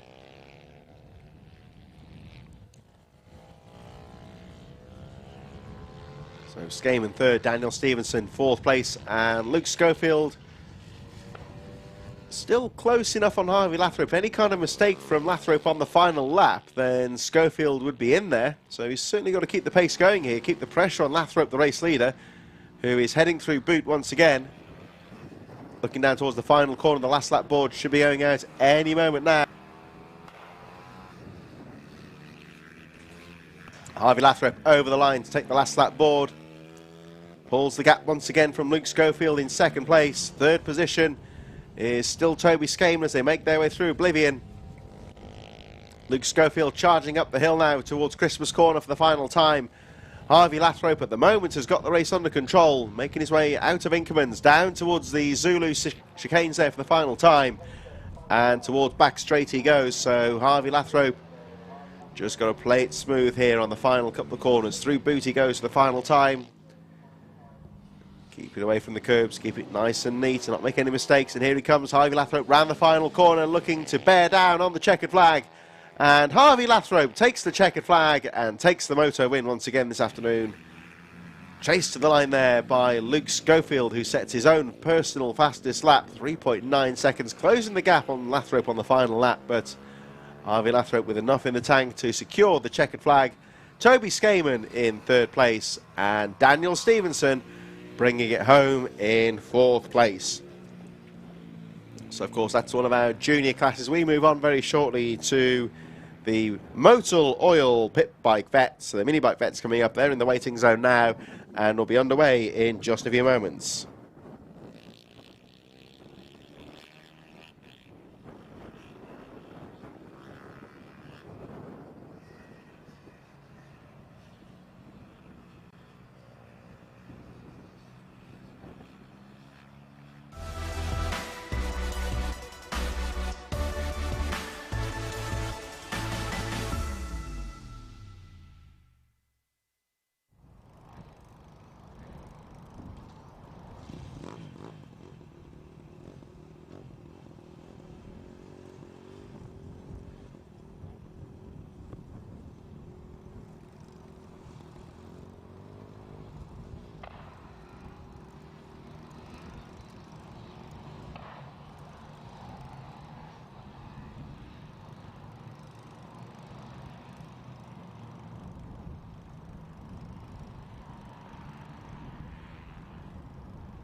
On we go then to the Motul Oil Pit Bike Vets heat number 2.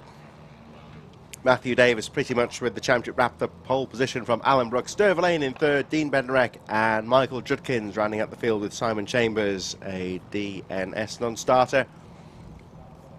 So in terms of the title series, of course, pretty much has been wrapped up for Davis Ian Walker, his closest rival, unable to participate this weekend. So Derva Lane, of course, who's been in the commentary point this weekend, looking to wrap up third in the title race, as well as the riders focusing now on the red lights.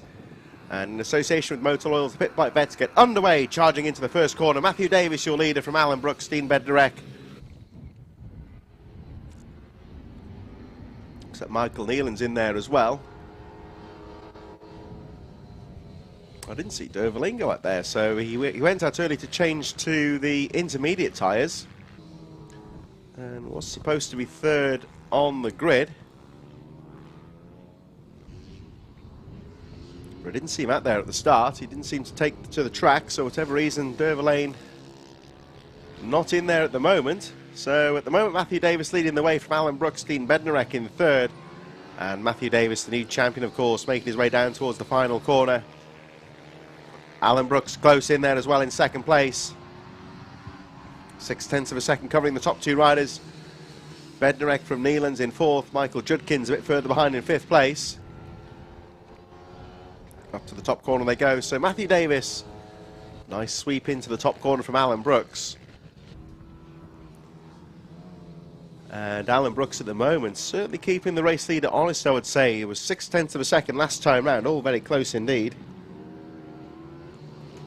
Down to the final corner they go.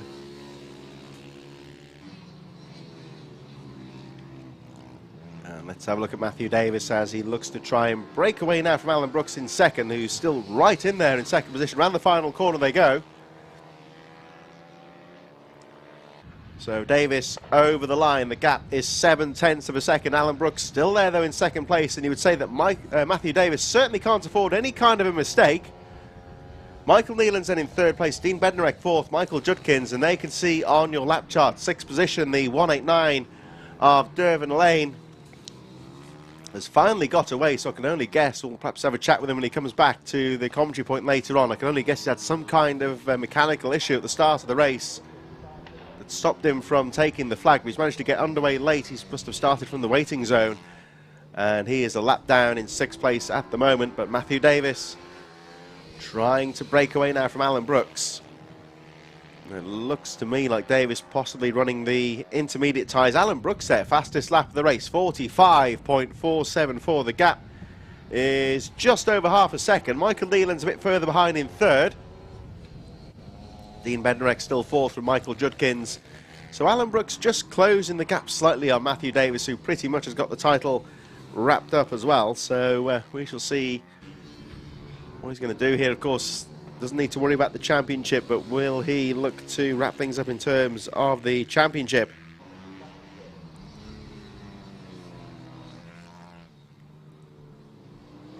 So Matthew Davis, race leader. Alan Brooks, to me, looks like he might be closing. Let's have a look at the lap charts when they cross the line once again. Well, no, if anything, Matthew Davis has pulled away slightly, but it's still very close. Less than a second, 0.8 of a second covering the top two riders. Michael Nealon's in third on the 131, just a little bit further behind. 9.7 seconds adrift of the leader, but looking solid in third place at the moment from Dean Bednarek, who's a little bit further behind in fourth. Michael Judkins still in fifth position, and Derva Lane a lap down in sixth place at the moment.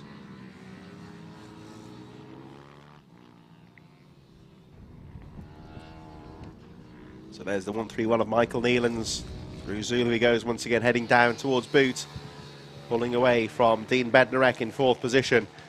Still looking quite strong there, the number 69, as we watch Derva Lane, who's made a pass on Michael Judkins, although of course he is a lap down. So what's happened to Derva Lane, I don't know. He was a lap, missed the start of the race, and the 189 making the move on Michael Judkins. So let's have a look, 3 laps to go. He's going to have a tall order, I'd say, to snatch that fifth place, but still charging. And there he goes. So Derva Lane rounding out the field in sixth place, getting past Michael Judkins, although he's still a whole lap down on Judkins on the number 97 as he charges away up towards the top corner.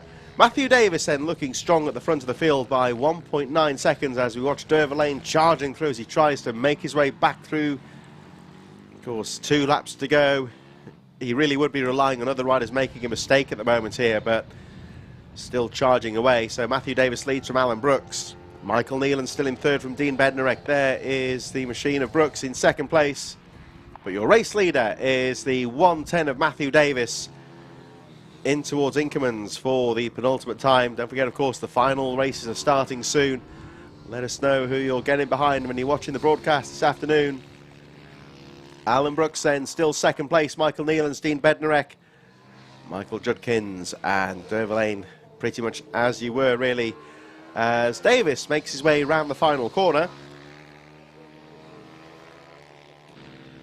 Matthew Davis takes the last lap board, pulling away all the time from Alan Brooks, who incidentally set the fastest lap of the race earlier on with a 45.474.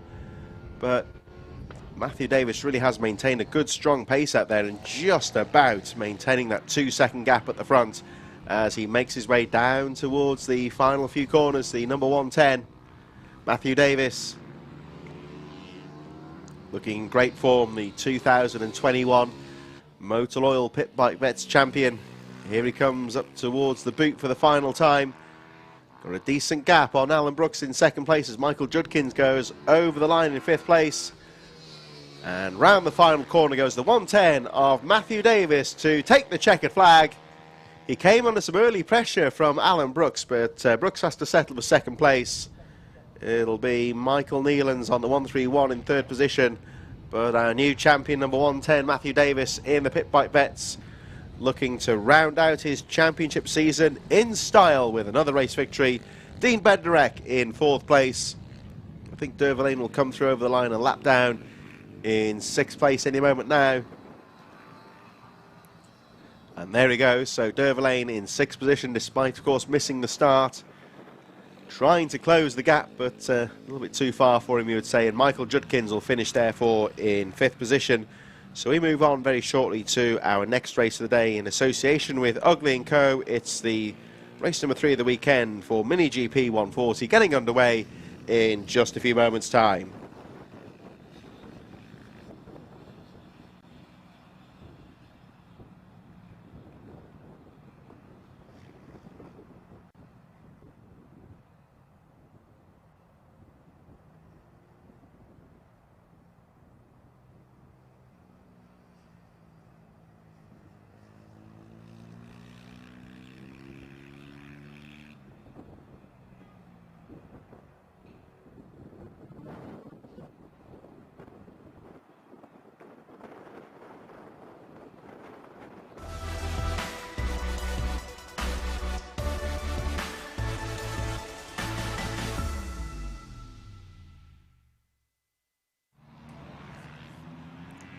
Mini GP 140 is about to get underway, and let's have a look at how they line up. It's Tyler Humphreys from Joel Grigg, Lewis Mullen in third, Marco Holt, Luca Wilkinson and Wilson Dilks in sixth position.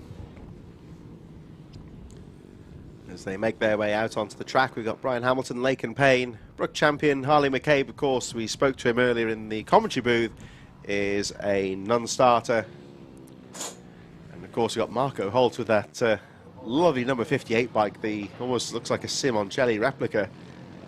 That's where he got the name from as well, possibly, as the Mini GP riders make their way out onto the formation lap. Look at the hay bales and the trees in the background. It's still quite breezy out there. This Whilton Mill circuit, pretty much in the heart of Northamptonshire, you would say. It's about 4 or 5 miles out of Daventry in Northamptonshire, not too far from Northampton. And I would say about 25 minutes away or so from the world-famous Silverstone circuit. So we really are pretty much in the heart of England here, just south of the Watford Gap. So we're, of course, officially in the south of the country, if you're going to use that as the benchmark. A little bit of trivia, of course. The Old Thorpe Estate is just a few minutes up the road from here, so it's very close to the resting place of Princess Diana, of course. And the Long Buckby train station just down the road, that's where the Royals went on that fateful day back in '97, when this part of the country was seen by the entire world. This quiet corner of Northamptonshire, of course, and it's roaring to the sound of the four-stroke machines as the Mini GP is about to get underway. Oh, somebody with a wild start down the inside there. Tyler Humphreys getting away well from Joel Grigg. And I think that might have been Grigg who looped out slightly him or Lewis Mullen at the start there. The front wheel just popping up to say hello. But what a start there from Tyler Humphries into Christmas corner. Absolutely got the real jump on the field. Nailed that first corner through oblivion and leads by quite some margin as they make their way through increments for the first time. I think that might be Joel Grieg in second place. But what a start there from Tyler Humphries. Brilliant as he gets underway. As we looked a bit further back there, Marco Holt with a good start battling with Luca Wilkinson and Wilson Dilks. But there is the number 19 of Brian Hamilton making his way through the field on the first lap. So Humphries charging away at the front. Great start there, though, from, look at Brian Hamilton there. And like Colin McCann says there, you've got to be safe here because Valencia is coming up very soon for him as well. Winner of the Irish Mini GP series, of course, is the number 19 of Brian Hamilton. He had a great start there through to second place. 2.3 seconds adrift of Tyler Humphries on the first lap. Look how close they are. I think Brook Champion's dropped a little bit of pace in 9th place, but everyone else is all together here. Apart from Tyler Humphries, who leads just slightly. Oh, as Lewis Mullen pops down the inside to say hello there to Brian Hamilton. But Hamilton's got the line into the corner. And here they come. So Humphries leads 43.7. He's absolutely charging at the front here. Hamilton second. Lewis Mullen having a look on the inside there as Joel Grieg goes through. Wilson Dilks is now up to 5th position, getting past Luca Wilkinson. Laken Payne gets past the fast-starting Marco Holt, who drops down to 8th position, just a bit further behind there now. And Brook Champion just a little bit further behind, should be coming over the line any moment now, as again we see Lewis Mullen having a peek down the inside of Brian Hamilton. Hamilton on number 19 here with the confidence to take these outside sweep into the corners, leave that door open, but not let Mullen get through. And what Lewis Mullen's got to do here is really try and get aggressive down the inside, take the front wheel away, the corner away from Hamilton. We shall see how that one develops. 6.8 seconds adrift of the leader now as Tyler Humphries breaks away at the front. And let's watch Hamilton in towards Christmas corners. Again, he takes that outside sweep, the classic racing line, but just keeping the apex of the corner covered from Lewis Mullen. And again, he goes a bit wider into the corner. Mullen has a peek down the inside, not close enough to get a front wheel in there, though. I think that Brian Hamilton will know that Lewis Mullen's behind him in second place. Joel Grieg just watching in 4th as they make their way down towards Boot once again. Mullen can certainly keep up with Hamilton here, but can't find a way through as Tyler Humphries goes charging over the line once again, maintaining that 43-second pace at the front. And Tyler Humphries absolutely motoring as we watch this battle for second place. Brian Hamilton, after a fast start, getting up through to second place early on. And at the moment, just playing defensive, keeping those two riders behind him as Joel Grieg starts to close up. They're catching up with Brook Champion, I think. So Brook Champion just being passed by that lead group. We seem to have lost Marco Holt somewhere on the number 58, the almost Simoncelli replica red and white machine. He had a good start, actually. He was in about 5th place on the first lap. Just seems to have dropped out of contention, whether he's... I don't think he's come off the machine or whether he's had some sort of an issue somewhere on the track. Haven't seen any yellow flags out there, but Tyler Humphries, of course, won't be bothered about that as he sets the fastest lap of the race, 43.437, making his way up towards Christmas corner. And still, Brian Hamilton holds on to that second place and maintains the gap from Lewis Mullen, who can't find a way through. Joel Grieg tagging in there as well in 4th place. But look at here for Luca Wilkinson, Laken Payne and Brook Champion. A bit further behind, of course, but there is the 111 of Lewis Mullen. So, as Colin McCann says here, the Northern Ireland short circuit racing here from Brian Hamilton and Lewis Mullen.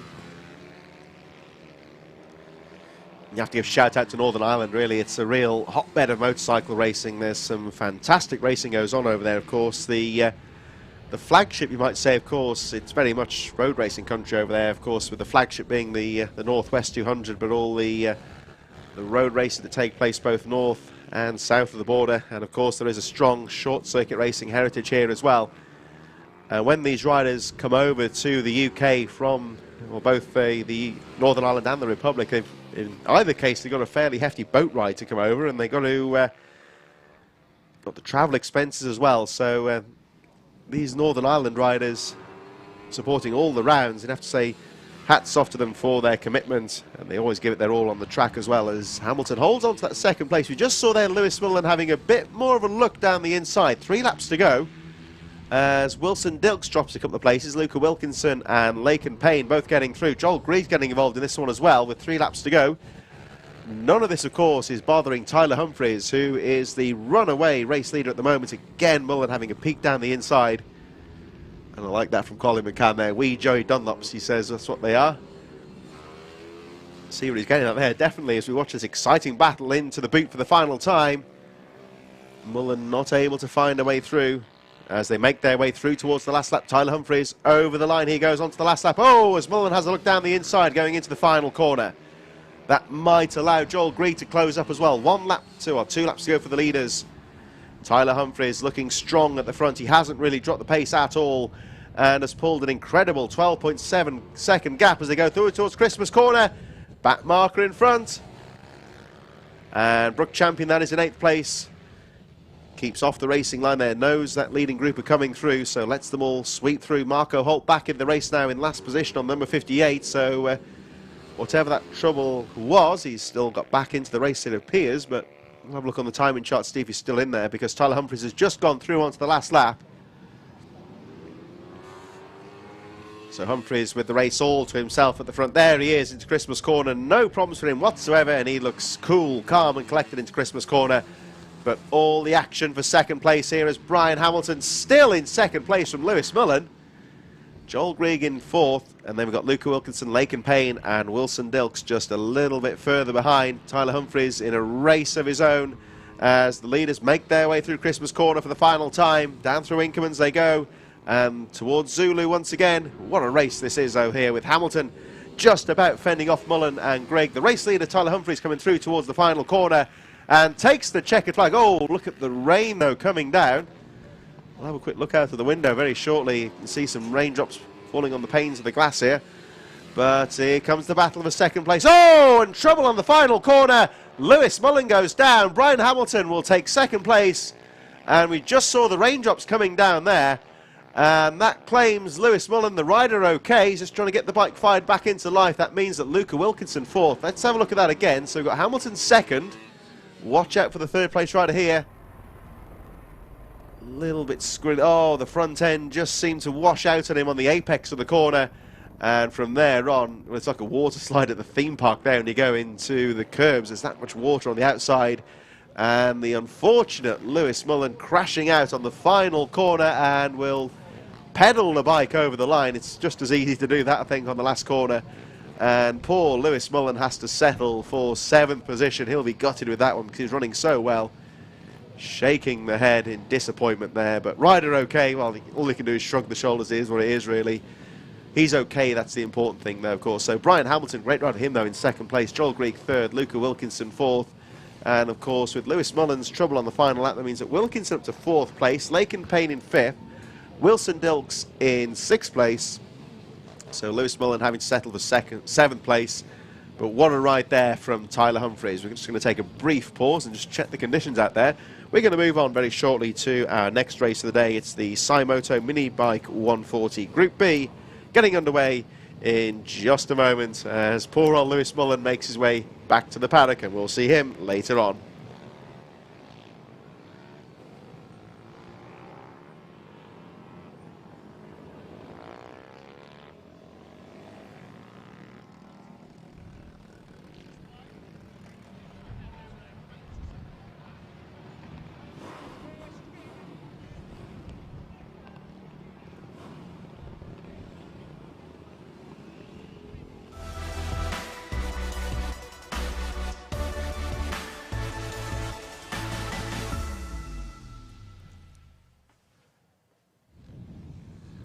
Mini Bike 140 Group B about to get underway, and as you can see on the camera lens there's a little bit of a rain shower coming through, and whether that will affect the track we will wait and see. So it's Mark James Cockfield from Michael Briggs, Adam Weston, Rick Jenkinson, Stephen Humphries and George Wood in 6th place. 7th for Keith Innes from Tom Swift. And Tom Wise in 9th place, Harry Pell, Joshua Crew and Kevin Clark in 12th position. These other riders we believe may well be non-starters, so we'll wait and see when the grid forms up in just a few moments. Shout out to Darren Burns as well, who's been watching today. Shout out to Brian, cheering you all on from Darren, Nicky and Amanda Burns. Of course, if you're relying on the live stream to watch your rider from further afield, we hope you're enjoying the afternoon's race action here for the final round of the 2021 Rich Energy British Mini Bikes Championship here at Whilton Mill in Northamptonshire. As we cast one or two nervous glances up at the sky there between that race, we just see, you can see the marshals have got the hoodies on again.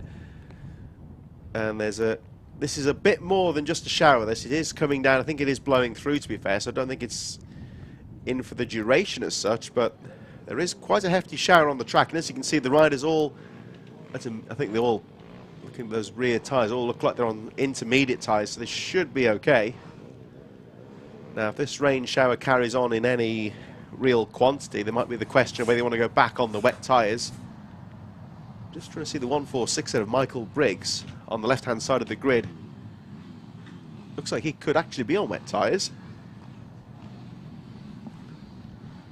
So at the moment it still seems at intermediates of the course of the day, possibly a shout for full wets. But the track is slick and it is slippery as the 140s get underway. Good start there from Cockfield, and round the outside there, look like either Adam Weston or Stephen Humphries also got away well as they make their way up towards the top corner. And that looks like Keith Innes also getting away well as they make their way through towards Christmas Corner for the first time. And you can already see the riders a bit more gentle into Christmas Corner this time as the rider goes down at the front of the field. Very slippery at the top of Christmas Corner. That was our race leader that went down. I think that, just trying to pick that rider up in a few moments, but it looks like it's going to be Michael Briggs that leads the way. The rider who I think is on wet tyres, and we'll see if that makes an advantage for him. Everyone else, it appears to be on intermediate tyres. They make their way down towards the boot for the first time, and look how gingerly they're having to take it. There's a lot of rubber down there on the track as well. It's been dry for most of the day. Ever since that early morning rain shower, it really has dried out quickly. There's a lot of rubber on the track, so it's going to be quite slick at the moment. As Michael Briggs goes over the line and takes the lead, and the only rider at the moment to lap under 1 minute on that slippery first lap. So I think it may have been Danny Cohen, possibly the rider that took the early race lead and has gone down, still not come through at the end of the first lap. We'll have a look at the race pace out here because it really does seem a bit slow. Oh, look at that from Adam Weston, the back end stepping out at him under braking. That is a very strange thing. It is uphill and it is also cambered towards the rider, so it's very strange for the back end to step out quite so much, as it just shows how slippery it is. And Weston doing well just to catch the back end and save that bike as he made his way through Christmas Corner. But everyone just seems a little bit more subdued in this race, a bit more gentle. It seems tricky out there at the moment. Briggs, 57-point line last time round. When it rains on a dry track like this, or a fairly dry track, it can make things very slippery indeed as Briggs goes through. Cockfield up to second place, 56.512. Humphries third, George Wood in fourth. And only the top four riders lapping under 1 minute. The lap times really have dropped as we look at that incident into the top corner. Watch this back end on the 52. And I tell you what, he did really well to save. That's actually quite a fast part leading up to that top corner. Adam Weston, the back end, really stepping out on him there. And it could have been so easy to have been high-sided and spat off the bike. Now, you'll remember, of course, the early race leader that went down at the top of Christmas Corner. That's the 91 of Danny Cohen. And if you look at the left-hand side of your timing screen on the broadcast there, you'll see that he is currently quite far behind in last place, but he has set the fastest lap of the race by quite some margin, 56.376. So Danny Cohen, certainly a rider to watch out for here. He's quite a way adrift at the back of the field, but potentially could make his way through the top 10 as the race goes on, as we watch this battle of second place. Still Cockfield in second place, Humphries third, George Wood, Adam Weston, Keith Innes and Andrew Rayfield all charging over the line as they make their way through Oblivion once again. And the riders just a bit cautious through that right-hander up towards the top of the hill, towards Christmas Corner once again. Danny Cohen again setting the fastest lap of the race, 54.424. He really is quite far back. Took him quite a while to get going on that first lap, but really charging as he looks to catch up with the rest of the field. Through the boot they go, the leading group of riders, and that appears to be, that is the race leader. It's getting close here though, look at this, because Mark James Cockfield has really closed up here as they go over the line once again. So Briggs still your race leader. We're on this rapidly changing track. It looks like the number 7 in second place, Mark James Cockfield, setting his own fastest lap of the race and really closing up on the race leaders. Number 7 going down the inside here into Christmas Corner. Have to be brave on the brakes here, and Mark James Cockfield takes the race leader through Christmas Corner. Briggs down to second place now, as Danny Cohen, the rider we were talking about a few moments ago, has gone through to 9th place. Getting past Harry Pell, and I think Keith Innes has dropped the bike on the previous lap. Seems to have lost a lot of time on the previous lap.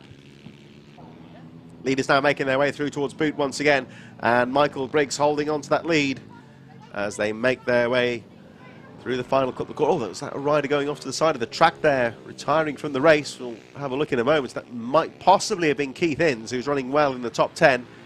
As Cockfield over the line, the new race leader, fastest lap of the race, 53.905. Briggs in second, Humphries third. And the top 3 maintaining a decent gap on the rest of the field as we look a little bit further down. There is Danny Cohen, the rider we were talking about at the start of the race, the early leader, and he really is on a charge. He's really bounced back well after that difficult first lap, up to 7th place now, behind Andrew Rayfield and Adam Weston.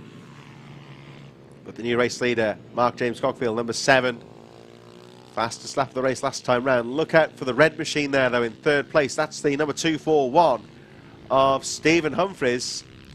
And there's another rider who just seems to be picking up the pace, getting used to the conditions as they go on. That rain appears to have stopped now, so hopefully that's just a passing rain shower. That might well allow the leading group to make their way through, and coping with the conditions better, you might say, is Stephen Humphries. Another fastest lap for him, 53.316. Mark James Cockfield, the fastest rider on the track. Another fastest lap for him, 52.569. So certainly appears that substantial rain shower at the start of this race, it was just that, a shower. It just seems to have blown through, and we're back to sunny conditions again, and the track is drying out lap by lap. At the start of this race, the first full lap, nobody lapped only the top 4 lapped under a minute. And now even the riders at the back of the top 10, Tom Swift and Harry Pell, well under the 1 minute barrier at the moment. So the race pace has picked up by about 2 to 3 seconds per lap minimum across the board. So really would demonstrate that the track is drying out. As the race leader goes through onto the last lap, Mark James Cockfield, your race leader. Briggs in second, Humphries third.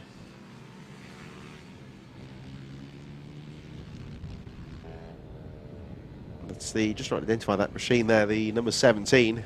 Adam Weston goes through in 4th. George Wood in 5th. And Danny Cohen, fastest lap of the race, 51.7.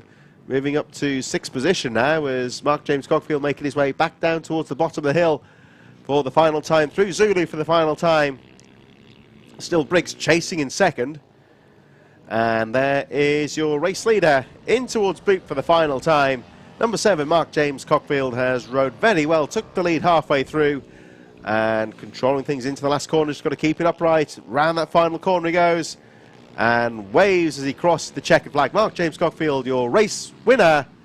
Michael Briggs in 2nd place from Stephen Humphries.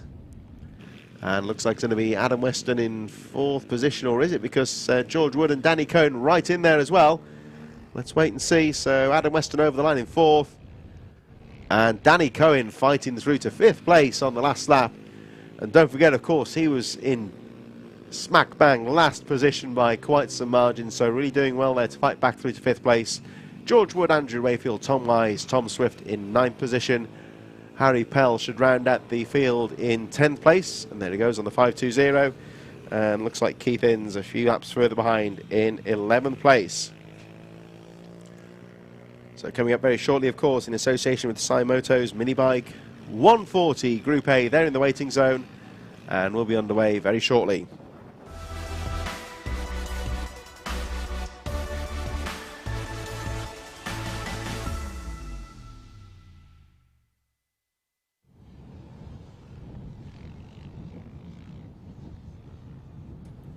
So as the Group B riders make their way back to the paddock, we welcome the Minibike 140 Group A onto the line very shortly, headed by Richard Holmes-Williams from Jim Lovell, Ryan Clark and Michael Med. Mick Lord in 5th place from Ben Lord. Further down the top 10 we have Joe Woodward, Bobby King, Nathan Gardner, Jake Marsh, Gary Jacobs and Lewis Jones in 12th position. Harry Clark in 13th from Will Lathrope. And we believe Nathan Ellis Ward with a non-starter. Carl Whilton, Rob Over and Danny Cohn, who we saw just a few moments ago, in 18th place. James Walker and Tommy Allman. There may be 1 or 2 non-starters from that field, so we shall wait and see when they make their way out onto the track very shortly. And there we see the warm autumnal sunshine has fortunately returned back to Whilton Mill, and the track, as we saw in that Group B race, drying lap by lap. Looking at the bikes as they make their way out onto the track, I think it still would be the case that intermediate tyres appear to be the way to go at the moment.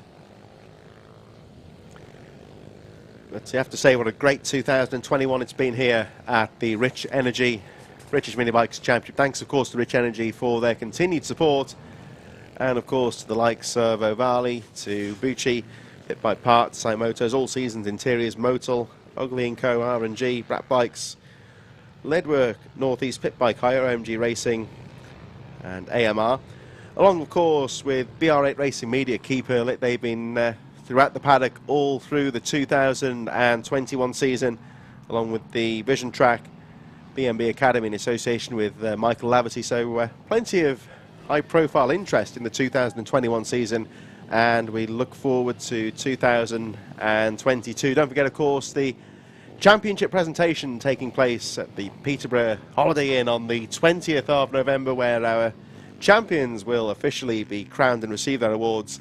And of course the launch for 2022, where we look forward to more of the same next year. We get all the dates and the venues very soon of course, and we look forward to welcoming you back for the 2022 season as we move towards our final few races of 2021, getting underway with the Group A for the 140s. They'll be out for their final a little later on this afternoon. This is the second moto of the day.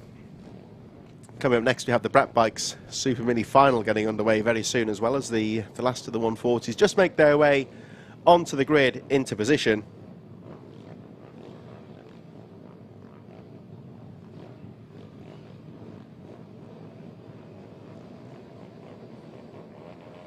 So it looks like we're ready to go for Mini Bikes 140 Group A. Heat number 2 about to get underway. The lights go out and away we go. Good start from Holmes-Williams, and I think he's got the line into the first corner. So Richard Holmes-Williams gets away well. Jim Lovell and Michael Med in there. Oh, it's a bit tricky at the back there. A bit of bar banging.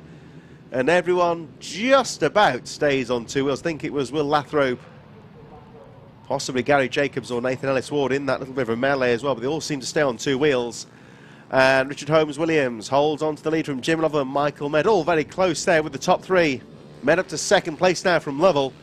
And looks like Ryan Clark, Mick Lord will in there as well. Ryder down, that's the 205 of Gary Jacobs at the top of the circuit. Ryder okay though, gets back on the machine. Meanwhile Holmes-Williams leads the way, but look how close it is at the end of the first lap. Not much in it at all. They cross the line for the first time. Richard Holmes-Williams from Michael Med, Jim Lovell, Ryan Clark, Bobby King rounding out the top 5. Mick Lord and Ben Lord 6th and 7th place. Joe Woodward, Lewis Jones 9th, and Nathan Ellis Ward running out the top 10 as we watch Gary Jacobs there just trying to get the bike back underway. Getting it back into gear. You can see the back end locked up there, so just going to get it back into neutral. When we saw Jacobs there, you can see just how muddy the bike is. As soon as you go off the track, of course the tarmac surface will dry fairly quickly, but there's a lot of standing water on that soil as well, so certainly what you don't want to do is run onto the grass. It's going to be extremely slippery, no grip whatsoever. As they make their way around the final corner, Richard Holmes-Williams looking good at the front, but half a second covering the top 3, and Ryan Clark in 4th place, only 1.1 seconds behind. Bobby King, Mick Lord in there as well, Ben Lord and Lewis Jones. The race leader, Richard Holmes-Williams, through Christmas Corner once again, making his way towards Inkerman's. Nice wide sweep into the hairpin. He's not worried about riders coming down the inside there, as he tries to break away now from Michael Med in 2nd place. Down the hill they go, through towards the back straight once again. Med in 2nd place, Lovell 3rd. Oh, and Michael Med a little bit screwily out of the corner, heading towards the back straight, but doesn't lose much time. Here they come down towards the final corner. Holmes-Williams, your race leader. Oh, and he goes down. Richard Holmes-Williams losing the back end. I think he's kept the engine. No, he's lost the engine, so he's going to try and get the machine kick-started back underway. And these little single-cylinder four-stroke machines, they can be a little bit difficult to get restarted sometimes. So Richard Holmes-Williams, at the moment, out of the race. That came out of nowhere, really. Just the bike just seemed to get away from him in the final corner. And the unfortunate Richard Holmes-Williams tumbles literally down the field. That means, of course, now we've got a three-way battle for the lead with Michael Med, your new race leader, from Jim Lovell in second place, Ryan Clark in third. Those three only separated by a few tenths of a second. Mick Lord in fourth from Bobby King, Ben Lord up to sixth place from Lewis Jones. And the man on the move here through the field, where the time's going to be against him possibly, is Rhys Stevenson, who hit trouble in the first race. Went down earlier on, but he's recovered well after that, of course, having to start further down the field. And Rhys Stevenson actually up to sixth place now. So let's have a look. 4 laps to go. And Rhys Stevenson 5.9 seconds behind this battle for the lead. I'm just looking further down the track there. Just saw him going into Christmas Corner. So Michael Med continues to lead the way. Jim Lovell and Ryan Clark battling away second and third. On his tail here, Mick Lord, Bobby King in fourth and fifth place.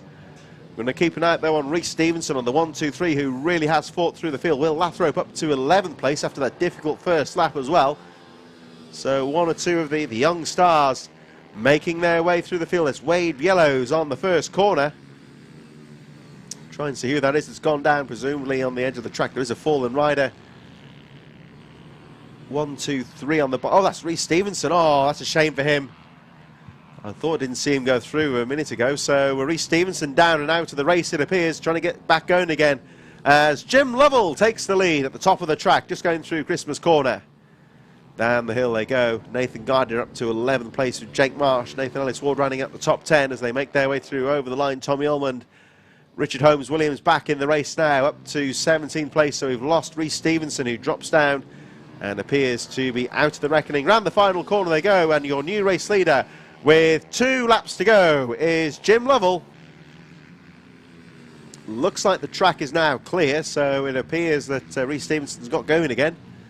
Although out of contention now, we've got Ryan Clark third, Mick Lord, Bobby King, and the man on the move now is the 226 of Will Lathrop. Oh, was down the inside there goes Ryan Clark on Michael Med. Didn't quite come off. Med shutting the door in there, and I think Ryan Clark had to slam the brakes on to avoid tripping over the back wheel. Yellow flags on this corner now. Is that just a stationary rider, or is into the boot as well? There's wave yellows, so we see there Michael Med pulling out of that overtaking manoeuvre. That's Will Lathrop in trouble. That's just coming up towards Christmas Corner, but last lap board goes out. So that's the wave yellow, I presume, is for Will Lathrop, another one of the young talents making his way through the field, who seems to have hit trouble. Lathrop on the grass trying to get back underway. And there were yellow flags there just coming up towards the boot, so I don't know what that was for. Didn't see a rider go down. It doesn't appear... Well, Lewis Jones has dropped a few positions on the lap charts. Whether it was him, I don't know. Meanwhile, Michael Med back into the lead now as they go down towards boot. And Lovell having to fight off the 24 of Ryan Clark in third. Here they come towards boot for the final time. Clear track this time. The yellow flags have gone in, and here we go. Michael Med through the boot for the final time. Jim Lovell right on his tail, and Lovell's going to have to get this final corner nailed to have a drag race down to the line. It's going to be close here. Oh, look at this. Michael Med takes the checkered flag by less than 0.2 of a second from Jim Lovell in second place. Ryan Clark in third. All covered by 1/4 of a second. That's how close it was. What a great race from there. Plenty of fist bumps, and who can blame them there, with Mick Lord in fourth place, Bobby King in fifth, Nathan Ellis Ward fighting through to sixth on those final few laps, Joe Woodward to seventh place from Ben Lord, and Nathan Gardner in ninth place. Shout out there to Simon Gardner, who's cheering Nathan on. And Nathan Gardner finishing in ninth place from Jake Marsh. James Walker with a good final lap up to 11th place from Richard Holmes-Williams. Finishing in 12th place, Rob Overend, Harry Clark, Carl Whilton, and Tommy Ullman coming through a little bit further behind with Lewis Jones in 17th. Bad luck there for Will Lathrop and Rhys Stevenson, who, of course, were fighting through the field, but seemed to lose some, make some mistakes and drop out of contention in the middle of the race. Hopefully we'll see them later on in the final. Meanwhile, for the last time in 2021, we welcome the Super Minis in association with Brat Bikes onto the track, and they'll be underway in just a few moments.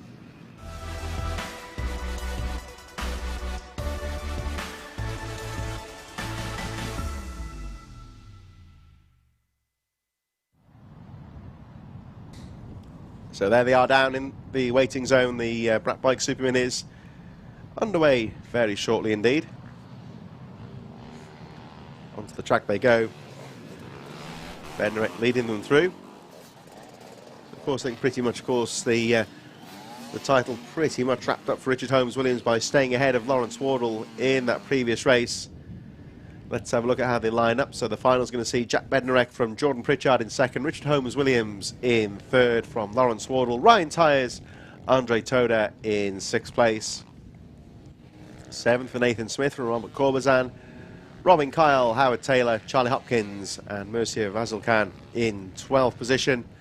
Luke Weston, Casey Hanby and I believe Rhys Stevenson, Joe Dickinson and Alan Brooks will be non-starters in this final.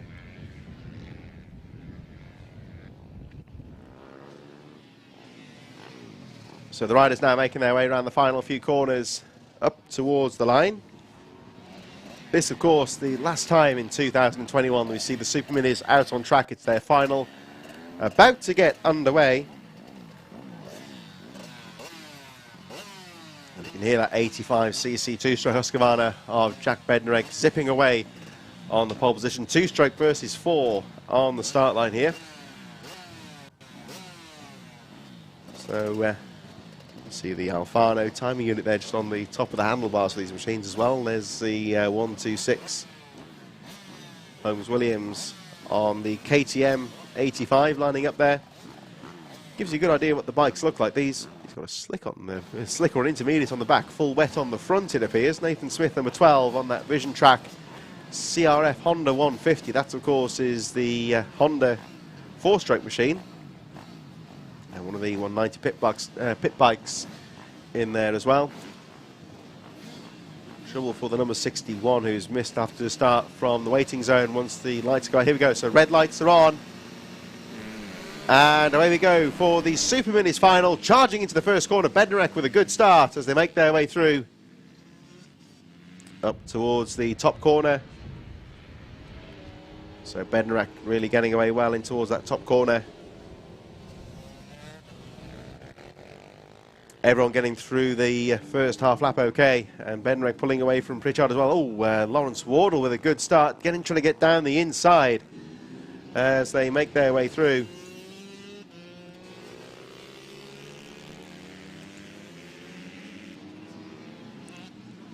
Rhys Stevenson, well, he thought he might have been an non-starter in this one, but he's certainly on the track there and battling away with Lawrence Wardle, who's lost a couple of places there. Bednarek round the final corner. Stevenson up to second place. Great start there from those two riders as they go charging through. Nathan Smith in there as well. Robin Kyle also well placed. Up towards the top corner they go. And Rhys Stevenson, after that disappointment in the previous race, really on the charge here. He looks to try and close up on the rider who's been really the one to beat today in the Super Minis. Jack Bednarek looking very strong in that earlier race. Let's have a look as they make their way down towards the final few corners.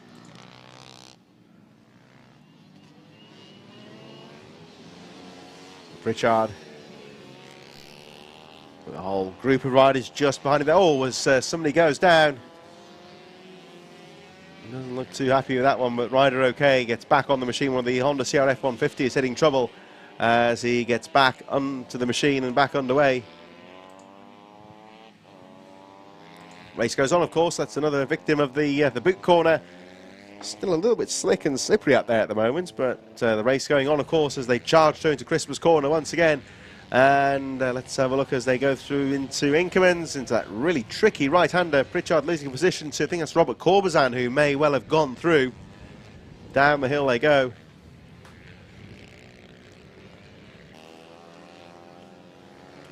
And the 151, Jordan Pritchard, Back down the inside once again. I think that's Andre Toda in there as well on the number 13 and the number 12 of Nathan Smith. Another one of the riders who's made the switch over to the Super Minis. And Smith running well so far on the tail of Andre Toda. There is the number 414 of Lawrence Wardle heading through Inkermans once again. Then we've got 126 Richard Holmes Williams. Meanwhile, the number 19, Jack Bednarek, did very well at the second round of the championship earlier on this year, of course, and has fought back very well in this championship finale. There is Bednarek. Coming under some pressure now, though, from the 1-2-3 of Rhys Stevenson, who's really on a charge here. Sweeping to the outside as he has a look. Oh, trying to find a way through. But Bednarek's got the line into Christmas Corner. Through towards Inkermans they go once again. And Bednarek, oh, and look at Stevenson charging, trying to get down the inside there, going through Inkermans. Down towards the Zulu corners they go. And Rhys Stevenson really having a look now as they make their way towards Boot once again. Bednarek, the front end of that bike, a little bit twitchy there as they make their way through Boot once again. Stevenson right on his tail as he goes around the final corner, over the line once again. Bednarek leads the way. Stevenson in second, looks quicker at the moment, but can't find a way fast. Oh, look at the back end of Bednarek's machine there, the 85cc Husqvarna. Stepping out of it there, but he's got it under control and holds on to the lead. Rhys Stevenson, again having a look down the inside, can't find a way through at the moment. Closing up on one of the tail enders, the number 22 is, oh, it's a bit of an opportunity. Oh, and Bednarek not very happy with the back marker there. A bit of bad luck there coming through into one of the tighter parts of the track, and Jack Bednarek being pounced on there by Rhys Stevenson, who found an opening down the inside. And you would say there that Bednarek's certainly not happy there that being bulked and losing the lead. So into the lead now goes the 1-2-3 of Rhys Stevenson. Question is, Jack Bednarek, can he get back up to terms with the race leader? Certainly not giving this one up by any stretch. He's won the early races today as they make their way back through some of the tail ends. Let's have a look at that incident again, coming down towards the bottom of Zulu. Slower rider on the racing line. A bit of bad luck there as just slightly bulking Bednarek, who really shows his displeasure there. That allows, of course, Rhys Stevenson to go into the lead. As we look at Corbazan on the 25, currently 11th in the series coming into this final round. It's a bit of a midfield battle here with Jordan Pritchard in there as well. And Bednarek starting to close up again now on Rhys Stevenson, the race leader. Up towards the top corner they go. Well, I tell you what, Bednarek certainly has not given this one up. Let's have a recap of the race positions then. We've got Stevenson leading, Bednarek second, Ryan Tyers in third place, Lawrence Wardle, Richard Holmes Williams in fifth. As Bednarek goes back into the lead this time with 3 laps to go. Richard Holmes Williams in 7th from Jordan Pritchard. Nathan Smith in 9th place, in case he hadn't been rounding out the top 10. Should be just coming through any moment now. Howard Taylor, Charlie Hopkins. So there's Taylor just gone through over the line. I think they've just gone past Charlie Hopkins as Bednarek then back into the lead, 42.184. So a bit of a controversial moment there. I think they were lapping the 22 of Luke Weston. And I think, unfortunately for Stevenson, well, unfortunately for Bednarek, I should say, just seemed to slow on the racing line a little bit there, Weston, and that bulked Bednarek slightly. And, well, he's kept a cool head after that. He was certainly unhappy with Weston when that happened, but he's regrouped and getting past Stevenson now with 2 laps to go. Next time round will be the last lap flag. And Jack Bednarek with the fastest lap of the race into the final corner they go. And here we go, should be getting the last lap board any moment now as they get past the 0-7 of Howard Taylor. And Rhys Stevenson starts to put the pressure back on now as we make our way down towards the final lap. Up towards the top corner, towards Christmas they go. Bednarek guarding the apex rider, doing a bit of motocross there on the grass verge, going up to Christmas corner. Rider appears to be okay. Look how aggressive Bednarek is into that top corner, really guarding that apex, preventing Stevenson from getting through. But Rhys Stevenson will not be put off here as they make their way down towards Boot for the final time. Bednarek goes defensive. Let's see what Stevenson can do as he goes wide, sweeping into the Boot. He's going to try and get him on the exit here into the final corner. But Jack Bednarek has done enough around that last corner. It's going to be a drag race to the finish line. And Bednarek wins by just over 1/10 of a second. Rhys Stevenson in second place. Ryan Tyres 3 seconds adrift in third. They lapped all the way up to 10th place in what was a very fast competitive race. Well, I think Casey Hanby must have been the rider who went off the course on the final lap, but he should be coming through any moment now in 12th. The top three really pulling away from the rest of the field. Lawrence Wardle, the champion-elect, possibly coming into the day, couldn't quite overcome Richard Holmes-Williams, who's down in the top 10, but he's done enough in terms of the championship. Andre Toder in 5th, Corbazan 6th, Pritchard 7th, Smith in 8th place, and Richard Holmes-Williams, the 2021 champion, finishing 9th, and just about does enough. Oh, there's the 07 of Howard Taylor with the silencer, I think, has come off that machine. Good job he's got leather gloves on, because those things get pretty hot as those silencers. Don't want to pick that up immediately. So Howard Taylor, of course, if you are running a two-stroke machine, live exactly where the silencer has dropped off on your machine if it happens. So retrieving bits of his bike from Christmas Corner. And Howard Taylor finishing the race, though, in 10th place. We're going to move on to our next race of the day in association with Pit Bike Spares. It's the Mini Bike 160 final, underway in just a few moments.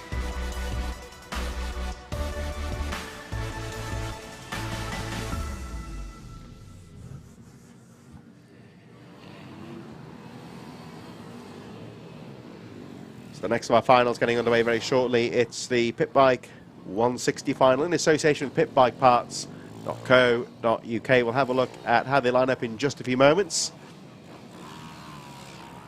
Very close here, of course, between Matthew Davis and Daniel Pearson. This is how they will line up at the start. Michael Baird from Matthew Davis, Jim Lovell 3rd, Maximus Hardy in 4th, Ryan Clark from Alan Brooks,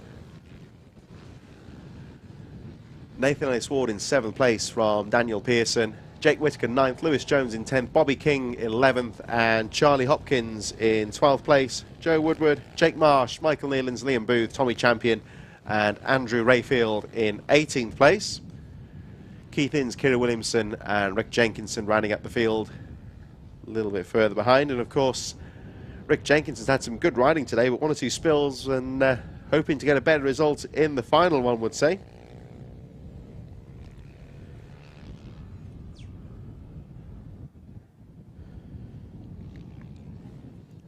So certainly in this class, moving into this final round of the championship, it was Pearson on 1,939 points, Davis on 1,918. So potentially still, Davis could still yet take the 160 championship, although really the man just, there's the 110 champion-elect at the front of the grid, and the number 77, the series leader, just a couple of rows further behind. What he's got to do really is try and keep in touch with Davis in this final race, just to do enough to secure the title for 2021. Michael Med, who's had a good afternoon so far, sitting on the pole position, making final preparations. The machine looks all good and ready to get things underway for this final race of the season in the Mini Bike 160s. Riders ready. I think there is still one rider possibly on the course, just completing the sighting lap, and should be back with us in just a few moments. So Jim Lovell in there as well. So Kira Williamson in there in the 119, also well placed. 55 eyes in there as well. There's Daniel Pearson on the 77. The distinctive yellow and black racing leathers there for the 77. There's the reason for the delay at the start. Rider in trouble on the first corner. That's just coming through by coming out to Oblivion, heading towards Christmas Corner. There's a bike in the tyre wall there, so I believe that may have been one of the riders on the sighting lap, possibly just hitting a bit of trouble at the start of this race. So obviously the interest of safety, making sure the track is clear before we get things back underway very shortly.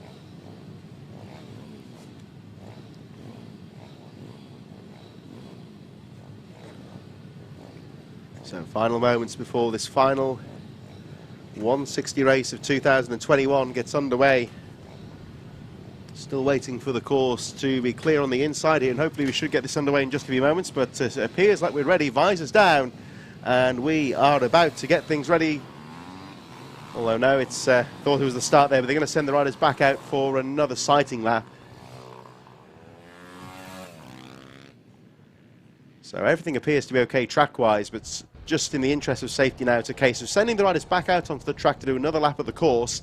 And what this does, it just allows the tyres to be warmed back up again. They've been sat on the grid there for quite some time, waiting for the track to clear.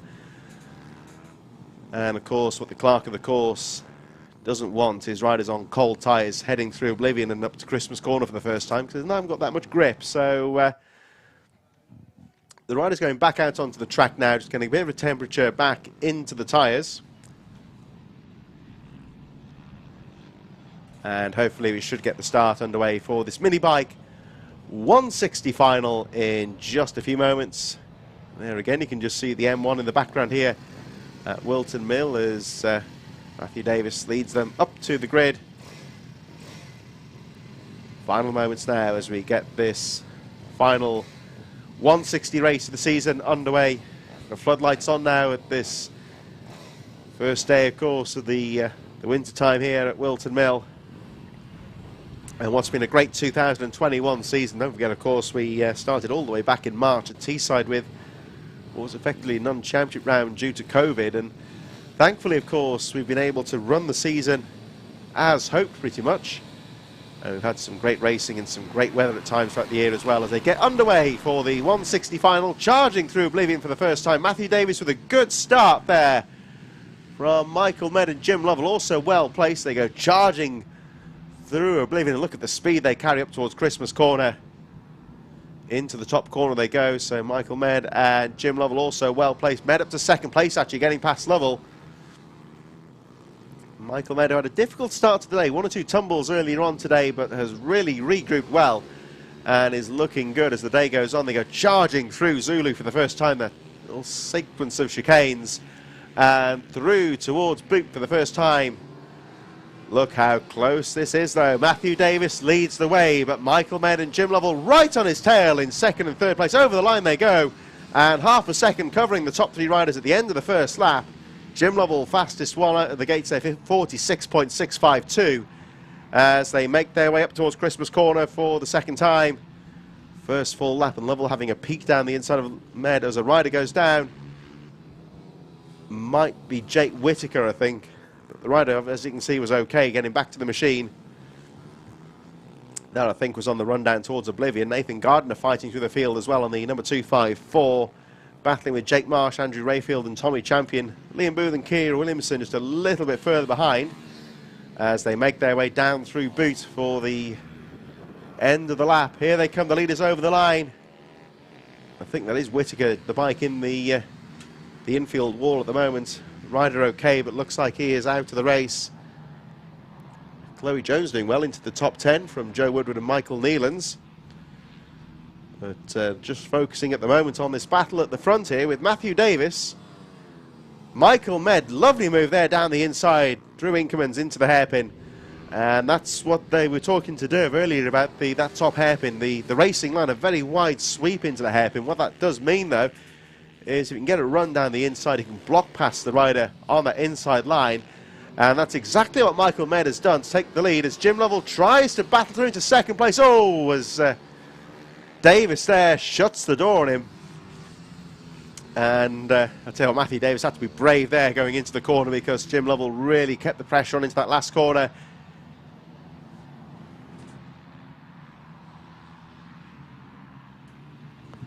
Daniel Pearson dropping a few places there as Chloe Jones moves up to 7th place now, and Chloe Jones really motoring here up to 7th from Bobby King and Alan Brooks just ahead as well.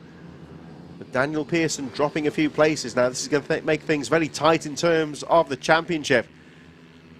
And I think Matthew Davis can ill afford really to lose positions, but Jim Lovell getting through to second position now. Davis drops to third. This is going to make the 160 championship very close indeed, I think, once we get this last race done. Have to wait and see. Ryan Clark actually on the charge as well on the number 24.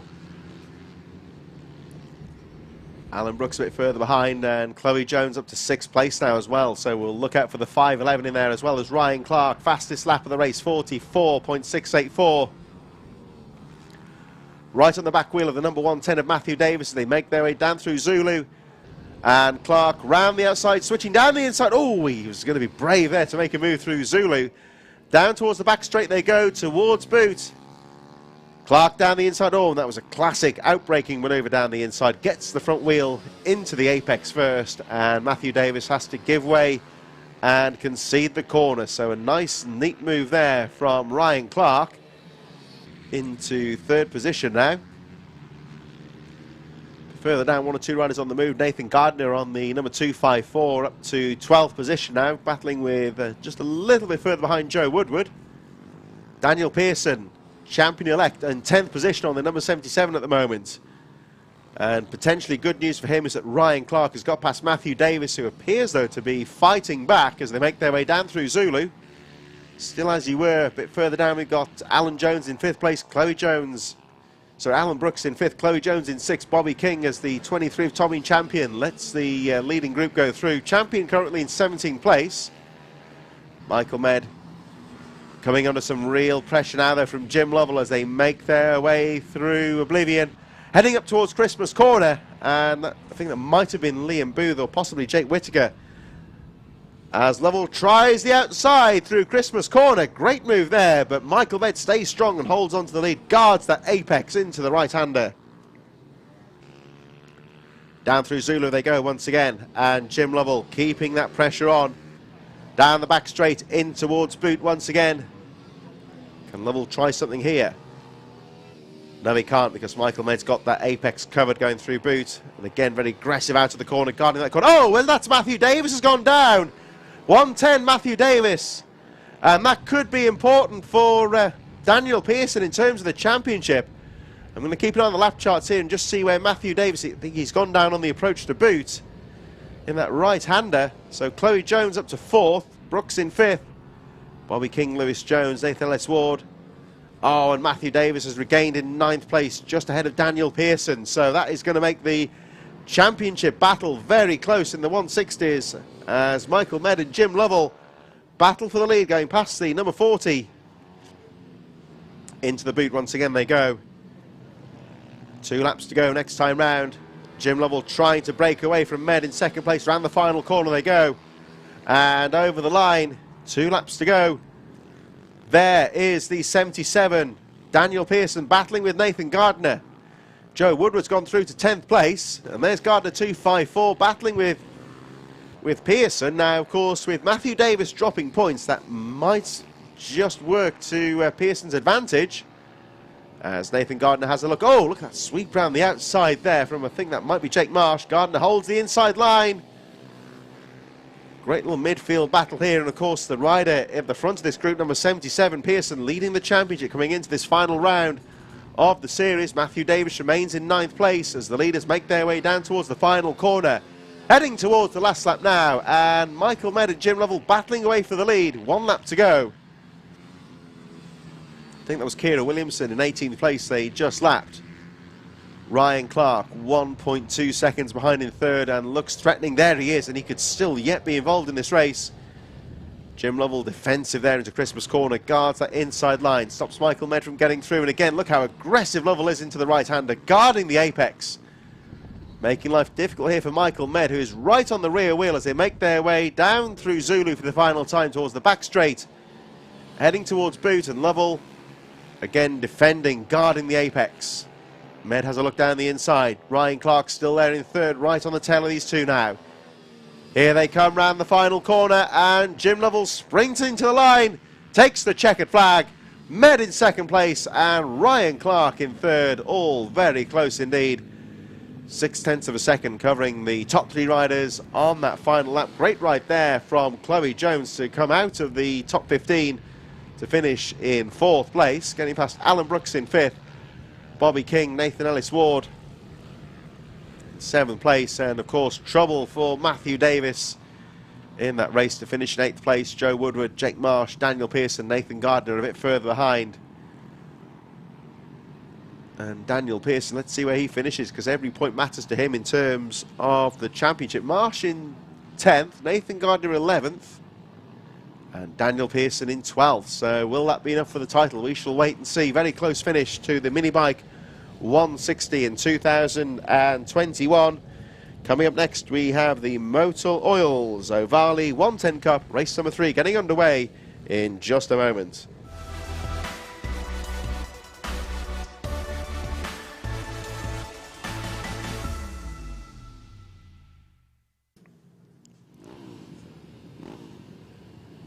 So the Motor Oils Ovale 110 Cup race number 3 about to get underway. Just a thank you to Colin McCann, who's got in touch on the YouTube, say thanks so much for my commentary this season. Glad it helps and hope people enjoy it as well. And thank you, of course, for tuning in and following the series throughout 2021. Really is much appreciated to get the positive feedback as we do try our best. Here we go then for the Ovales. We'll have a look at how they line up shortly for the 110 Cup. And this is how they go from Tyler Humphries, from Wilson Dilks, Luca Wilkinson, Hudson Cooper, Monty Hillier and Thorley Trevorrow, Daniel Stevenson, Jack Newton, Sydney Marshall, Jensen Knowles in his first race, 10th place from Finley Hanna. Travis Shaw, of course, we believe, non-starter in this one, as they make their way up towards the final few corners on their formation lap. So shout out there as well to Davey Hamilton Racing, the guys from Northern Ireland, putting in the miles, of course, with great success in 2021. As we head towards these final few races, of course, you'll see why we use the Zulu format in the tail end of the season. You see on that top shot from Christmas Corner, it gets a little bit darker as the day goes on. This, of course, is the first day of the winter hours, Greenwich Mean Time, which means, of course, the evenings are a lot shorter.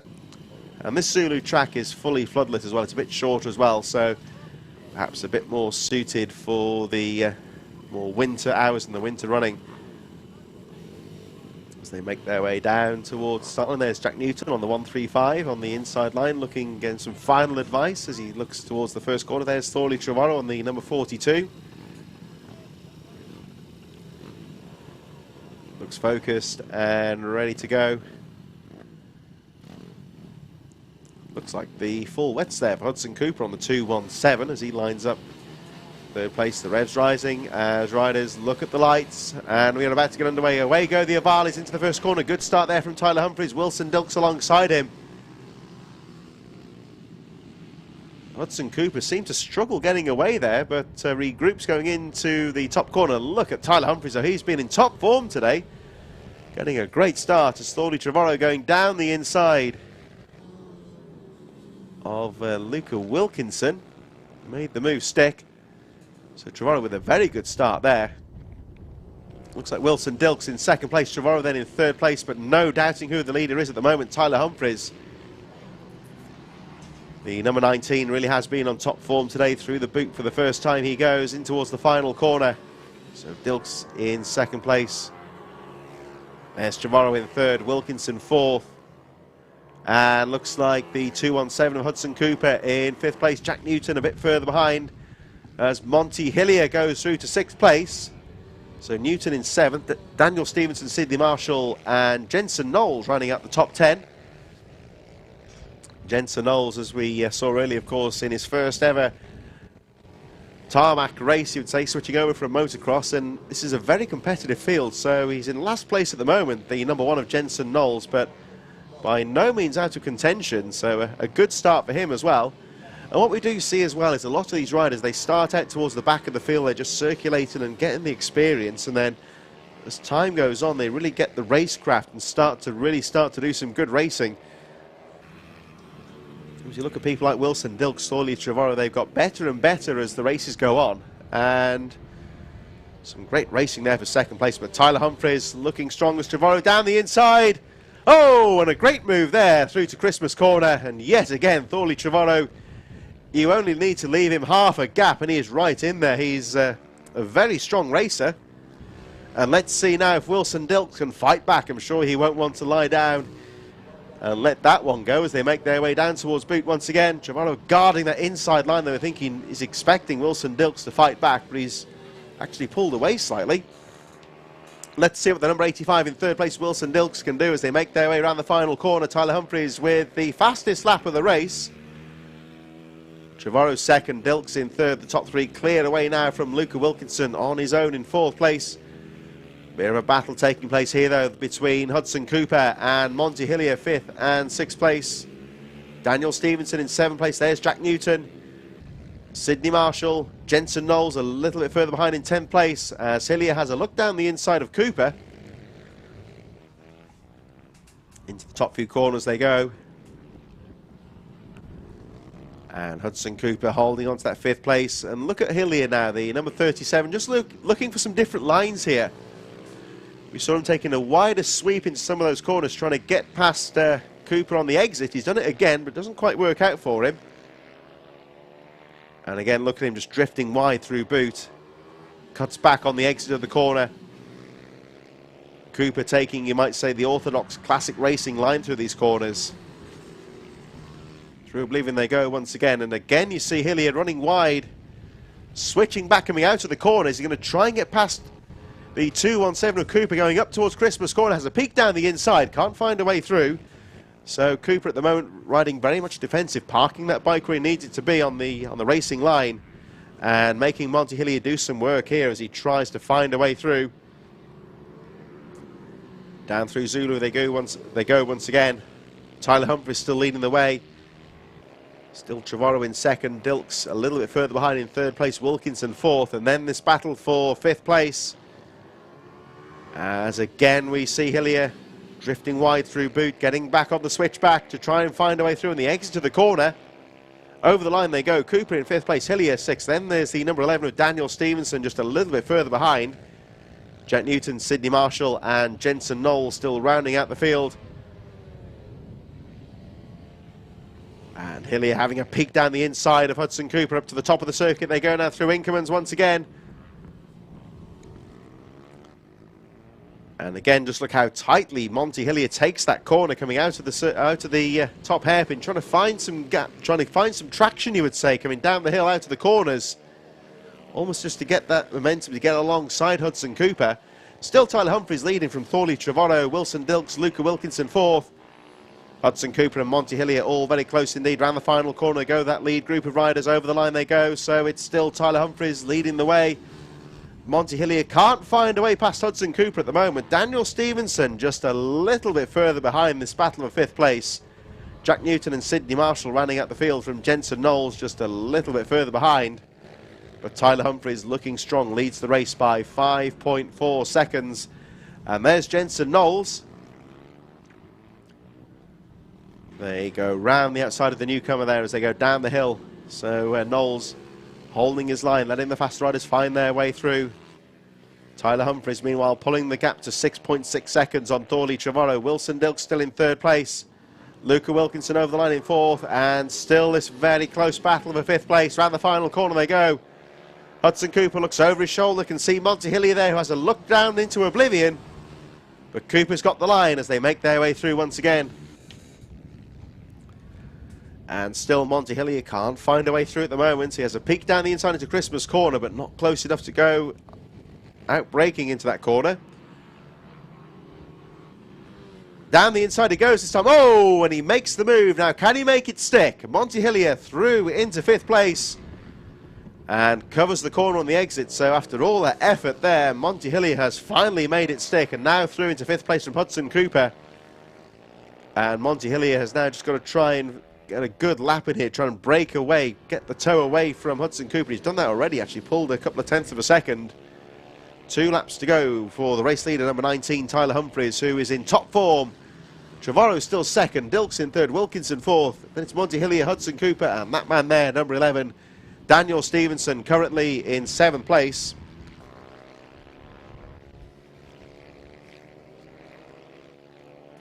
Oh, just a shout out as well to Simon Gardner as we get the last lap board. Thanks for your kind comments regarding the commentary and the footage this year as we look to try and bring all the excitement of the Rich Energy British mini bikes to your screens. And Tyler Humphries, this is the man of the race at the front. He's going to take his time here as he gets past the 135 of Jack Newton, takes a wide sweep into the hairpin, gets past him on the exit. I think that might be Jensen Knowles there. As they make their way down towards boot for the final time. Tyler Humphries now clear of the lap riders. In towards boot he goes in the last corner. And he's been in top form this afternoon. One more corner to go for Tyler Humphries. makes his way over the line, standing up as he crosses in a bit of a panic rev there to celebrate. Tyler Humphries in top form, taking the checkered flag. It's going to be Thorley Trevorrow in second place. That was actually Sydney Marshall, my apologies there. So he goes through in 9th position. Wilson Dilks on the 85 over the line in 3rd place. And it's going to be Luca Wilkinson on the 76 in 4th place. Monty Hillier and Hudson Cooper just a bit further behind. And Daniel Stevenson will be the last rider on the lead lap as they make their way through. So for the last time in 2021, our Ovalis have taken to the track, and what a great finale it has been as well. We move on to the final race of 2021 for the Motul Oils Mini Bike Vets, getting underway in just a few moments.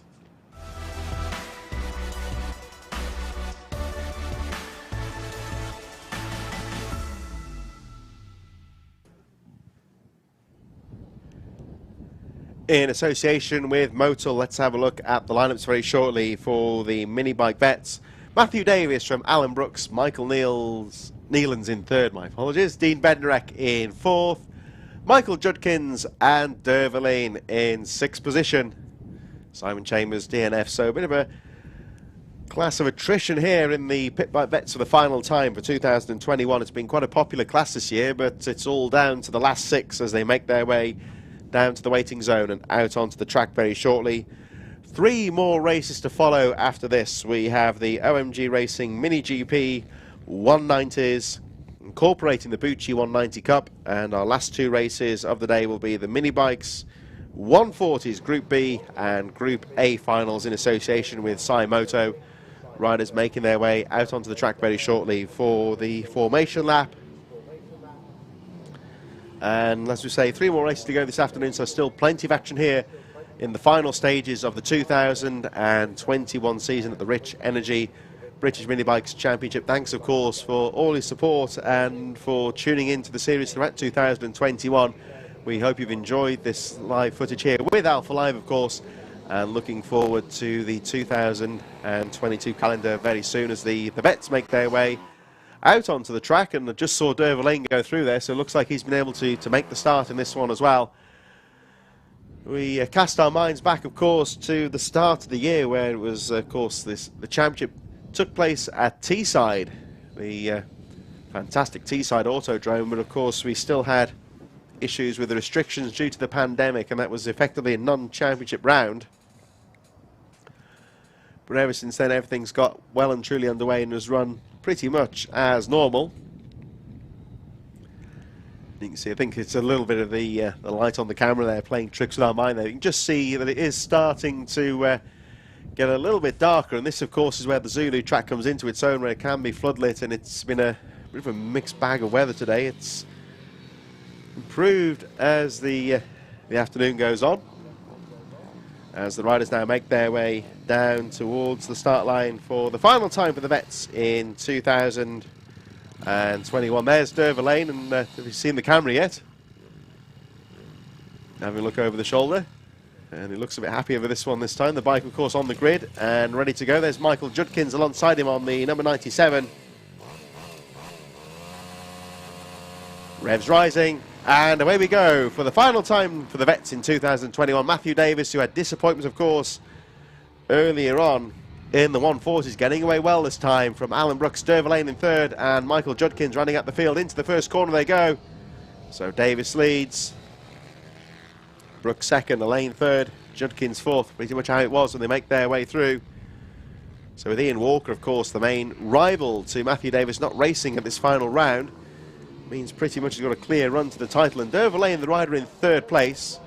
Of course, he had that difficulty in the previous race, should still be safe for 3rd in the championship.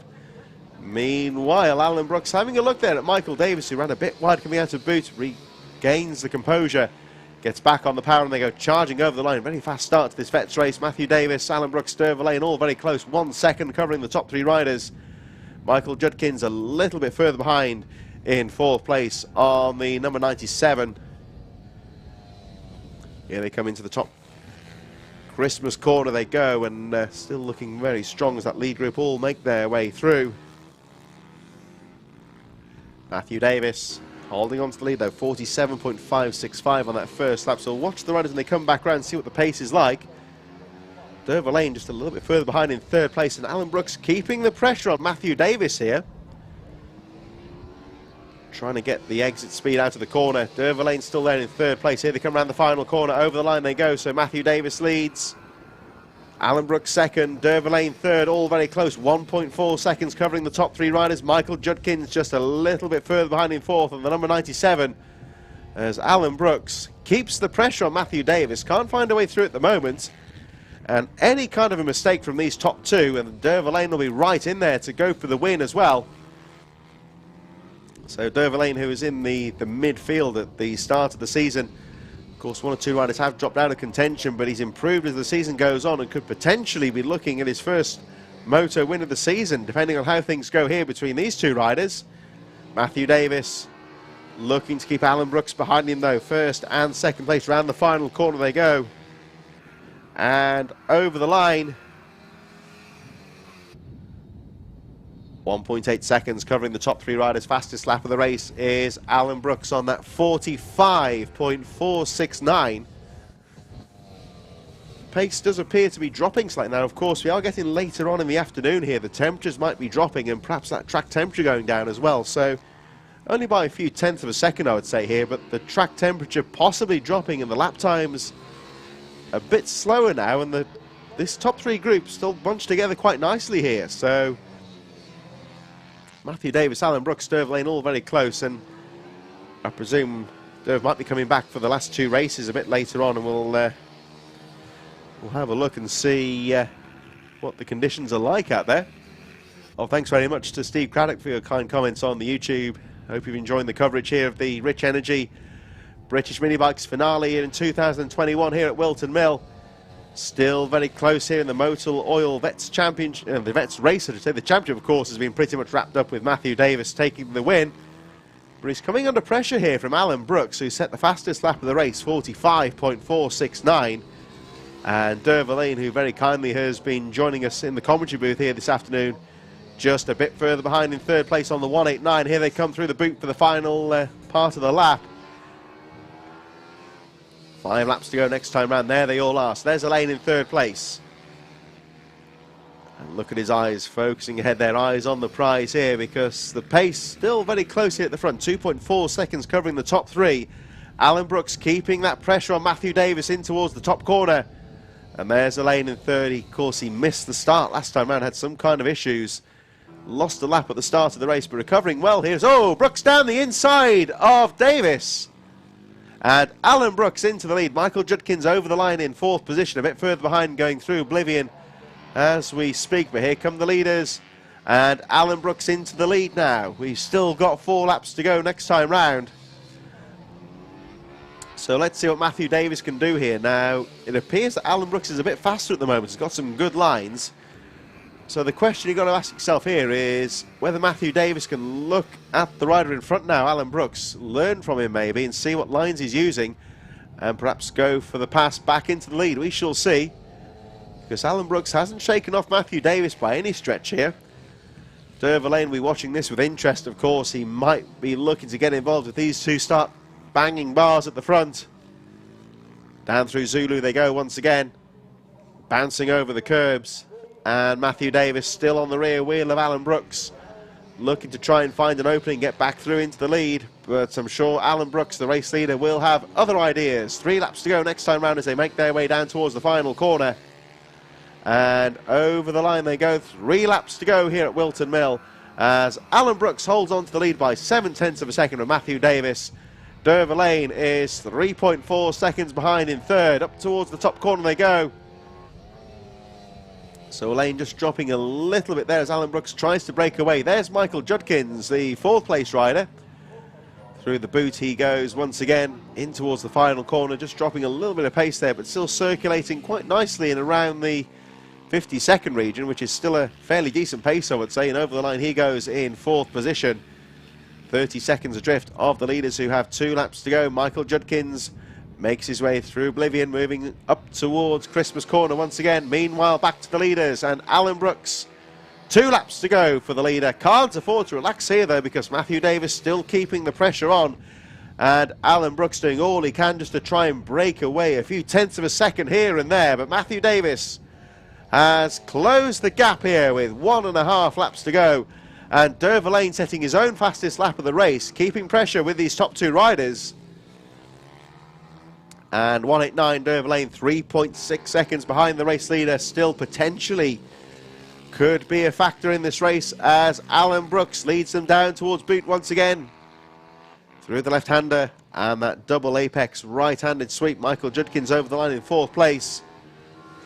Should stay on the lead lap, I think, as we get the 1 lap board now for Alan Brooks. Over the line he goes. Matthew Davis not giving this one up though in 2nd place. Dervalane still there in 3rd. 46 pretty much on the dot, so he's really pushing hard to keep up with these 2 leaders. Alan Brooks into the top corner he goes. Fighting his way through Matthew Davis, Dervalane and Michael Judkins all in there. Through the top corner they go, back down towards the back straight. And the 119 of Alan Brooks. Treble line on your lap charts there, looking very strong as he makes his way down towards boot for the final time. Matthew Davis still there in 2nd place on the 110. Here they come through boot for the last time. And Alan Brooks just got to get it round the final corner now. He's done all the hard work. And here he comes over the line. Alan Brooks takes the checkered flag, closely followed by Matthew Davis. And Dervalane over the line, just 4.5 seconds adrift in 3rd position. Michael Judkins on his final lap now, and he will bring it home very shortly in 4th position. So congratulations, of course, to Alan Brooks for the race win, and our champion, the number 110 of Matthew Davis. Great result there at the end for Dervalane as well, to keep in contention with the 2 race leaders. And as we make our way, there you can see, of course, the lights coming on as the daylight starts to fall as we head towards the final 2 races for 2021. We look forward, of course, to the Pit Bike Bets in 2022. 2 more races to go. We have, in association with Motos, the Mini Bike 140 finals. And Group B are in the waiting zone, getting underway in just a few moments, of course. But before that, we have the OMG Racing Mini GP 190s, incorporating the Bucci Cup. They're in the waiting zone now, and they'll be getting underway in just a few moments.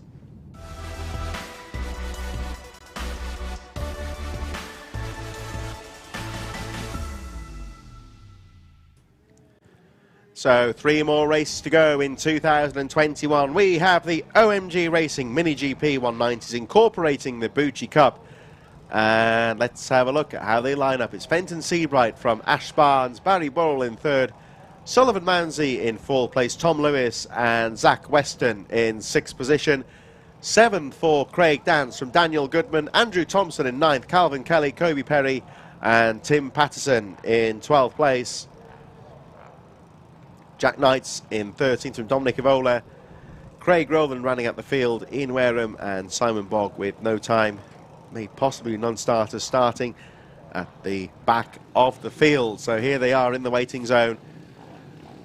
And for the last time, of course, the Mini GP is about to get underway. A real mixture of machines out in this one. Very much the Ovali and the Bucci machines the way to go. We've seen 1 or 2 new bikes out there.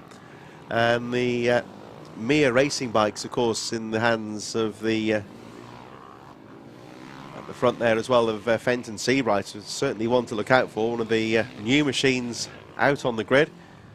Certainly plenty of interest in this mini bike racing from these real bespoke manufacturers, and lots of machinery coming out for the riders nowadays. So we look forward to that mixture in 2022. Of course, Ovali coming in very strongly last year, of course, under the guise of Peter Hickman.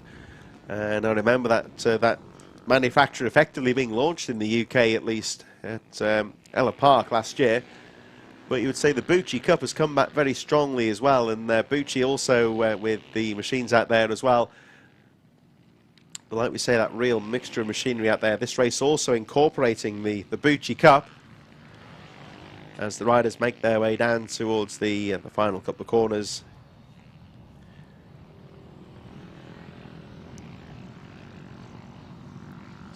One or two of these riders, one of the easiest way to recognise the Bucci machines quite often is the very distinctive red stripe underneath the fairings. And Bucci Cup plenty of prizes for the riders in there as well in 2021. It's a class within the class almost, as we see that very stylish stop here on the... It was a bit aggressive onto the grid here. I think that was Fenton Seabright. And there he is, he looks focused and ready to go on that Mir racing machine. That's one of the new bikes actually making its debut this weekend here at the final round of the championship at Whilton Mill. Riders are ready, getting underway very shortly. So thanks of course to R&G Products, who supplied a lot of the prizes for the Bucci Cup in 2021. Other sponsors on board, the likes of Puteline Oils, DRC Leathers, Parker Racing, HTWO Designs, all getting involved in the Bucci Cup for 2021. And not only do the prize-winning riders in the Bucci Cup get all sorts of accessories and bits and pieces for winning in the class as well, so it's all very helpful for the riders, all practical prize awards as well. So Fenton Seabright on that Mir machine looking in top form as he makes his way through the top corner. Ash Barnes in there as well, one of the Bucci machines in second place. Sullivan Mounsey also well positioned in fourth, but I think Barry Borrell may have got through. And yes, he has, the number 7 into third place. Mounsey fourth, Calvin Kelly, Craig Dance. And a good start for Tim Patton. Look at this, so Ash Barnes having a look down the inside of Fenton Seabright. Nothing at all between those top riders, and still a long way to go in this race as Barry Burrell also getting away well. Action throughout the field there as Dominic Evola and Jack Knights towards the back there, all having their own little battle. So this is a great debut, I'd say, for that Mir racing machine at the front of the field, headed by Fenton Seabright.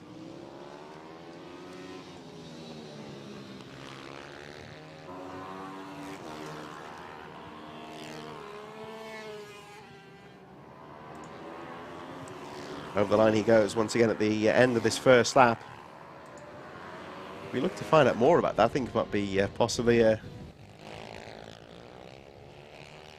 Spanish machine, but I don't know if that's related, of course, to Juan Mir. I don't know. We shall sure find out more about that manufacturer as time goes on. But Fenton Seabright certainly looking very strong on that Mir racing machine. But Ash Barnes on the Bucci in second, Barry Burrell in third, all very close here as they make their way down towards the final corner.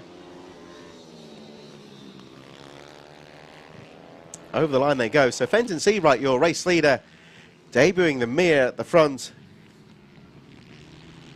And could that be another new bike that could really be in contention in 2022? We shall wait and see as down the inside goes Ash Barnes, has a peek into Christmas corner. Still Burrell in third, Mounsey on the two-stroke in fourth position. Ash Barnes leading the Bucci Cup at the moment. We've got Calvin Kelly in sixth position, Craig Dance, Daniel Goodman, Tim Patterson ninth, Kobe Perry rounding out the top 10. Jack Knights, Craig Rowland and Dominic Evola rounding out the field. There's the battle at the back of the field there between Evola and Rowland, and it's still just as fierce as the battle at the front. Action all the way through this mini GP class. There we see Daniel Goodman there with Craig Dance, Calvin Kelly, Tim Patterson, all very well placed. Down in the final corner they go, so Fenton Seabright over the line.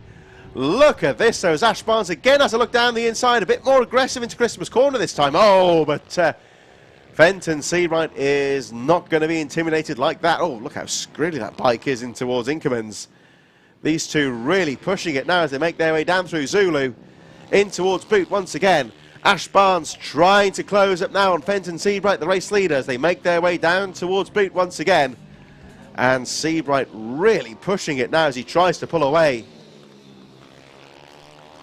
And you can see that machine just teetering on the edge of grip there as the front end a little bit squirrely through Boot. He really is pushing it now to try and break away from Ash Barnes, who looks very quick through Oblivion.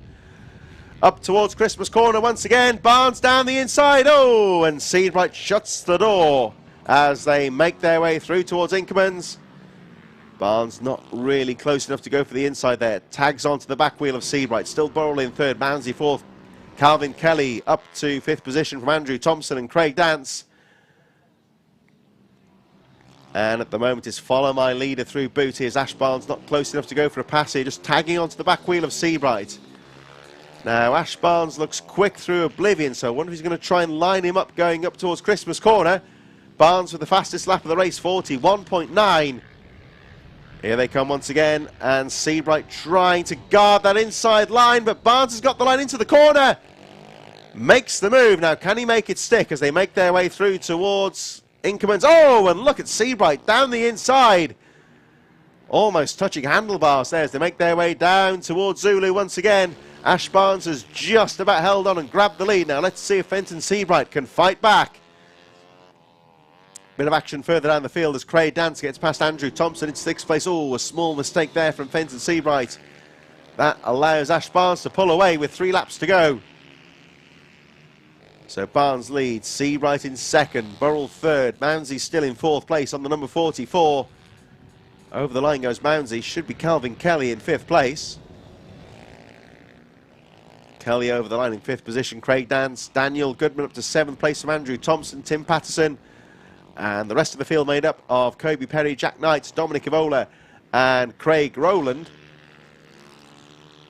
Just going over the line as I speak. There is Barry Burrell in 3rd place. Mounsey still in 4th. And you can hear that 2-stroke screaming away in 4th position. Calvin Kelly, Daniel Goodman 57, 2nd in the Bucci Cup runners so far. As we look at the number 19, Craig Dance, Daniel Goodman battling in there as well. And Andrew Thompson, number 19, with Tim Patterson as they make their way around the final corner. Ash Barnes, incidentally, fastest lap of the race last time round, 41.59 with 2 laps to go. Thompson in 8th place, Patterson 9th, just going over the line now up towards Christmas Corner once again. And Goodman down the inside of Craig Dance, having a look there, but doesn't make the move stick. Daniel Goodman, 57, having a peek down the inside this time of Craig Dance. Can't find a way through at the moment. Dominic Evola and Craig Rowland over the line just a little bit further behind. Meanwhile, Ash Barnes is on to the last lap of the race as this midfield battle makes its way down towards Boot for the penultimate time. There's Craig Dance. Daniel Goodman right on his tail as they make their way around the final corner. Meanwhile, the lead is up towards the top of the circuit. They go. Ash Barnes, your race leader from Fenton Seabright. Barry Burrell still in 3rd place, Calvin Kelly, as we watch again Daniel Goodman trying to make the move on Craig Dance, finding a gap down the inside, going for the pass.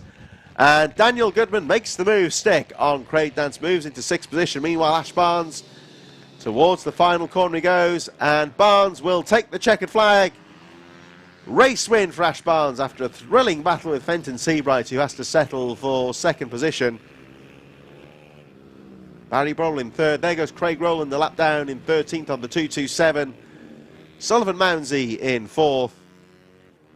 Calvin Kelly looks pleased with 5th position. Then the battle of a 6th. And Daniel Goodman, as we saw, making the move on that last lap, will take 6th position from Craig Dance. Andrew Thompson, Tim Patterson, Kobe Perry and Jack Knight's a bit further behind with Dominic Evola. Here they all come around the final corner. So it's going to be Thompson, Patterson, Perry and Jack Knight's all very close. Dominic Evola just about staying on the last lap and finishing in 12th place on that lead lap. So great finish there for the Mini GPs. 2 more races to go here in 2021. We move on to our mini bikes in association with Sai Motos. The 140 is about to make their way out onto the track. We're going to start very shortly with Group B getting underway in just a moment.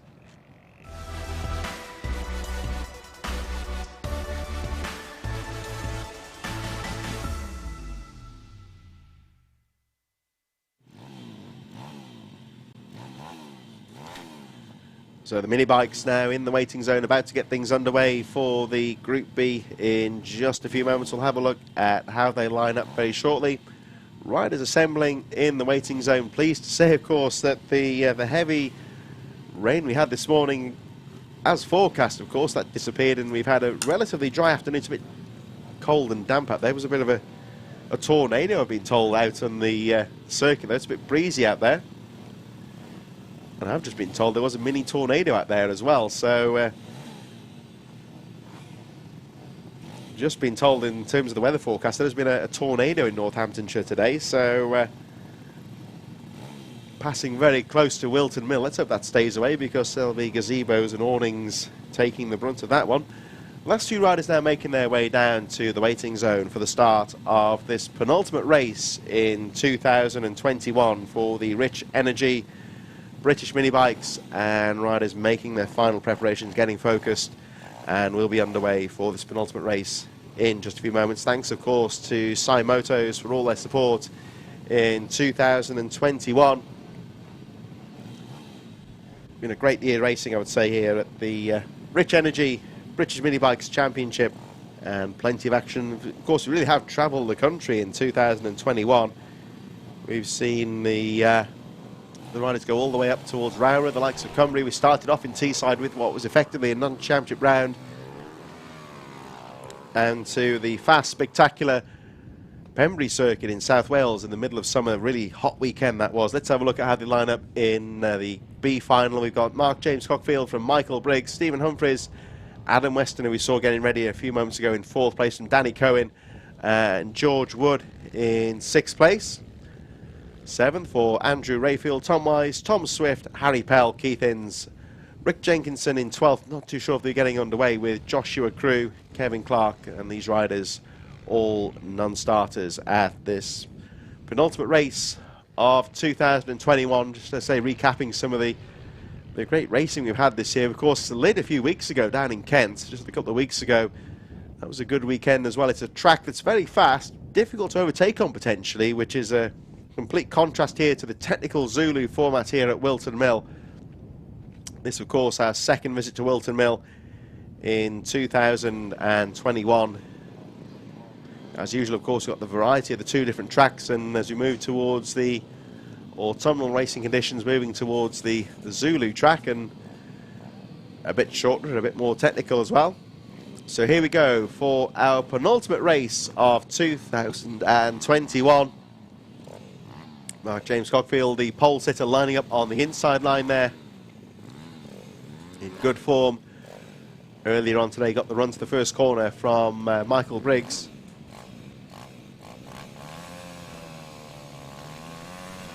And the lights go out, away we go. Good start there, Cockfield down the inside from Briggs.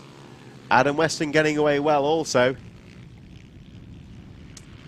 So the final here for the Saimoto Mini Bike 140s, making their way up towards the top corner. Great start there as well from Stephen Humphries down the inside of Adam Weston.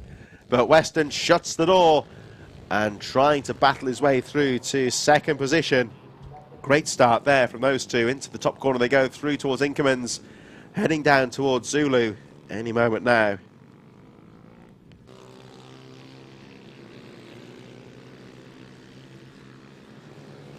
Down through Zulu for the first time. So Saimoto, as you say, it's one of the mail order companies supplying the pit bike parts. Very close, very closely related company to all this pit bike racing and the mini bikes, of course. It's been in trading now for over 15 years, I think, and getting behind the likes of Jim Lovell and Ryan Tyres. So thanks, of course, to Saimoto for all their support, in particular of this mini bike 140 finals. We've got the Group B riders out at the moment, and Mark James Cockfield leading the way. But Danny Cohen, look out for the number 91 in second place here, because he had that difficulty in the first moto, well, the previous moto today when he crashed out. Had to really fight his way back through the field, but he's got away well here and putting the race leader under a bit of pressure. Of course, with that bad start that bad race last time out, it means he's on the back foot a bit now as we watch Ross Richards as the leaders make their way through. So Cockfield leads, Cohen in second, only half a second down. The leaders now making their way up towards Christmas Corner. Ross Richards up to third place. We just saw him going through there, and there is X on the helmet, number 91, Danny Cohen.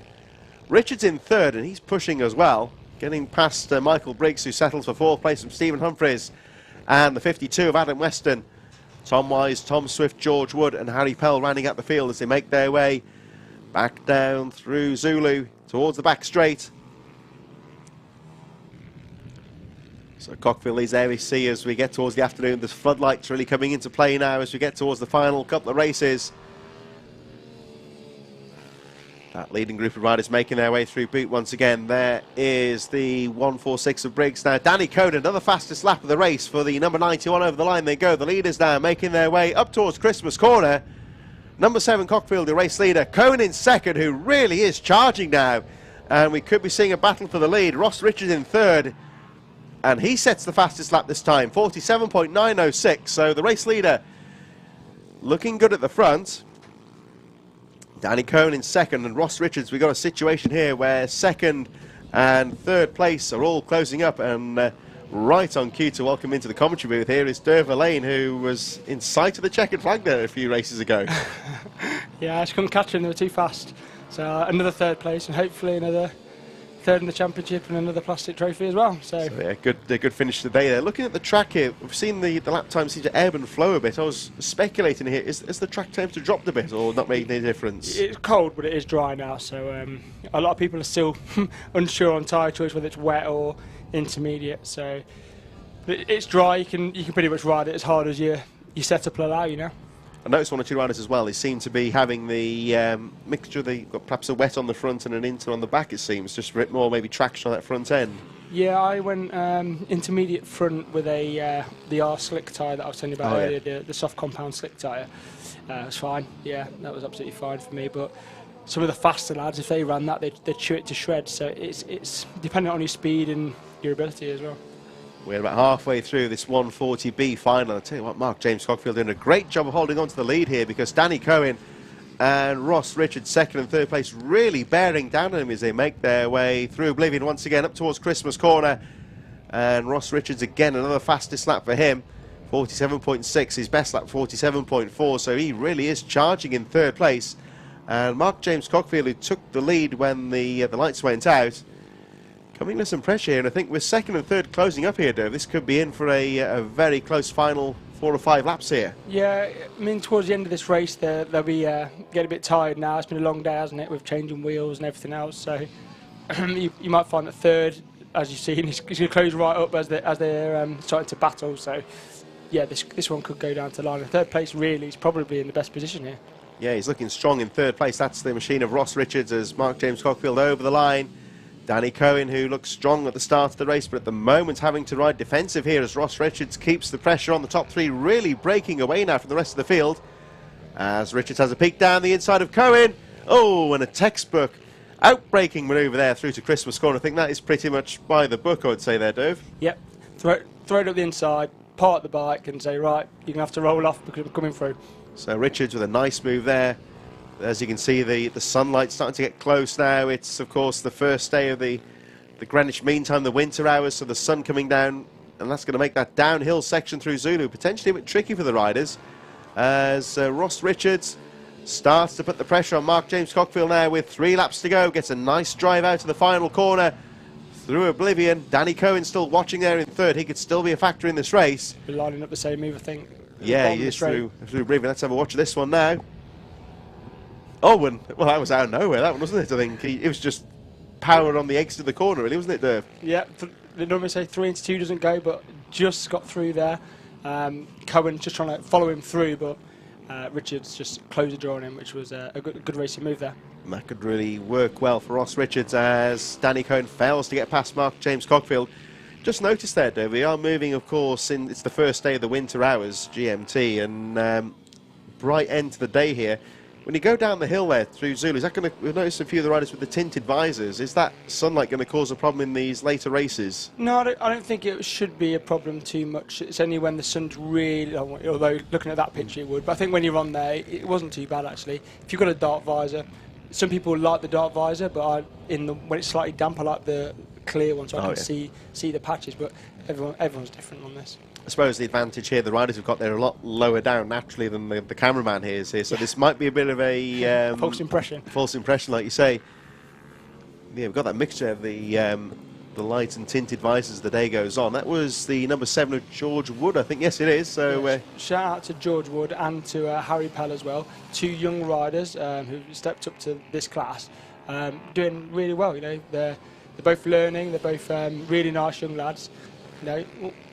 As he gets stood up there, but there's a mistake there from Cohen. He did well to save the bike there because it's still wet, as you saw for ourselves there on the curb.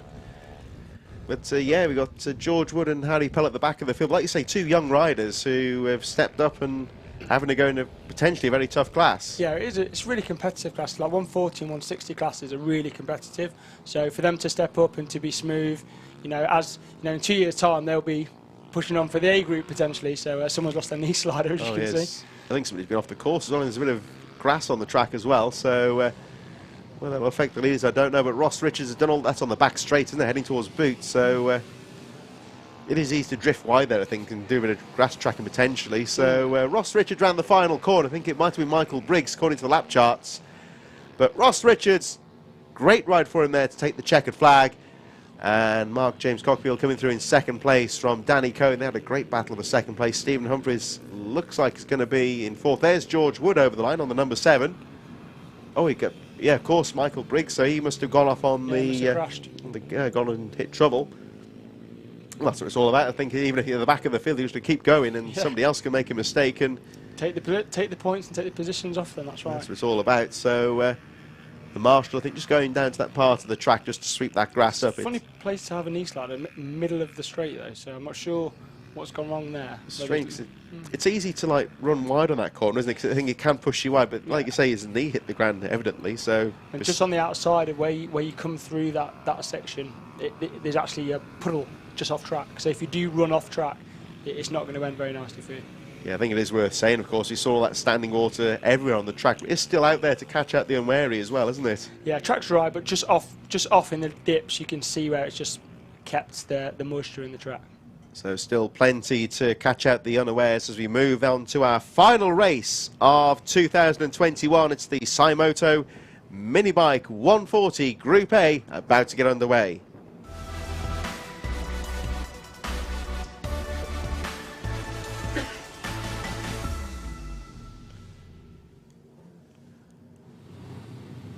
So as they all waving to the camera here, Dave. The zipped up crew. And they're all young lads. So Bobby on the right, Jake is the second from the right, and Nelly. They're all friends, they're all really young riders. So they're like working as a team. It's like they're getting some support from the zipped up team, zipped up racing team, and they've come on again, young lads, stepping up and racing now with some of the quickest lads in the paddock. And this is it, of course. This is the Group A as they make their way out onto the track. This is the final race of 2021. And let's have a look how they line up. Michael Med from Jim Lovell, Ryan Clark, Mick Lord in fourth place, Bobby King and Nathan Ellis-Ward in sixth position. Joe Woodward seventh, Ben Lord eighth, but I think has done enough to wrap up the title. Nathan Gardner and Jake Marsh running out the top 10. James Walker 11th and Richard Holmes-Williams in 12th position.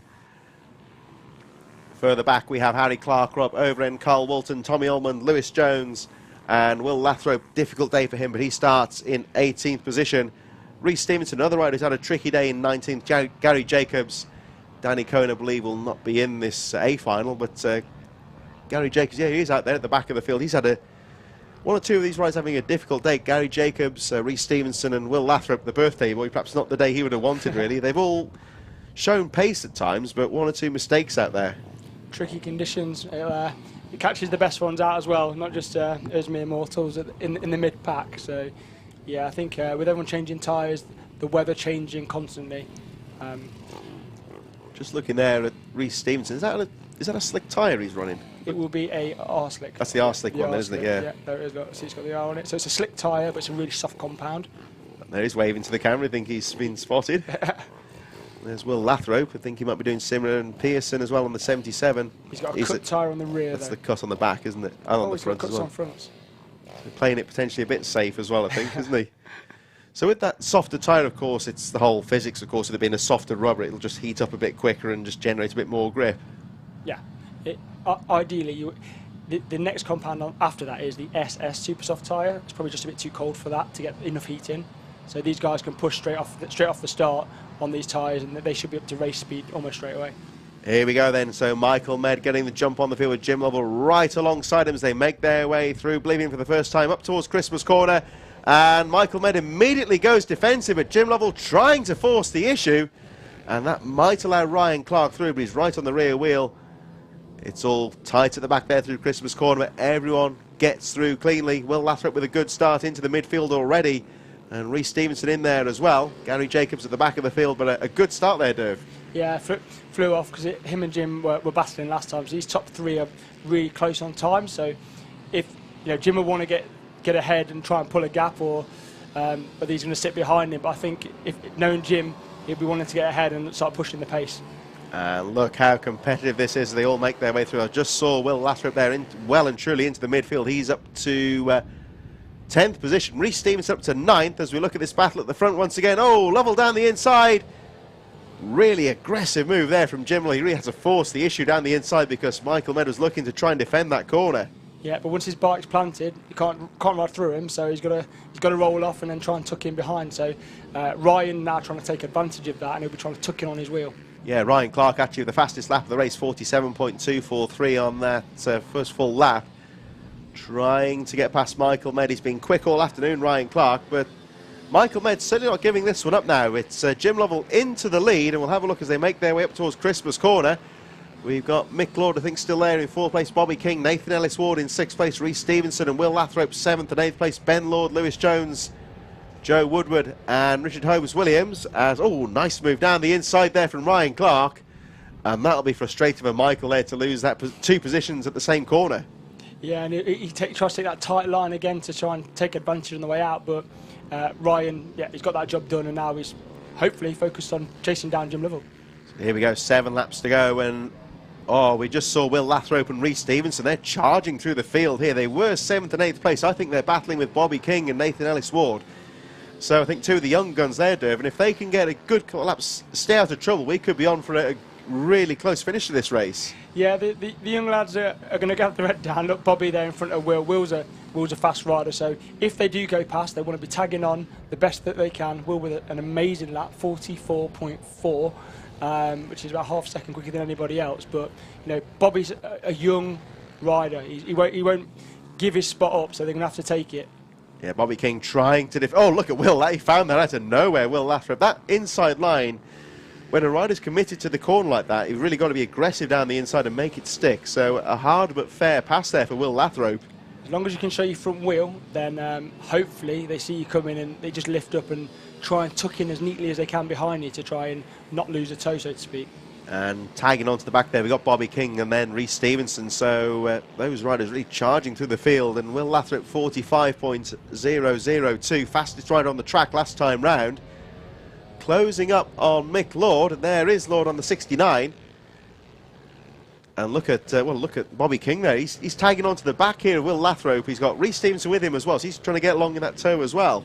Yeah, well, he's related to Ryan Tyre, so obviously it's been passed. That skill's been passed down because for a young lad, he's come from nowhere, and his pace is now unreal. Yeah, he's really motoring along here as he tags onto the back of Will Lathrop and all the time trying to catch up with these top 3 riders. Now the big question here is how much of a fight will Mick Lord put up in 4th position? If Will Lathrop can get past quickly, then he could be on to challenge for the leaders here. Bobby King and Reece Stevenson right in there as well, and Will Lathrop another fastest lap of the race, 44.480. As Clark down the inside, the classic manoeuvre. Lovell tried to fight back though. Oh, and look at that from Jim Lovell. That's it. He'll park it on the inside, slow him down. That's it, just parking on the apex like you say.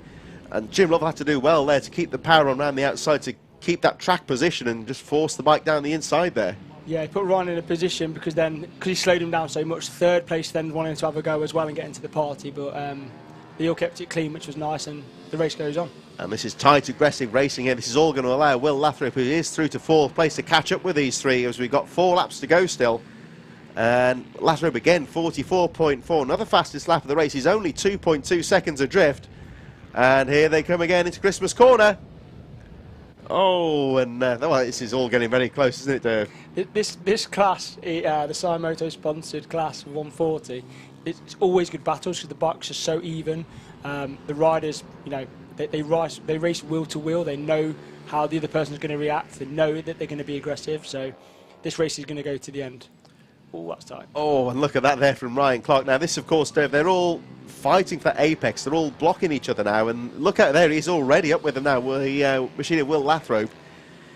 You look at Lathrop in 4th place here, and he can see these 3 scrapping away. So is there a... It's gone even quicker as well. 44.3 as Mick Lord drops a couple of places. Reece Stevenson up to 5th. Is there a potential here for maybe a smash and grab, I think, for Will Lathrop? If he just stick on the back in 4th, or... I think if these guys keep standing each other up in the corners, they're losing a quarter of a second every sector, then, yeah, he's on the back of them already. So maybe a Will Lathrop win from out of nowhere. Yeah, he's just got to be tactical here, I think, because these top 3 riders, they're slowing each other down. We look at the lap times last time round. They lost almost a second on Will Lathrop. I think purely because they're getting each other's faces here. They're standing each other up, and there's Lathrop in 4th position now. So let's see, 2 laps to go here, Dave. Let's see what happens. Who you calling? Oh, I think, I don't know, Lathrop could do this. I think it's going to, this next corner I think will be important here, but Jim Lovell, he's done well so far. That's, oh, he puts the hand up there, doesn't he, Lathrop? He didn't mean to... Yeah, that was just a racing incident. Bit of bad luck there. Bit of bad luck, yeah. Yeah, Michael Med just didn't see him coming there, but maybe wasn't expecting him. This is getting close now as Lathrop now on the back wheel of Ryan Clark. I'm sure won't want to give this one up lightly, but Jim Lovell's done great here, hasn't he, to defend that lead. He's done great, but Will's come from so far back with so much pace. Oh, that was a brave move into boot. He might cut through them like a hot knife through butter here, because they're not going to expect him to come through so quick. The pace is going to be up. He's been super aggressive in this last race. He's not been afraid to go for the pass there. Will Lathrop, it's been hard but fair racing, I would say, and even when it's got too close to a company, he's put his hands up, hasn't he? Here we go then for the last time. And look at Jim Lovell, the extreme inside line. Lathrop, he's going to try and line him up now in towards Inkermans. Oh, it's very close indeed. So Lovell has led pretty much the entire race. Oh, nice move there from Lathrop on the exit of the hairpin, but Lovell, again, in a no-nonsense mood here, Dave. Yeah, knowing Jim is going to go left here. Oh, look at Lathrop down the inside, but Jim Lovell not giving that place up lightly. Will Lathrop trying to square the turn, but look at Lovell, he's got that line covered there. Will Lathrop into the final corner. Jim Lovell over the line in a dramatic final, and look at that, over the line they go. Jim Lovell takes the checkered flag while we're waiting for the... I tell you, they've gone so fast that the lap charts haven't kept up with them there, but I think that could have only been a few hundredth of a second there. Yeah, I think Jim just took it at the end there. Will very close, great ride from the back. Michael's not happy about that little incident. He refused a fist bump down the straight, so we'll see how that one plays out. But great ride. Shout out again to Bobby King. Oh yeah, 6th place, yeah. What a great ride from him. Yeah, and fantastic. In amongst all that, we missed out that Reece Stevenson set the fastest lap of the race late on there with 43.727, so they really were motoring there. And I think Reece Stevenson, he was about 1.3 seconds behind that battle. He's perhaps a little bit unlucky not to get involved in that one as well. He lost a little bit of time battling with Bobby King. I think Jim Lovell did great there on that last boot corner. He just seemed to park the bike on the apex to stop Will Lathrop in his tracks. Yeah, he put his bike in the ideal position that if it was going to be a move, it would have to be a very good clean move, otherwise they're both going down. So luckily, like I said, they both finished, and great win for Jim. He's a seasoned vet at this, and Will Lathrop's day will come. And I think that was I would say that from Jim, because he really did well on the last corner. So I just want to say before you go, thank you for everything you've done this year. It is appreciated for your commentary, and just hopefully we'll see you again next year. Yeah, looking forward to being back next year. Thanks a lot for your help as well, Dave. So that pretty much rounds things up for 2021 here at Alpha Live and the Rich Energy British Mini Bikes Championship. Thanks to all the crew at Alpha Live for all their work today. This programme has been brought to you, produced by James Fitchu, and thanks to the team of Anthony Jordan, Elliot Spencer, Fraser Glasby, Gregory Malone and Piers Pryor for all their hard work out on the track today. So that pretty much rounds things off for 2021 for the Rich Energy British Mini Bikes Championship at Whilton Mill. Great finale to the season and a great race to round up the 2021 season. May I be the first to wish you all a Merry Christmas and a Happy New Year, and we look forward to seeing you back in 2022.